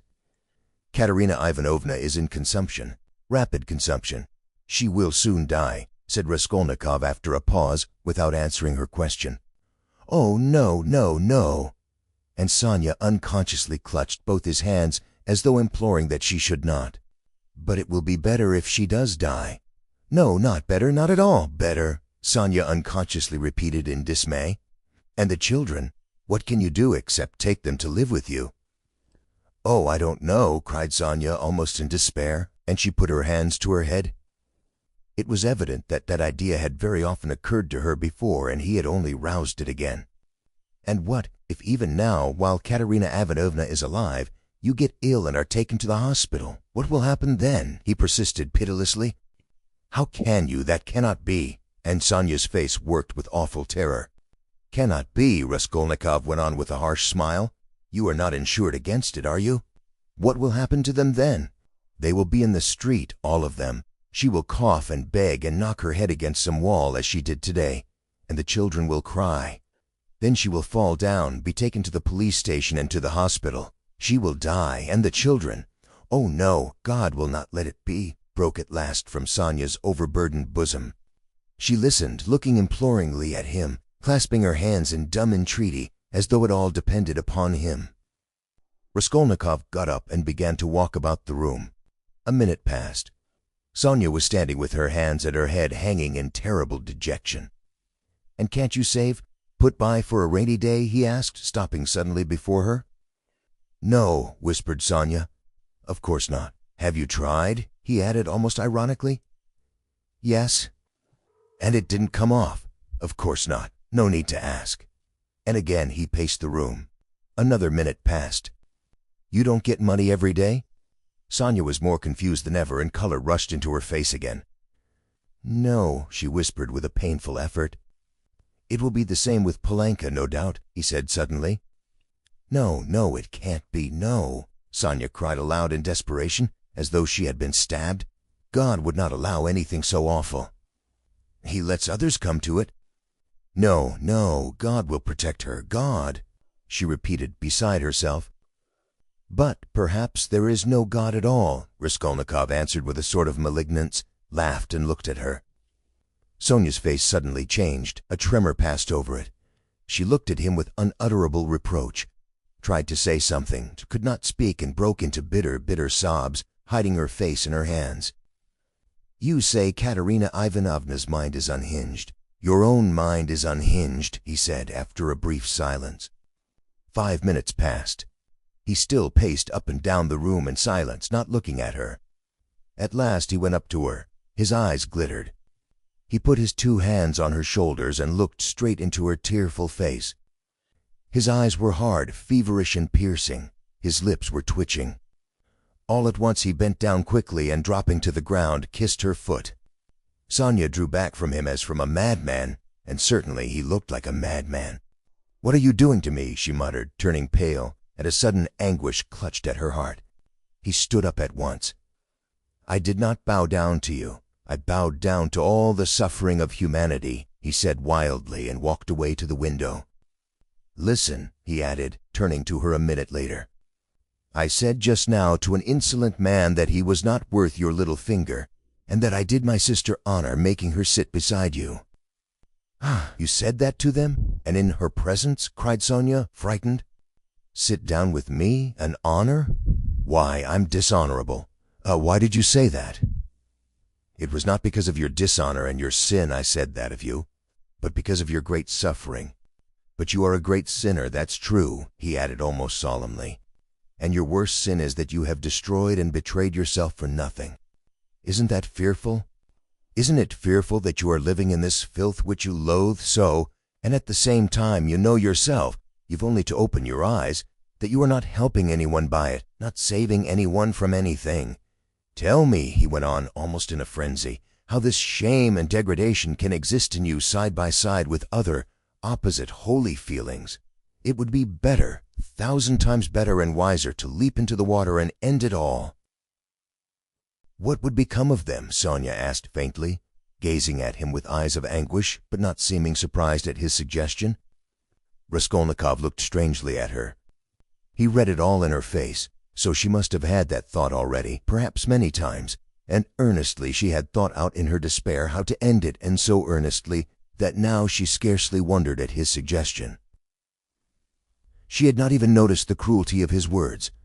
The significance of his reproaches and his peculiar attitude to her shame she had, of course, not noticed either, and that too was clear to him. but he saw how monstrously the thought of her disgraceful, shameful position was torturing her and had long tortured her. What, he thought, could hitherto have hindered her from putting an end to it? Only then he realized what those poor little orphan children and that pitiful, half-crazy Katerina Ivanovna, knocking her head against the wall in her consumption, meant for Sonia. But nevertheless, it was clear to him again that with her character and the amount of education she had after all received, she could not in any case remain so. He was still confronted by the question, how could she have remained so long in that position without going out of her mind, since she could not bring herself to jump into the water? Of course he knew that Sonny's position was an exceptional case, though unhappily not unique and not infrequent, indeed. But that very exceptionalness, her tinge of education, her previous life might, one would have thought, have killed her at the first step on that revolting path. What held her up? Surely not depravity. All that infamy had obviously only touched her mechanically. Not one drop of real depravity had penetrated to her heart. He saw that. He saw through her as she stood before him. There are 3 ways before her, he thought: the canal, the madhouse, or, at last, to sink into depravity which obscures the mind and turns the heart to stone. The last idea was the most revolting, but he was a skeptic. He was young, abstract, and therefore cruel, and so he could not help believing that the last end was the most likely. Can that be true? He cried to himself. Can that creature who has still preserved the purity of her spirit be consciously drawn at last into that sink of filth and iniquity? Can the process already have begun? Can it be that she has only been able to bear it till now because vice has begun to be less loathsome to her? No, that cannot be, he cried, as Sonia had just before. No, what has kept her from the canal till now is the idea of sin, and they, the children. And if she has not gone out of her mind, but who says she has not gone out of her mind? Is she in her senses? Can one talk, can one reason as she does? How can she sit on the edge of the abyss of loathsomeness into which she is slipping and refuse to listen when she is told of danger? Does she expect a miracle? No doubt she does. Doesn't that all mean madness? He stayed obstinately at that thought. He liked that explanation indeed better than any other. He began looking more intently at her. "So you pray to God a great deal, Sonia?" he asked her. Sonia did not speak. He stood beside her, waiting for an answer. "What should I be without God?" she whispered rapidly, forcibly, glancing at him with suddenly flashing eyes and squeezing his hand. "Ah, so that is it," he thought. "And what does God do for you?" he asked, probing her further. Sonia was silent a long while, as though she could not answer. Her weak chest kept heaving with emotion. "Be silent. Don't ask. You don't deserve," she cried suddenly, looking sternly and wrathfully at him. That's it, he repeated to himself. "He does everything," she whispered quickly, looking down again. "That's the way out, that's the explanation," he decided, scrutinizing her with eager curiosity, with a new, strange, almost morbid feeling. He gazed at that pale, thin, irregular, angular little face, those soft blue eyes, which could flash with such fire, such stern energy, that little body still shaking with indignation and anger, and it all seemed to him more and more strange, almost impossible. "She is a religious maniac," he repeated to himself. There was a book lying on the chest of drawers. He had noticed it every time he paced up and down the room. Now he took it up and looked at it. It was the New Testament in the Russian translation. It was bound in leather, old and worn. "Where did you get that?" he called to her across the room. She was still standing in the same place, 3 steps from the table. "It was brought me," she answered, as it were unwillingly, not looking at him. "Who brought it?" "Lizaveta. I asked her for it." Lizaveta? Strange, he thought. Everything about Sonia seemed to him stranger and more wonderful every moment. He carried the book to the candle and began to turn over the pages. "Where is the story of Lazarus?" he asked suddenly. Sonia looked obstinately at the ground and would not answer. She was standing sideways to the table. "Where is the raising of Lazarus? Find it for me, Sonia." She stole a glance at him. You are not looking in the right place. It's in the fourth gospel," she whispered sternly without looking at him. "Find it and read it to me," he said. He sat down with his elbow on the table, leaned his head on his hand and looked away sullenly, prepared to listen. "In 3 weeks' time they'll welcome me in the madhouse. I shall be there if I am not in a worse place," he muttered to himself. Sonia heard Raskolnikov's request distrustfully and moved hesitatingly to the table. She took the book, however. "Haven't you read it?" she asked, looking up at him across the table. Her voice became sterner and sterner. "Long ago, when I was at school." "Read." "And haven't you heard it in church?" "I haven't been. Do you often go?" "No," whispered Sonia. Raskolnikov smiled. "I understand. And you won't go to your father's funeral tomorrow?" "Yes, I shall. I was at church last week, too. I had a requiem service." "For whom?" "For Lizaveta. She was killed with an axe." His nerves were more and more strained. His head began to go round. "Were you friends with Lizaveta?" "Yes. She was good. She used to come. Not often. She couldn't. We used to read together and talk. She will see God." The last phrase sounded strange in his ears. And here was something new again, the mysterious meetings with Lizaveta, and both of them religious maniacs. I shall be a religious maniac myself soon. It's infectious. "Read," he cried irritably and insistently. Sonia still hesitated. Her heart was throbbing. She hardly dared to read to him. He looked almost with exasperation at the unhappy lunatic. "What for? You don't believe?" she whispered softly and, as it were, breathlessly. "Read, I want you to," he persisted. "You used to read to Lizaveta." Sonia opened the book and found the place. Her hands were shaking, her voice failed her. Twice she tried to begin and could not bring out the first syllable. "Now a certain man was sick, named Lazarus of Bethany," she forced herself at last to read. But at the third word her voice broke like an overstrained string. There was a catch in her breath. Raskolnikov saw in part why Sonia could not bring herself to read to him, and the more he saw this, the more roughly and irritably he insisted on her doing so. He understood only too well how painful it was for her to betray and unveil all that was her own. He understood that these feelings really were her secret treasure, which she had kept perhaps for years, perhaps from childhood, while she lived with an unhappy father and a distracted stepmother crazed by grief, in the midst of starving children and unseemly abuse and reproaches. But at the same time he knew now, and knew for certain that, although it filled her with dread and suffering, yet she had a tormenting desire to read, and to read to him that he might hear it, and to read now whatever might come of it. He read this in her eyes. He could see it in her intense emotion. She mastered herself, controlled the spasm in her throat, and went on reading the 11th chapter of St. John. She went on to the 19th verse. "And many of the Jews came to Martha and Mary to comfort them concerning their brother. Then Martha, as soon as she heard that Jesus was coming, went and met him, but Mary sat still in the house. Then said Martha unto Jesus, Lord, if thou hadst been here, my brother had not died. But I know that even now whatsoever thou wilt ask of God, God will give it thee."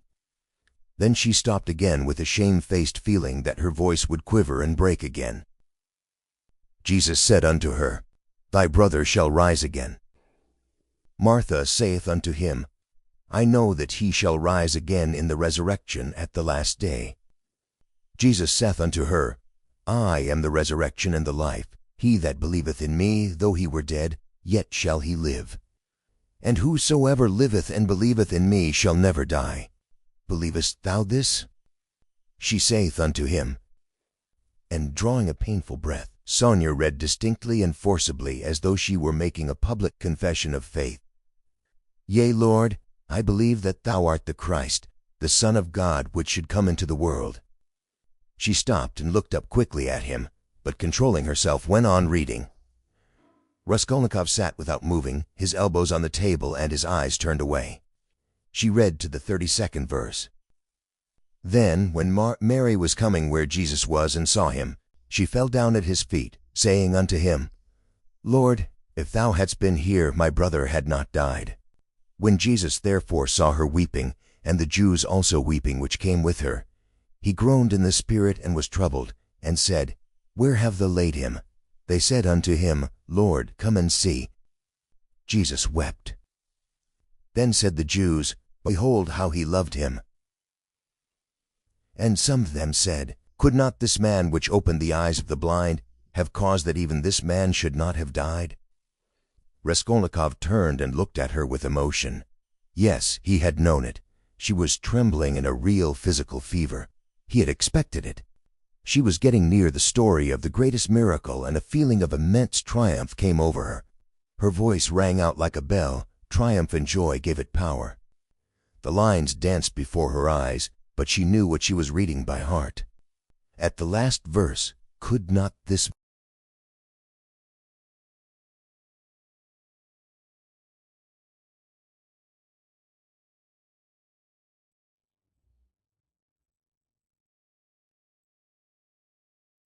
sobbing and believing, and he too is blinded, and unbelieving, he too will hear, he too will believe. Yes, yes, at once now, was what she was dreaming, and she was quivering with happy anticipation. Jesus therefore again groaning in himself cometh to the grave. It was a cave, and a stone lay upon it. Jesus said, Take ye away the stone. Martha, the sister of him that was dead, saith unto him, Lord, by this time he stinketh, for he hath been dead 4 days. She laid emphasis on the word 4. Jesus saith unto her, Said I not unto thee that if thou wouldst believe, thou shouldest see the glory of God? Then they took away the stone from the place where the dead was laid. And Jesus lifted up his eyes and said, Father, I thank thee that thou hast heard me. And I knew that thou hearest me always, but because of the people which stand by I said it, that they may believe that thou hast sent me. And when he had thus spoken, he cried with a loud voice, Lazarus, come forth. And he that was dead came forth. She read loudly, cold and trembling with ecstasy, as though she were seeing it before her eyes. Bound hand and foot with grave clothes, and his face was bound about with a napkin. Jesus saith unto them, Loose him and let him go. Then many of the Jews which came to Mary and had seen the things which Jesus did believed on him. She could read no more, closed the book, and got up from her chair quickly. That is all about the raising of Lazarus, she whispered severely and abruptly, and turning away she stood motionless, not daring to raise her eyes to him. She still trembled feverishly. The candle end was flickering out in the battered candlestick, dimly lighting up in the poverty-stricken room the murderer and the harlot who had so strangely been reading together the eternal book. 5 minutes or more passed. I came to speak of something, Raskolnikov said aloud, frowning. He got up and went to Sonia. She lifted her eyes to him in silence. His face was particularly stern, and there was a sort of savage determination in it. I have abandoned my family today, said, my mother and sister. I am not going to see them. I have broken with them completely. What for? Asked Sonia, amazed. Her recent meeting with his mother and sister had left a great impression which she could not analyze. She heard his news almost with horror. I have only you now, he added. Let us go together. I've come to you. We are both accursed. Let us go our way together. His eyes glittered as though he were mad, Sonia thought in her turn. Go where? She asked in alarm, and she involuntarily stepped back. How do I know? I only know it's the same road. I know that and nothing more. It's the same goal. She looked at him and understood nothing. She knew only that he was terribly, infinitely unhappy. No one of them will understand if you tell them, but I have understood. I need you. That is why I have come to you. I don't understand, whispered Sonia. You'll understand later. Haven't you done the same? You too have transgressed, have had the strength to transgress. You have laid hands on yourself. You have destroyed a life. Your own. It's all the same. You might have lived in spirit and understanding, but you'll end in the Haymarket. but you won't be able to stand it, and if you remain alone you'll go out of your mind like me. You are like a mad creature already. So we must go together on the same road. Let us go." "What for? What's all this for?" said Sonya, strangely and violently agitated by his words. "What for? Because you can't remain like this, that's why. You must look things straight in the face at last and not weep like a child and cry that God won't allow it. What will happen if you should really be taken to the hospital tomorrow? She is mad and in consumption. She'll soon die. And the children. Do you mean to tell me Paulinka won't come to grief? Haven't you seen children here at the street corners sent out by their mothers to beg? I found out where those mothers live and in what surroundings. Children can't remain children there. At 7 the child is vicious and a thief. Yet children, you know, are in the image of Christ. Theirs is the kingdom of heaven. He bade us honor and love them. They are the humanity of the future." "What's to be done? What's to be done?" repeated Sonya, weeping hysterically and wringing her hands. "What's to be done? Break what must be broken, once and for all. That's all, and take the suffering on oneself." "What, you don't understand? You'll understand later. Freedom and power, and above all, power.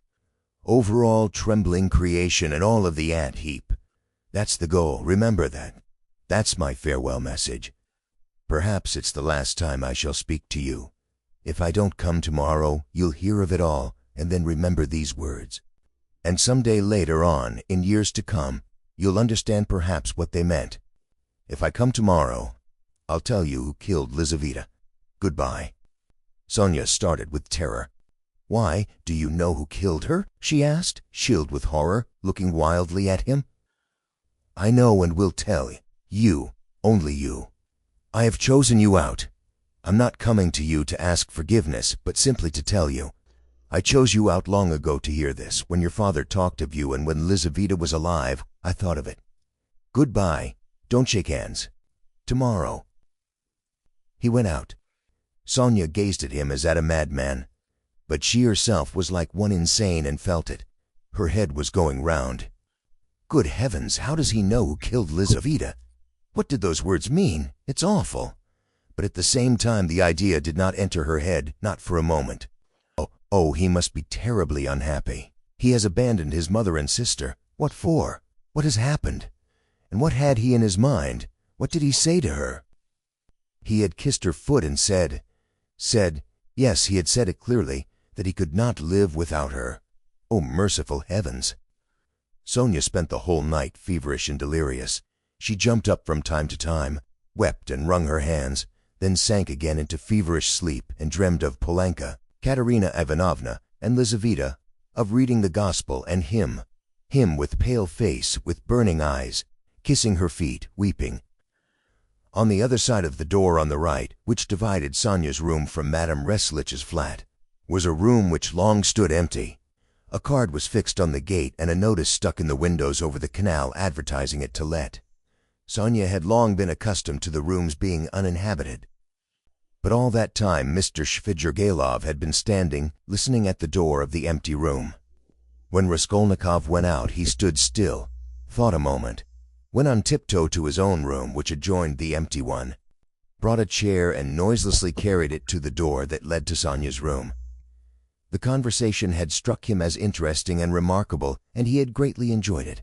So much so that he brought a chair that he might not in the future, tomorrow for instance, have to endure the inconvenience of standing a whole hour, but might listen in comfort. When next morning at 11 o'clock punctually, Raskolnikov went into the department of the investigation of criminal causes and sent his name in to Pafy Petrovitch, he was surprised at being kept waiting so long. It was at least 10 minutes before he was summoned. He had expected that they would pounce upon him, but expected in the waiting room, and people who apparently had nothing to do with him were continually passing to and fro before him. In the next room, which looked like an office, several clerks were sitting writing, and obviously they had no notion who or what Raskolnikov might be.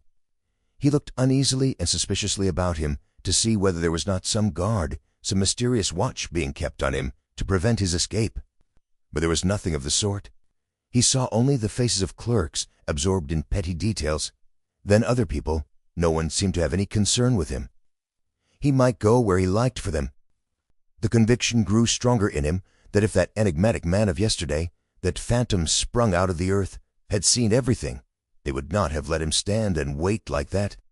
And would they have waited till he elected to appear at 11? Either the man had not yet given information, or simply he knew nothing, had seen nothing. And how could he have seen anything? And so all that had happened to him the day before was again a phantom exaggerated by a sick and overstrained imagination. This conjecture had begun to grow strong the day before, in the midst of all his alarm and despair. Thinking it all over now, and preparing for a fresh conflict, he was suddenly aware that he was trembling, and he felt a rush of indignation at the thought that he was trembling with fear at facing that hateful Porfir Petrovitch. What he dreaded above all was meeting that man again. He hated him with an intense, unmitigated hatred, and was afraid his hatred might betray him. His indignation was such that he ceased trembling at once. He made ready to go in, with a cold and arrogant bearing, and vowed to himself to keep as silent as possible, to watch and listen, and for once at least to control his overstrained nerves. At that moment he was summoned to Porfir Petrovitch. He found Porfir Petrovitch alone in his study. His study was a room neither large nor small, furnished with a large writing table that stood before a sofa, upholstered in checked material, a bureau, a bookcase in the corner, and several chairs, all government furniture of polished yellow wood. In the further wall there was a closed door. Beyond it there were no doubt other rooms. On Raskolnikov's entrance, Porfir Petrovitch had at once closed the door by which he had come in, and they remained alone. He met his visitor with an apparently genial and good-tempered air, and it was only after a few minutes that Raskolnikov saw signs of a sudden awkwardness in him, as though he had been thrown out of his reckoning or caught in something very secret. My dear fellow, here you are, in our domain," began Porfiry, holding out both hands to him. "Come, sit down, old man. Or perhaps you don't like to be called my dear fellow and old man. Tout cruel? Please don't think it too familiar. Here on the sofa."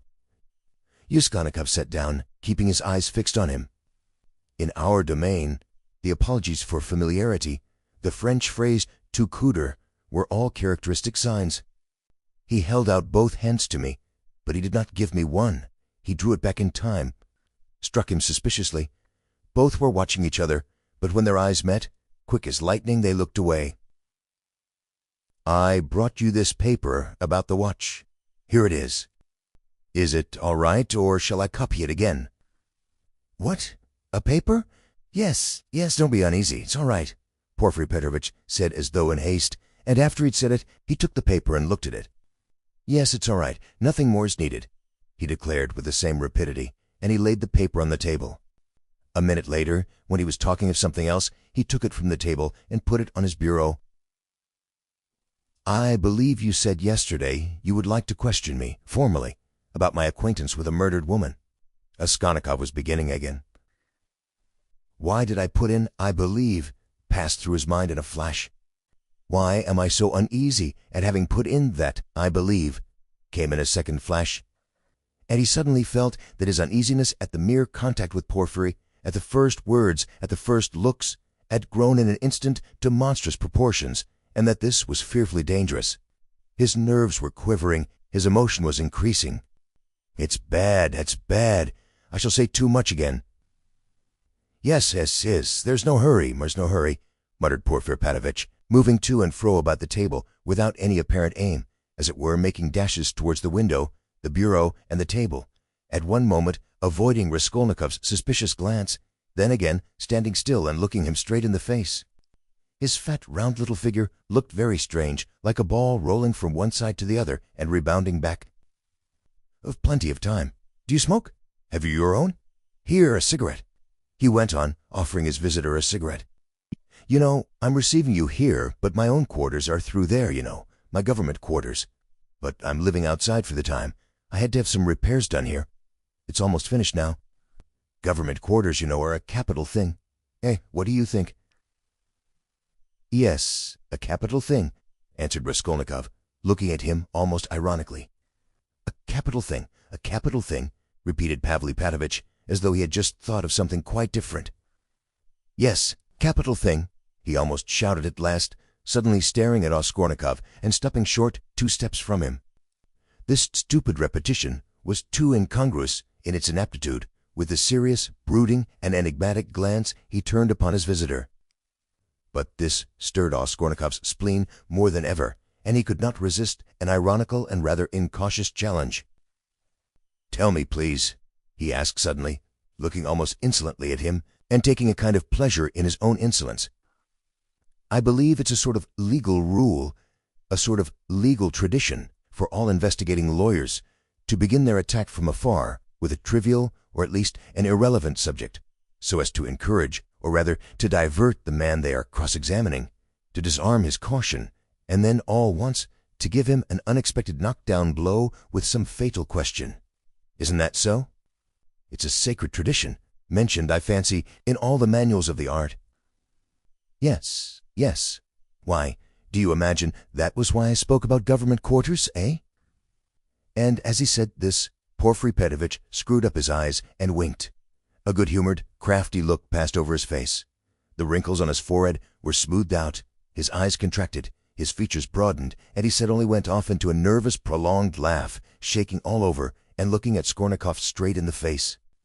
The latter forced himself to laugh too, but when Porfiry, seeing that he was laughing, broke into such a guffaw that he turned almost crimson, Raskolnikov's repulsion overcame all precaution. He left off laughing, scowled and stared with hatred at Porfiry, keeping his eyes fixed on him, while his intentionally prolonged laughter lasted. There was a lack of precaution on both sides, however, for Porfiry Petrovitch seemed to be laughing at his visitor's face and to be very little disturbed at the annoyance with which the visitor received it. The latter effect was very significant in Raskolnikov's eyes. He saw that Porfiry Petrovitch had not been embarrassed just before either, but that he, Raskolnikov, had perhaps fallen into a trap, that there must be something, some motive here unknown to him, that perhaps everything was in readiness and in another moment would break upon him. He went straight to the point at once, rose from his seat and took his cap. "Porfiry Petrovitch," he began resolutely, though with considerable irritation, "yesterday you expressed a desire that I should come to you for some inquiries." He laid special stress on the word inquiries. "I have come, and if you have anything to ask me, ask it, and if not, allow me to withdraw. I have no time to spare. I have to be at the funeral of that man who was run over, of whom you know also," he added, feeling angry at once at having made this addition, and more irritated at his anger. "I'm sick of it all, do you hear? And have long been. It's partly what made me ill. In short," he shouted, feeling that the phrase about his illness was still more out of place, "in short, kindly examine me or let me go at once, and if you must examine me, do so in the proper form. I will not allow you to do so otherwise, and so meanwhile, goodbye, as we have evidently nothing to keep us now." "Good heavens! What do you mean? What shall I question you about?" cackled Porfiry Petrovitch, with a change of tone, instantly leaving off laughing. "Please don't disturb yourself." He began fidgeting from place to place and forcibly making Raskolnikov sit down. "There's no hurry, is no hurry. It's all nonsense. Oh, no, I'm very glad you've come to see me at last. I look upon you simply as a visitor. And as for my confounded laughter, please excuse it, Rodion Romanovitch." "Rodion Romanovitch? That is your name. Hits my nerves. You tickled me so with your witty observation. I assure you, sometimes I shake with laughter, like an india-rubber ball, for half an hour at a time. I am often afraid of an attack of paralysis. Do sit down. Please do, or I shall think you are angry." Raskolnikov did not speak. He listened, watching him, still frowning angrily. He did sit down, but still held his cap. "I must tell you one thing about myself, my dear Rodion Romanovitch," Porfiry Petrovitch continued, moving about the room and again avoiding his visitor's eyes. "You see, I'm a bachelor, a man of no consequence, and not used to society. Besides, I have nothing but for me. I'm set. I'm running to seed, and have you noticed, Rodion Romanovitch, that in our Petersburg circles, if two clever men meet who are not intimate but respect each other, like you and me, it takes them half an hour before they can find a subject for conversation. They're dumb. They sit opposite each other and feel awkward. Everyone has subjects of conversation. Ladies, for instance. People in high society always have their subjects of conversation," said the rigueur. "But people of the middle sort like us, thinking people that is, are always tongue-tied and awkward. What's the reason of it? Whether it's the lack of public interest, or whether it is we are so honest we don't want to deceive one another, I don't know. What do you think? Do put down your cap. It looks as if you were just going. It makes me uncomfortable. I'm so delighted. Raskolnikov put down his cap and continued listening in silence with a serious, frowning face to the vague and empty chatter of Porfiry Petrovitch. Does he really want to distract my attention with his silly babble? I can't offer you coffee here, but why not spend 5 minutes with a friend, Porfiry Petrovitch? And you know all these official duties. Please don't mind my running up and down. Excuse it, my dear fellow. I'm very much afraid of offending you, but exercise is absolutely indispensable for me. I'm always sitting, and so glad to be moving about for 5 minutes. I suffer from my sedentary life. I always intend to join a gymnasium. They say that officials of all ranks, even privy councillors, may be seen skipping gaily there. There you have it, modern science. Yes, yes. But as for my duties here, inquiries and all such formalities, you mentioned inquiries yourself just now. I assure you, these interrogations are sometimes more embarrassing for the interrogator than for the interrogated. You made the observation yourself just now, very aptly and wittily. Raskolnikov had made no observation of the kind. One gets into a model, a regular model. One keeps harping on the same note like a drum. There is to be reform, and we shall be called by a different name at least, and as for our legal tradition, as you so wittily called it, I thoroughly agree with you. Every prisoner on trial, even the rudest peasant, know that they begin by disarming him with irrelevant questions, as you so happily put it, and then deal him a knockdown blow. Your felicitous comparison. So you really imagine that I meant by government quarters. You're an ironical person. Come, I won't go on. By the way, yes, one word leads to another. You spoke of formality just now, of the inquiry, you know. But what's the use of formality? In many cases, it's nonsense. Sometimes one has a friendly chat and gets a good deal more out of it. One can always fall back on formality, allow me to assure you. And after all, what does it amount to? An examining lawyer cannot be bounded by formality at every step. The work of investigation is, so to speak, a free art in its own way. Porfiry Petrovitch took breath a moment. He had simply babbled on, uttering empty phrases, letting slip a few enigmatic words, and again reverting to incoherence. He was almost running about the room, moving his fat little legs quicker and quicker, looking at the ground, with his right hand behind his back, while with his left making gesticulations that were extraordinarily incongruous with his words. Raskolnikov suddenly noticed that as he ran about the room, he seemed twice to stop for a moment near the door, as though he were listening. Is he expecting anything?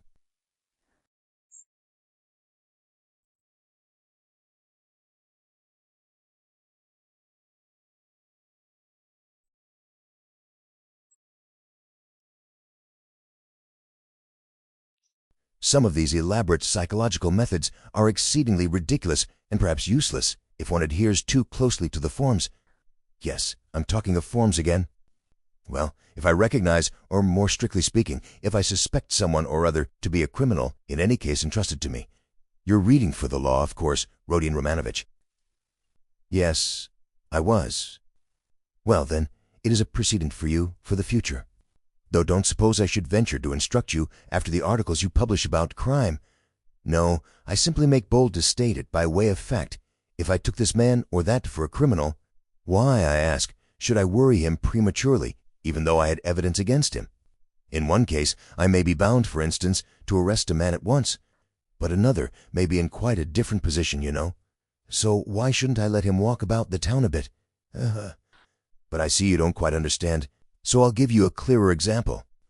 If I put him in prison too soon, I may very likely give him, so to speak, moral support. You're laughing? Raskolnikov had no idea of laughing. He was sitting with compressed lips, his feverish eyes fixed on Porfiry Petrovitch's. Yet that is the case with sometimes especially, for men are so different. You say, evidence. Well, there may be evidence, but evidence, you know, can generally be taken two ways. I am an examining lawyer and a weak man, I confess it. I should like to make a proof, so to say, mathematically clear. I should like to make a chain of evidence, such as twice 2 are 4. It ought to be a direct, irrefutable proof. And if I shut him up too soon, even though I might be convinced he was the man, I should very likely be depriving myself of the means of getting further evidence against him. And how? By giving him, so to speak, a definite position, I shall put him out of suspense and set his mind at rest so that he will retreat into his shell. They say that at Sevastopol, soon after Alma, the clever people were in a terrible fright that the enemy would attack openly and take Sevastopol at once. But when they saw that the enemy preferred a regular siege, they were delighted, I am told, and reassured, for the thing would drag on for 2 months at least. You're laughing. You don't believe me again? Of course, you're right, too. You're right. These are special cases, I admit. But you must observe this, my dear Rogian Romanovich. The general case, the case for which all legal forms and rules are intended, for which they are calculated and laid down in books, does not exist at all, for the reason that every case, every crime, for instance, so soon as it actually occurs, at once becomes a thoroughly special case, and sometimes a case unlike any that's gone before. Very comic cases of that sort sometimes occur. If I leave one man quite alone, if I don't touch him and don't worry him, but let him know, or at least suspect, every moment, that I know all about it, and I'm watching him day and night, and if he is in continual suspicion and terror, he'll be bound to lose his head. He'll come of himself, or maybe do something which will make it as plain as twice 2 or 4. It's delightful. It may be so with a simple peasant, but with one of our sort, an intelligent man cultivated on a certain side, it's a dead certainty. For, my dear fellow, it's a very important matter to know on what side a man is cultivated. And then there are nerves. You've overlooked them. Why, they're all sick, nervous, and irritable. And then, how they all suffer from spleen. That, I assure you, is a regular gold mine for us. And it's no anxiety to me. He's running about the town free. Let him walk about for a bit. I know well enough that I've caught him and that he won't escape me. Where would he escape to? Abroad, perhaps? A Pole will escape abroad, but not here, especially as I am watching and have taken measures. Will he escape into the depths of the country, perhaps? But you know, peasants live there, real rude Russian peasants. A modern, cultivated man would prefer prison to living with such strangers as our peasants. But that's all nonsense. And then the service. It's not merely that he has nowhere to run to. He is psychologically unable to escape me. What an expression. Through a law of nature he can't escape me if he had anywhere to go. Have you seen a butterfly round a candle? That's how he will keep circling and circling round me. Freedom will lose its attractions. He'll begin to brood. He'll weave a tangle round himself. He'll worry himself to death. What's more, he'll provide me with a mathematical proof, if I only give him long enough interval. And he'll keep circling round me, getting nearer and nearer, and then, flop, he'll fly straight into my mouth, and I'll swallow him, and that will be very amusing. He no believe me? Raskolnikov made no reply. He sat pale and motionless, still gazing with the same intensity into Porfiry's face. It's a lesson, he thought, turning cold. This is beyond the cat playing with a mouse, like yesterday. He can't be showing off his power with no motive, prompting me. He's far too clever for that. He must have another object. What is it? It's all nonsense, my friend. You're pretending to scare me. You've no proofs, and the man I saw had no real existence. He simply wants to make me lose my head, to work me up beforehand, and so to crush me. But you're wrong. You won't do it. But why give me such a hint? Is he reckoning on my shattered nerves? No, my friend, you're wrong. You won't do it even though you have some trap for me. Let us see what you have in store for me. And he braced himself to face a terrible and unknown ordeal. At times he longed to fall on Porfiry and strangle him. This anger was what he dreaded from the beginning. He felt that his parched lips were flecked with foam, his heart was throbbing, but he was still determined not to speak till the right moment. He realized that this was the best policy in his position, because instead of saying too much, he would be irritating his enemy by his silence and provoking him into speaking too freely. Anyhow, this was what he hoped for. No, I see, don't believe me. You think I'm playing a harmless joke on you. Puffy began again, getting more and more lively, chuckling at every instant, and again pacing round the room. And to be sure, you're right. God has given me a figure that can awaken none but comic ideas in other people, a buffoon. But let me tell you, and I repeat it, excuse an old man, my dear Rodion Romanovitch. You're a man still young, so to say, in your first youth, and so you put intellect above everything, like all young people. Playful wit and abstract arguments fascinate you, and that's for all the world like the old Austrian Hofkieschat. As far as I can judge of military matters, that is, on paper they'd beaten Napoleon and taken him prisoner, and there in their study they worked it all out in the cleverest fashion. But look you, General Max surrendered with all his army. I see, Rodion Romanovitch, you're laughing at a civilian like me, taking examples out of military history. But I can't help it. It's my weakness. I'm fond of military science, and I'm ever so fond of reading all military histories. I've suddenly missed my proper career. I ought to have been in the army. Upon my word, I ought. I shouldn't have been Napoleon, but I might have been a major. Well, I'll tell you the whole truth, my dear fellow, about this special case, I mean. Actual fact and a man's temperament, my dear sir, are weighty matters, and it's astonishing how they sometimes deceive the sharpest calculation. Listen to an old man. I'm speaking seriously, Rodion Romanovitch. As he said this, Pavly Petrovitch, who was scarcely 35, actually seemed to have grown old. Even his voice changed, and he seemed to shrink together. Moreover, I'm a candid man. Am I a candid man or not?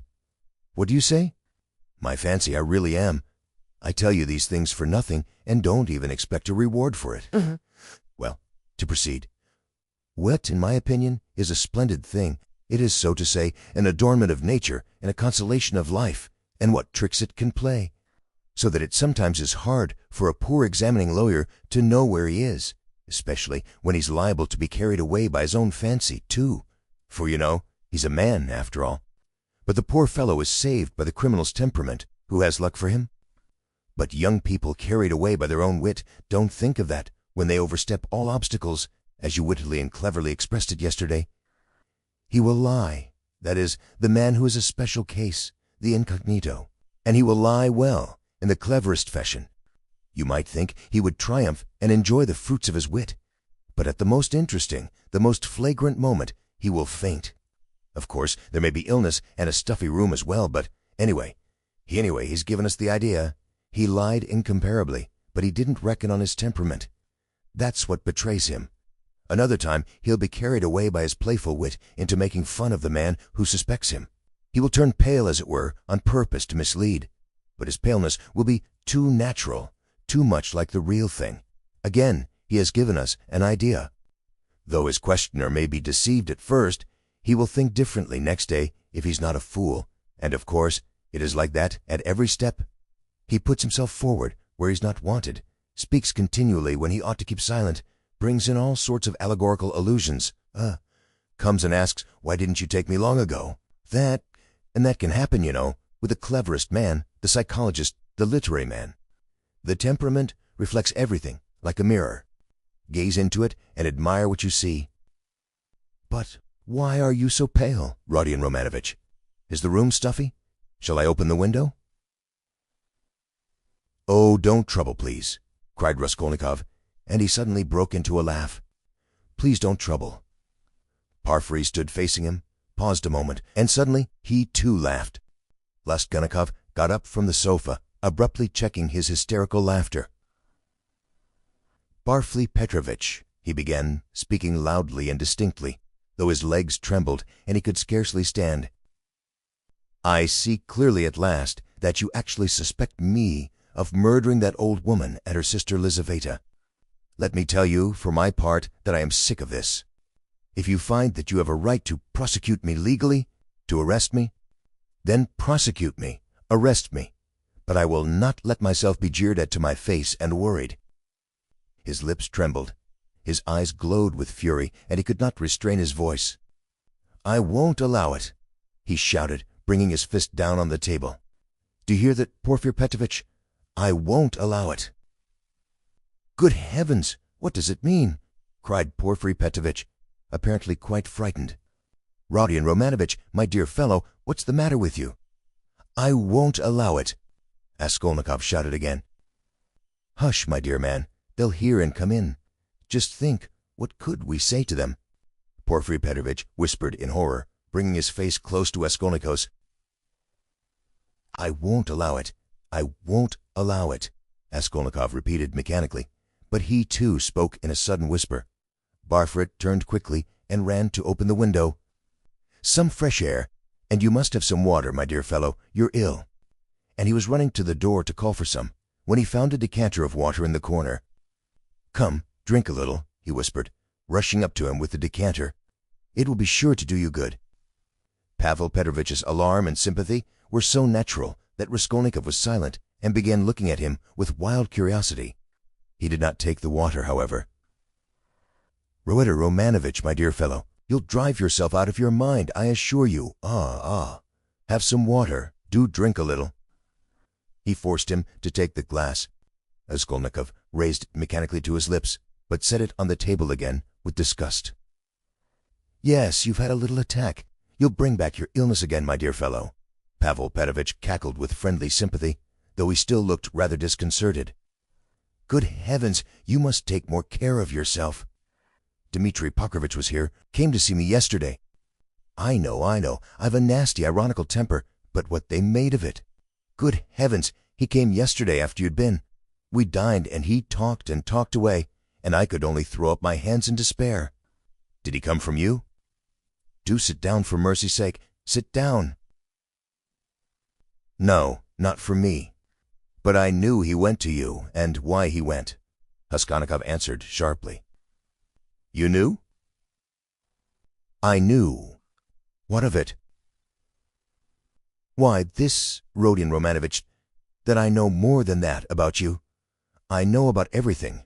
I know how you went to take a flat at night, when it was dark, and how you rang the bell and asked about the blood, so that the workman and the porter did not know what to make of it. Yes, I understand your state of mind at that time. But you'll drive yourself mad like that, upon my word. You'll lose your head. You're full of generous indignation at the wrongs you've received, first from destiny, and then from the police officers, and so you rush from one thing to another to force them to speak out and make an end of it all, because you're sick of all this suspicion and foolishness. That's so, isn't it? I've guessed how you feel, haven't I? Only in that way you'll lose your head, and Razumihin's too. He's too good a man for such a position. You must know that. You are ill, and he is good, and your illness is infectious for him. I'll tell you about it when you're more yourself. But do sit down, for goodness' sake. Please rest. You look shocking. Do sit down." Raskolnikov sat down. He no longer shivered. He was hot all over. In amazement, he listened with strained attention to Porfiry Petrovitch, who still seemed frightened as he looked after him with friendly solicitude. But he did not believe a word he said, that we felt a strange inclination to believe. Barfre's unexpected words about the flat had utterly overwhelmed him. How can it be? He knows about the flat, then, he thought suddenly. And he tells it me himself. Yes, in our legal practice there was a case almost exactly similar, a case of morbid psychology. Barfry went on quickly. A man confessed to murder and how he kept it up. It was a regular hallucination. He brought forward facts. He imposed upon everyone. And why? He had been partly, but only partly, unintentionally, the cause of a murder. And when he knew that he had given the murderers the opportunity, he sank into dejection. It got on his mind and turned his brain. He began imagining things, and he persuaded himself that he was the murderer. But at last the High Court of Appeal went into it, and the poor fellow was acquitted and put on the proper care. Thanks to the Court of Appeal. Tut, tut, tut. Why, my dear fellow, you may drive yourself into delirium if you have the impulse to work upon your nerves, to go ringing bells at night and asking about blood. I've studied all this morbid psychology in my practice. A man is sometimes tempted to jump out of a window or from a belfry. Just the same with bell ringing. It's all illness, Rodion Romanovich. You have begun to neglect your illness. You should consult an experienced doctor. What's the good of that fat fellow? You are light-headed. You were delirious when you did all this. For a moment, Raskolnikov felt everything going round. Is it possible? Is it possible flashed through his mind? That he is still lying? He can't be, he can't be. He rejected that idea, feeling to what a degree of fury it might drive him, feeling that fury might drive him mad. I was not delirious. I knew what I was doing, he cried, straining every faculty to penetrate Poofy's game. I was quite myself. Do you hear? Yes, I hear and understand. You said yesterday you were not delirious. You were particularly emphatic about it. I understand all you can tell me. Ah. Listen, Rodion Romanovitch, my dear fellow, if you were actually a criminal, or were somehow mixed up in this damnable business, would you insist that you were not delirious but in full possession of your faculties? And so emphatically and persistently? Would it be possible? Quite impossible to my thinking. If you had anything on your conscience, you certainly ought to insist that you were delirious. That's so, isn't it? There was a note of slyness in this inquiry. Raskolnikov drew back on the sofa as Porfiry bent over him and stared in silent perplexity at him. Another thing about Razumihin. You certainly ought to have said that he came of his own accord, to have concealed your part in it. But you don't conceal it. You lay stress on his coming at your instigation. Raskolnikov had not done so. A chill went down his back. You keep telling lies, he said slowly and weakly, twisting his lips into a sickly smile. You're trying again to show that you know all my game, that you know all I shall say beforehand, he said, conscious himself that he was not weighing his words as he ought. You want to frighten me, or you are simply laughing at me. He still stared at him as he said this, and again there was a light of intense hatred in his eyes. You keep lying, he said. You know perfectly well that the best policy for the criminal is to tell the truth as nearly as possible, to conceal as little as possible. I don't believe you. What a wily person you are, Porfiry tittered. There's no catching you. You've a perfect monomania. So you don't believe me? But still, you do believe me. You'll believe a quarter. I'll soon make you believe the whole, because I have a sincere liking for you and generally wish you good. Raskolnikov's lips trembled. Yes, I do, went on Porfiry, touching Raskolnikov's arm genially. You must take care of your illness. Besides, your mother and sister are here now. You must think of them. You must soothe and comfort them, and you do nothing but frighten them. What has that to do with you? How do you know it? What concern is it of yours? You're keeping watch on me, and want to let me know it? Good heavens! Why, I learned it all from you yourself. You don't notice that in your excitement you tell me and others everything. From Mazumin, too, I learned a number of interesting details yesterday. No, you interrupted me, but I must tell you that, for all your wit, your suspiciousness makes you lose the common-sense view of things. To return to bell-ringing, for instance, I, an examining lawyer, have betrayed a precious thing like that, a real fact, for it is a fact worth having, and you see nothing in it. Why, if I had the slightest suspicion of you, should I have acted like that? No, I should first have disarmed your suspicions and not let you see I knew of that fact, should have diverted your attention and suddenly have dealt you a knock-down blow. Your expression, saying, "And what were you doing, sir, pray, at 10 or nearly 11, at the murdered woman's flat? And why did you ring the bell? And why did you ask about blood? And why did you invite the porters to go with you to the police station, to the lieutenant? That's how I ought to have acted if I had agreed a suspicion of you. I ought to have taken your evidence in due form, searched your lodgings, and perhaps have arrested you too. So I have no suspicion of you, since I've not done that. But you can't look at it normally, and you see nothing, I say again." Raskolnikov started so that Pufty Petrovitch could not fail to perceive it. "You're lying all the while," he cried. "I don't know your object, but you're lying. You did not speak like that just now, and I cannot be mistaken." "I'm lying?" Porfiry repeated, apparently incensed, but preserving a good-humored and ironical face, as though he were not in the least concerned at Raskolnikov's opinion of him. "I am lying. But how did I treat you just now? Hi, the examining lawyer." prompting you and giving you every means for your defense. Illness, I said, delirium, injury, melancholy, and the police officers and all the rest of it.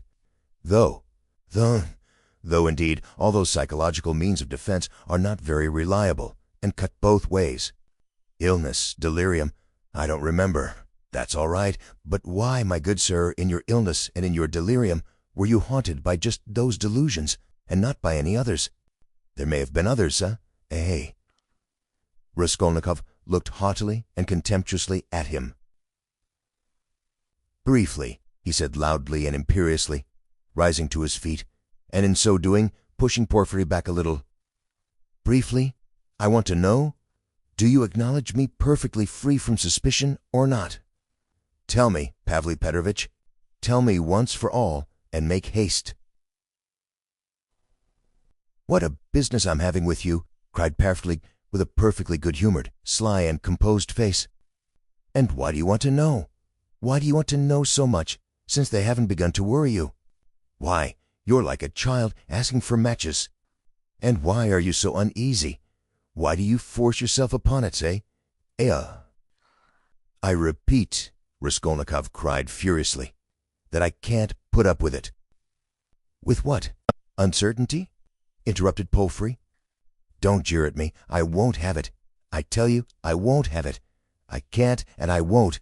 Do you hear? Do you hear? He shouted, bringing his fist down on the table again. Hush, hush! They'll overhear. I warn you seriously, take care of yourself. I'm not joking, Porfiry whispered, but this time there was not the look of old womanish good nature and alarm in his face. Now he was peremptory, stern, frowning, and for once laying aside all mystification. But this was only for an instant. Raskolnikov, bewildered, suddenly fell into actual frenzy, but, strange to say, he again obeyed the command to speak quietly, though he was in a perfect paroxysm of fury. I will not allow myself to be tortured, he whispered, instantly recognizing with hatred that he could not help obeying the command, and driven to even greater fury by the thought. Arrest me, search me, but kindly act in due form, and don't play with me. Don't dare. Don't worry about the form, Porfiry interrupted, with the same sly smile, as it were, gloating with enjoyment over Raskolnikov. I invited you to see me quite in a friendly way. I don't want your friendship, and I spit on it. Do you hear? And here, I take my cap and go. Will you say now if you mean to arrest me? He took up his cap and went to the door. And won't you see my little surprise? Chuckled Porfiry, again taking him by the arm and stopping him at the door. He seemed to become more playful and good-humored, which maddened Raskolnikov. What surprise? He asked, standing still and looking at Porfiry in alarm. My little surprise, it's sitting there behind the door, there. He pointed to the locked door. I locked him in that he should not escape. What is it? Where? What? Raskolnikov walked to the door and would have opened it, but it was locked. It's locked. Here's the key. And he brought a key out of his pocket. You're lying, roared Raskolnikov without restraint. You lie, you damn Punchinello. And he rushed at Porfiry, who retreated to the other door, not at all alarmed. I understand it all. You're lying and mocking, so that I may betray myself to you. Why, you couldn't betray yourself any further, my dear Rodang Romanovitch. You're in a passion. Don't shout. I shall call the clerks. You're lying. Call the clerks. You knew I was ill and tried to work me into a frenzy to make me betray myself. That was your object. Produce your facts. I understand it all. You've no evidence. You've only wretched, rubbishly suspicions like Zamidov's. You knew my character. You wanted to drive me to fury and then to knock me down with priests and deputies. Are you waiting for them? What are you waiting for? Where are they? Produce them. Why, deputies, my good man. What things people will imagine. And to do so would not be acting in form, as you say.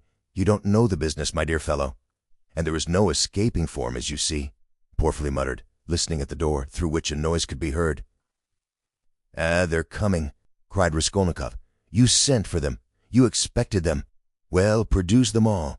Your deputies, your witnesses, what you like. I am ready."